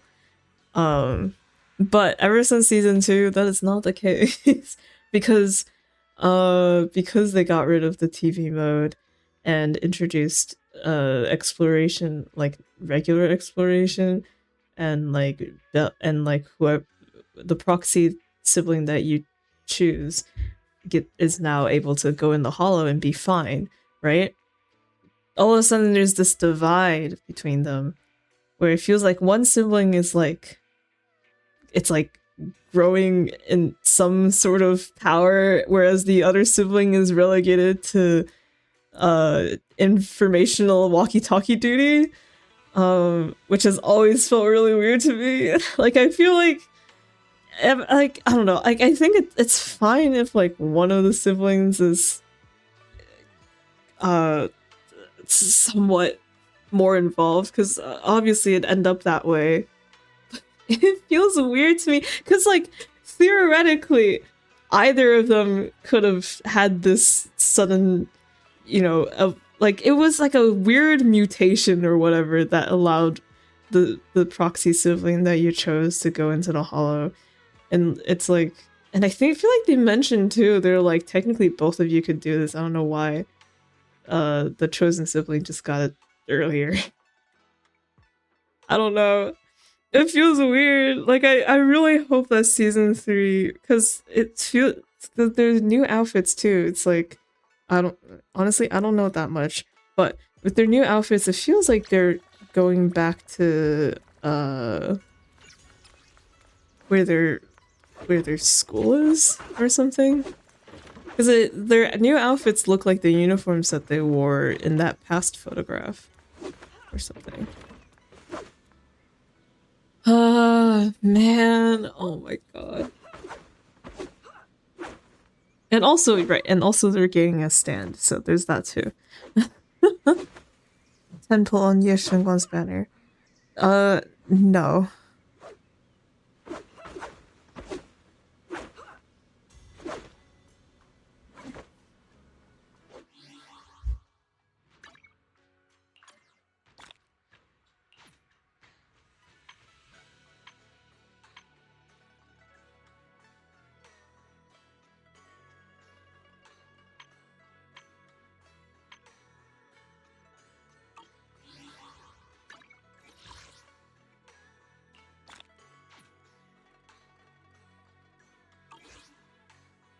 Yeah.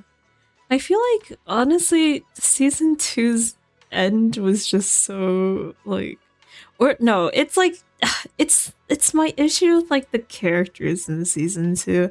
It feels like they're so like distant from each other, or like just I don't know, like the story is just not good. Like I don't know, like it started off really strong with Yuzuha and Alice, and then just went downhill, downhill, downhill. And it feels like I don't know. I don't know how to like when in comparison to season one and like why season one felt better. I don't know why. It just did. It feels like I don't know, like I feel like I liked the characters in season one more, whereas the characters in season two, like other than the initial Spook Shack, just felt kind of like forgettable or like I don't know. There wasn't like this just wasn't that much of an interesting draw to them. Ugh.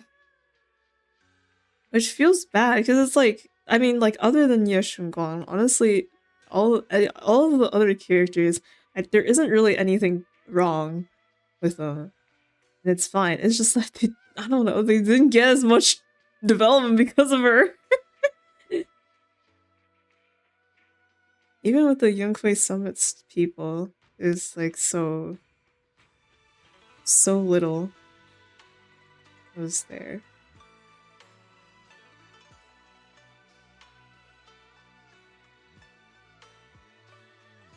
I don't know.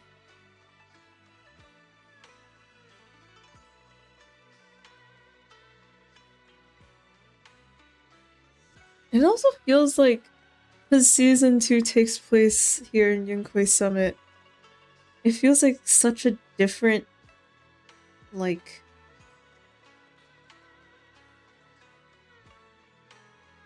vibe than the original season 1. Or maybe it's because I played it when we still had TV mode. And so the whole TV thing and like working behind the scenes and stuff, which really appeals, was like more prominent. Whereas this like season 2 just felt like more of the regular Hoyoverse exploration stuff.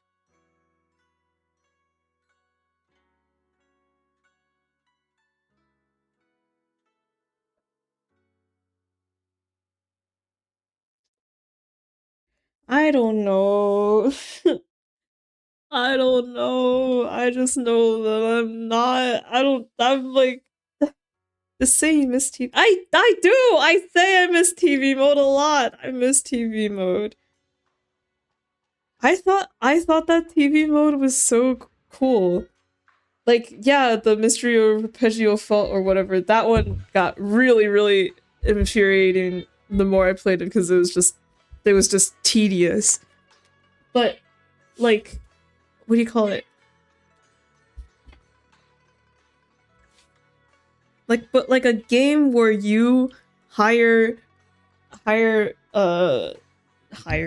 or like, but a game where like you're a proxy and like the characters that you pull gacha for are agents that you can ask, or that agents that you lead in the Hollow, is like a really nice setup for a gacha game. That's like it's different because it's like you're not.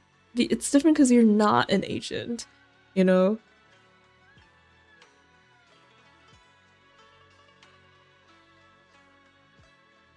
But yeah.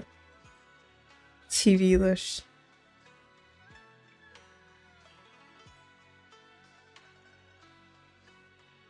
Anyway, everything that I wanted to vent about Yoshunguan happened while the story was happening, so I have nothing to say at the end. Just that so much of it's just like I don't know, like the sentiments are just like not hitting. They're not hitting because they feel contradictory.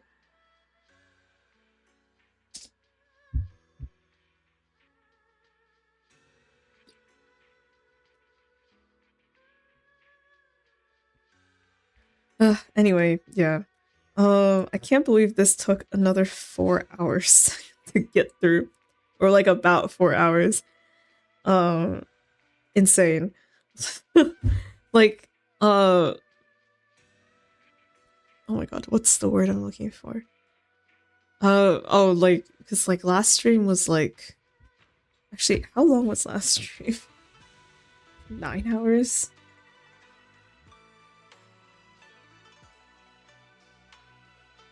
Yeah, last stream was like 9 hours.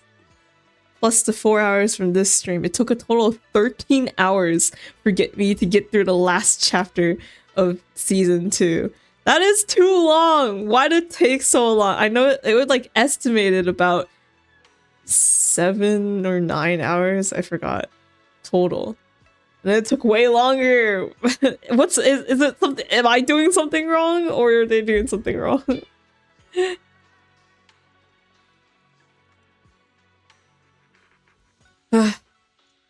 Man. Okay, now I just have to get through Angels of Delusion and a bunch of other stuff. But does mean that I don't have to see shunguang anymore. It's like, oh wait, actually, blame your character's taking too long to defeat.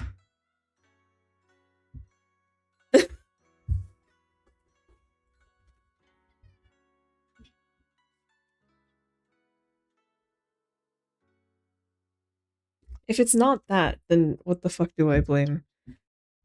Okay, right. Like, I know that she's... Okay, here's... right, okay, yeah. So, like, Ye Shunguan dominated the story so bad, and, like, she also inserted herself into our story so, like, so intensely, you know, like, we met her as a child, and, like, there's this... And, like, even her brother was like, it's like fate, you two working together to support each other or whatever the fuck. Like, there's so much sentiment around us being, like, a duo or us being, like, a partners or whatever, you know? But the thing about this is that this is a gacha game, so, like, I know that in the future, she's gonna be relegated to the background because she's just gonna end up as a cameo for like a lot of the stuff going on because this is a gacha game. Okay, like they can't have reoccurring, like you can't have reoccurring characters in a game like this where you're supposed to constantly be pumping out new characters, right? It's like one of the biggest flaws that I find with Hoyo versus system is that they just keep pumping out new characters where they'll end up with like a huge list of a bunch of characters, but like, you know, there's always going to be older characters that are neglected and like newer characters that are like will eventually be neglected. You know what I mean? Like it's like you can't handle that many characters and like have them consistently always show up and be around. Like if you take Genshin Impact right now, it's like there are probably characters that haven't shown up or rerun in so long that like it feels like Hoyoverse themselves have forgotten about them.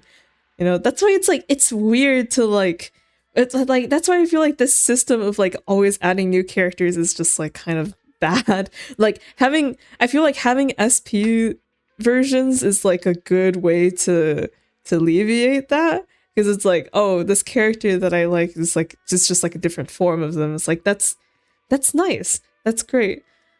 But you know, the main system is still there. So what I'm basically saying is that because Yeshungon replaces Wise as sibling. Loki, I was thinking that too. I was like, why are they pushing her on us so bad? Like even going as far to call it fate that we were supposed to work together or whatever.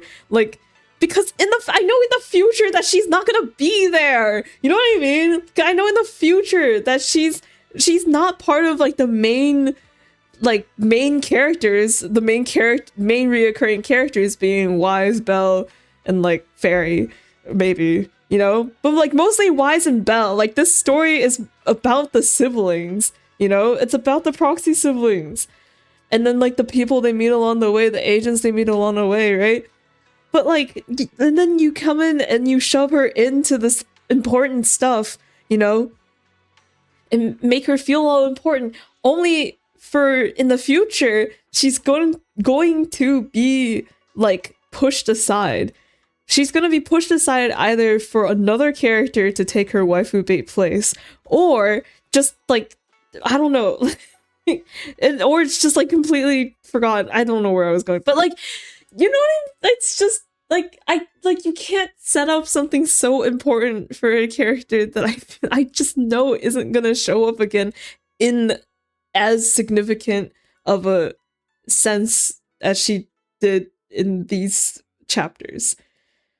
I don't know if that made sense, but what I'm saying, what I'm basically saying is that they put so much importance on her, only for her to later on, probably, this is assuming, not have that much importance again. It's like, it's just like weird, you know? It's weird, like, in the story perspective. It's like it's like setting something up, and we're like setting themes up between characters, only for one of the characters just like disappear. Man, but like also I kind of really hope that she doesn't appear again, like in a significant sense. Is like she possibly could, but I really hope she doesn't. And the thing is, I feel like she's just gonna end up being like how Miyabi was here for the last part of season 2, you know? Because she's also a Void Hunter, so she's part of the conversation. But she isn't like a huge part of the story here, because the season 2 end wants to focus on the season 2 characters, which is, you know, obviously, right? But I feel like in the future, Shunguang will probably take a similar position as she did here, where she's, if there's like maybe conversation about Void Hunters or like the sword, or new information about the sword, like she might show up again because it makes sense for her to be there for like context for what's going on. But the story will always be about the newest characters, right? Or about the siblings. So like, she won't ever have as much of an importance in the story as she had right now. So the fact that they set her up in a way that makes her so important to us feels weird. Feels weird. It just feels weird.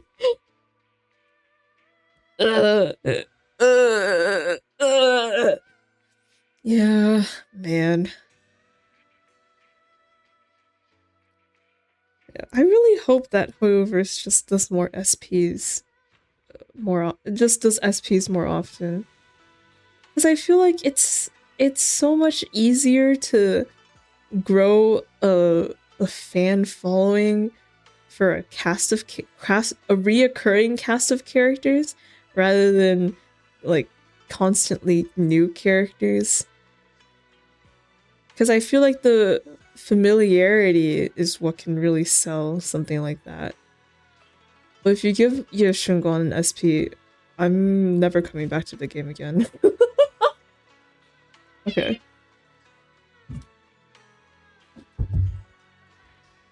I know that there's definitely people out there who like her, for sure, right? But I can't, I honestly doubt if people like actually like her, or are just indifferent towards her character but like her design or her combat stuff more, you know, because the story was just so not good. It's like, I get the overall sentiments that what the end of season 2 was trying to do, you know, like the whole freedom, I want to make my own decisions instead of having someone do it for me, you know, like we should be able to make our own choices, and that is like a constant prevailing theme, right? It happens with Xie Shunguang, and then it happens with lock spring. You know, like I get what they're trying to say, but like at the same time, you can't be like, let's make our own, like we have to make our own decisions. You know, we can't let other people decide for us. But at the same time, your own decisions are stupid. No, but at the same time, it's like the decisions that you're making are just like it feels naive, and like you don't have the full picture, you know? If like it feels like you're jumping into an abyss, and the reason you're not scared is because because you don't know enough about the abyss, or you haven't realized that the abyss is dangerous, so you jumped in. You know, it's not jumping into an abyss and then realizing that it's not dangerous. It's jumping into the abyss already thinking that it's not dangerous, when in reality it is. Okay. Oh, yeah. But like, you know, but yeah, so like what I'm saying is like, I don't think the season 2 story was that good. And like, I'd be really surprised if majority consensus is actually positive on the season 2 ending of ZZZ. I feel like even the normal person who isn't really that good at like media literacy or comprehension can still kind of pick up on like, yeah, it's a little off.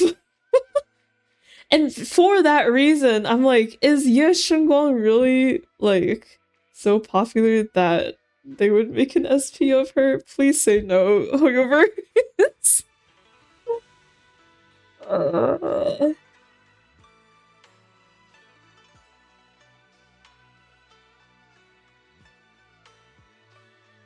Don't worry, most people hate season 2. Okay. What do you like about the ending of season 2? It ended. Yeah. My favorite part of Ye Shunguang is her brother and her cat.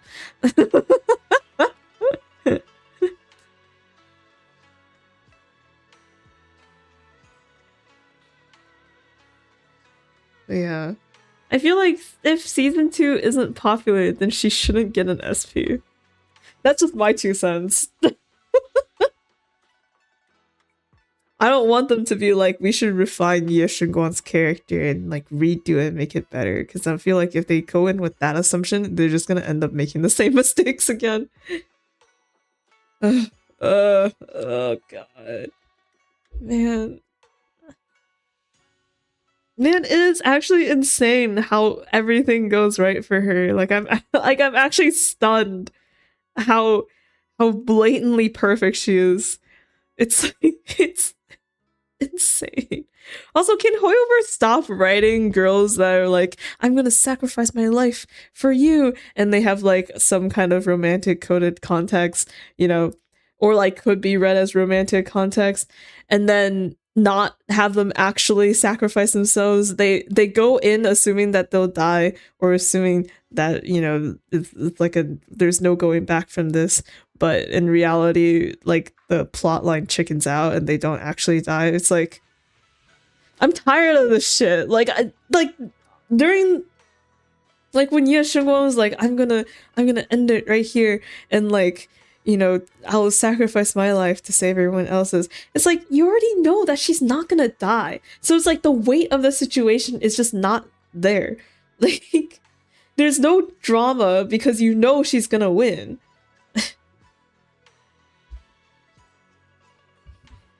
Okay.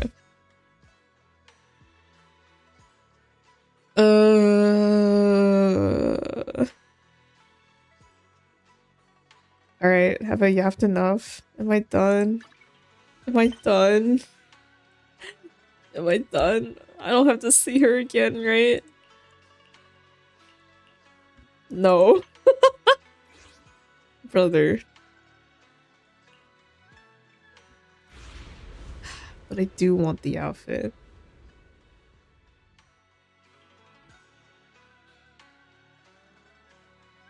I want the outfit so bad. Well, I literally have to finish season 3.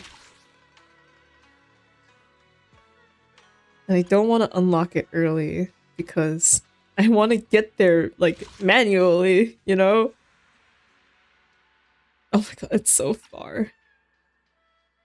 Ariel Academy. Yeah, right? Wise, look out behind you! Time to stream tomorrow. I can't. I really can't. There are so many things that I'm procrastinating on that I actually need to do. So I really can't. Even though I want to. It's like, there's just too much. If ZZZ made their stories shorter, I wouldn't be having this issue.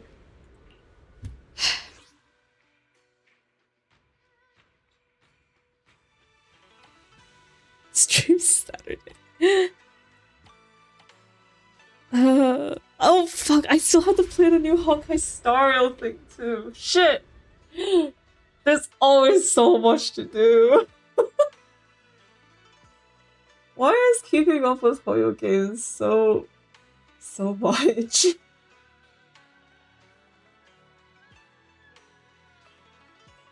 Man, it's like I want to know the context. I want to know. Like, I want to read the story. It's not like, God, I have to do this. It's like, I want to know, you know? But at the same time, for some reason, wanting to know is so fucking hard. It's shorter, at least. Oh yes, I have heard about that. I also know that at least, like, the Angels of Delusion interlude isn't that long. Is it? It's definitely shorter than whatever the fuck I just went through.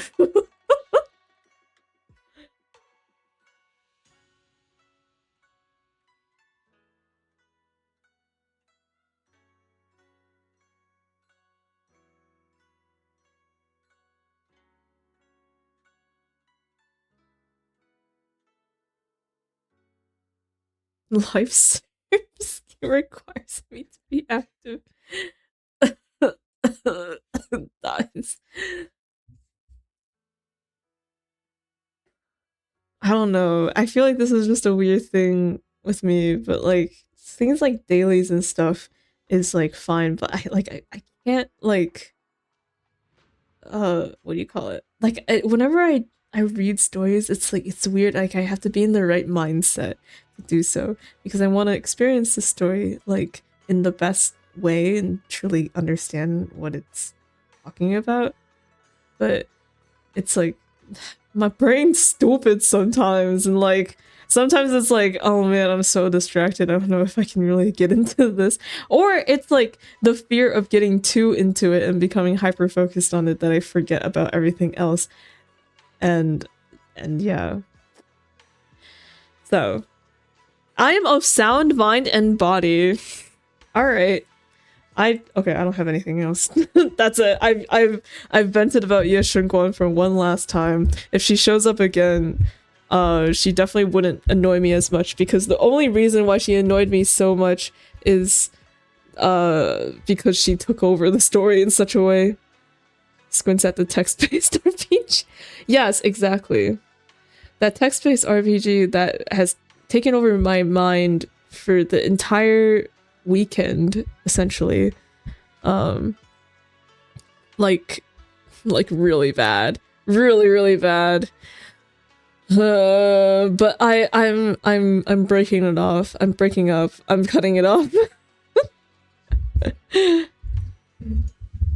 It really was like I started it thinking, oh, I'll just like go through a little bit because it seems interesting, and then completely got swamped. Absolutely horrifying. Highly not recommended. Big warning, never play. Okay, alright. So you say, but you'll be back in a week. No, I won't. I'll be back in like a month at least. Like, it takes a little longer, okay? That's the thing. Sometimes I do, like, I get hyper-focused on something and it's like, I have to see it all. But, like, in my head, the context is, like, I have to see it all because after I see it all, I'm never touching this thing again.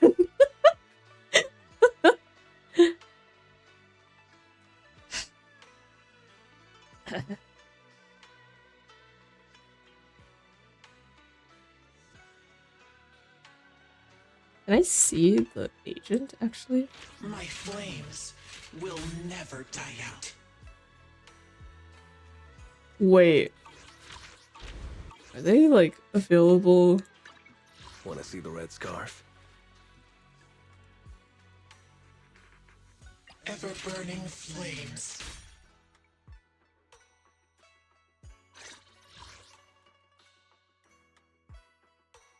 What is this? Oh, it's just faith.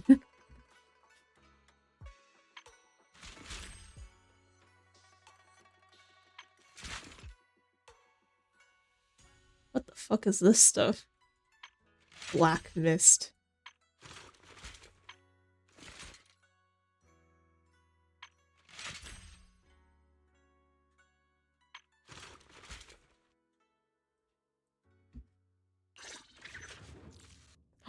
Oh! Ooh! Wait, I was. Oh, wait. Wait. That's kind of cool. Ooh. Okay.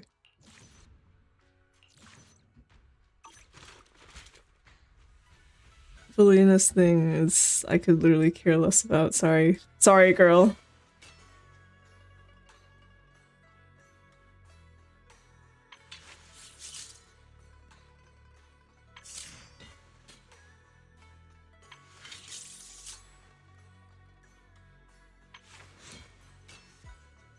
Her arms are so thin compared to, like, her boobs.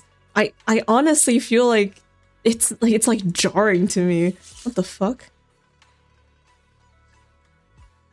The giant fan is cool, yes. I'm just sorry, the Hoover's design.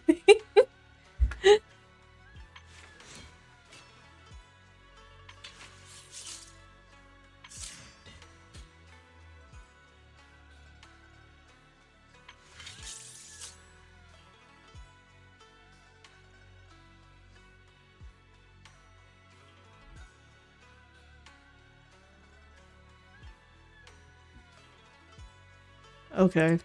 You know I would never turn you down.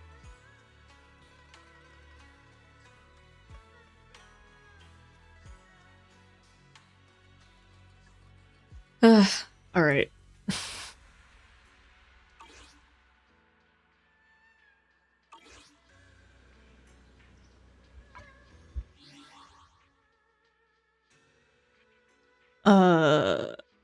Bye.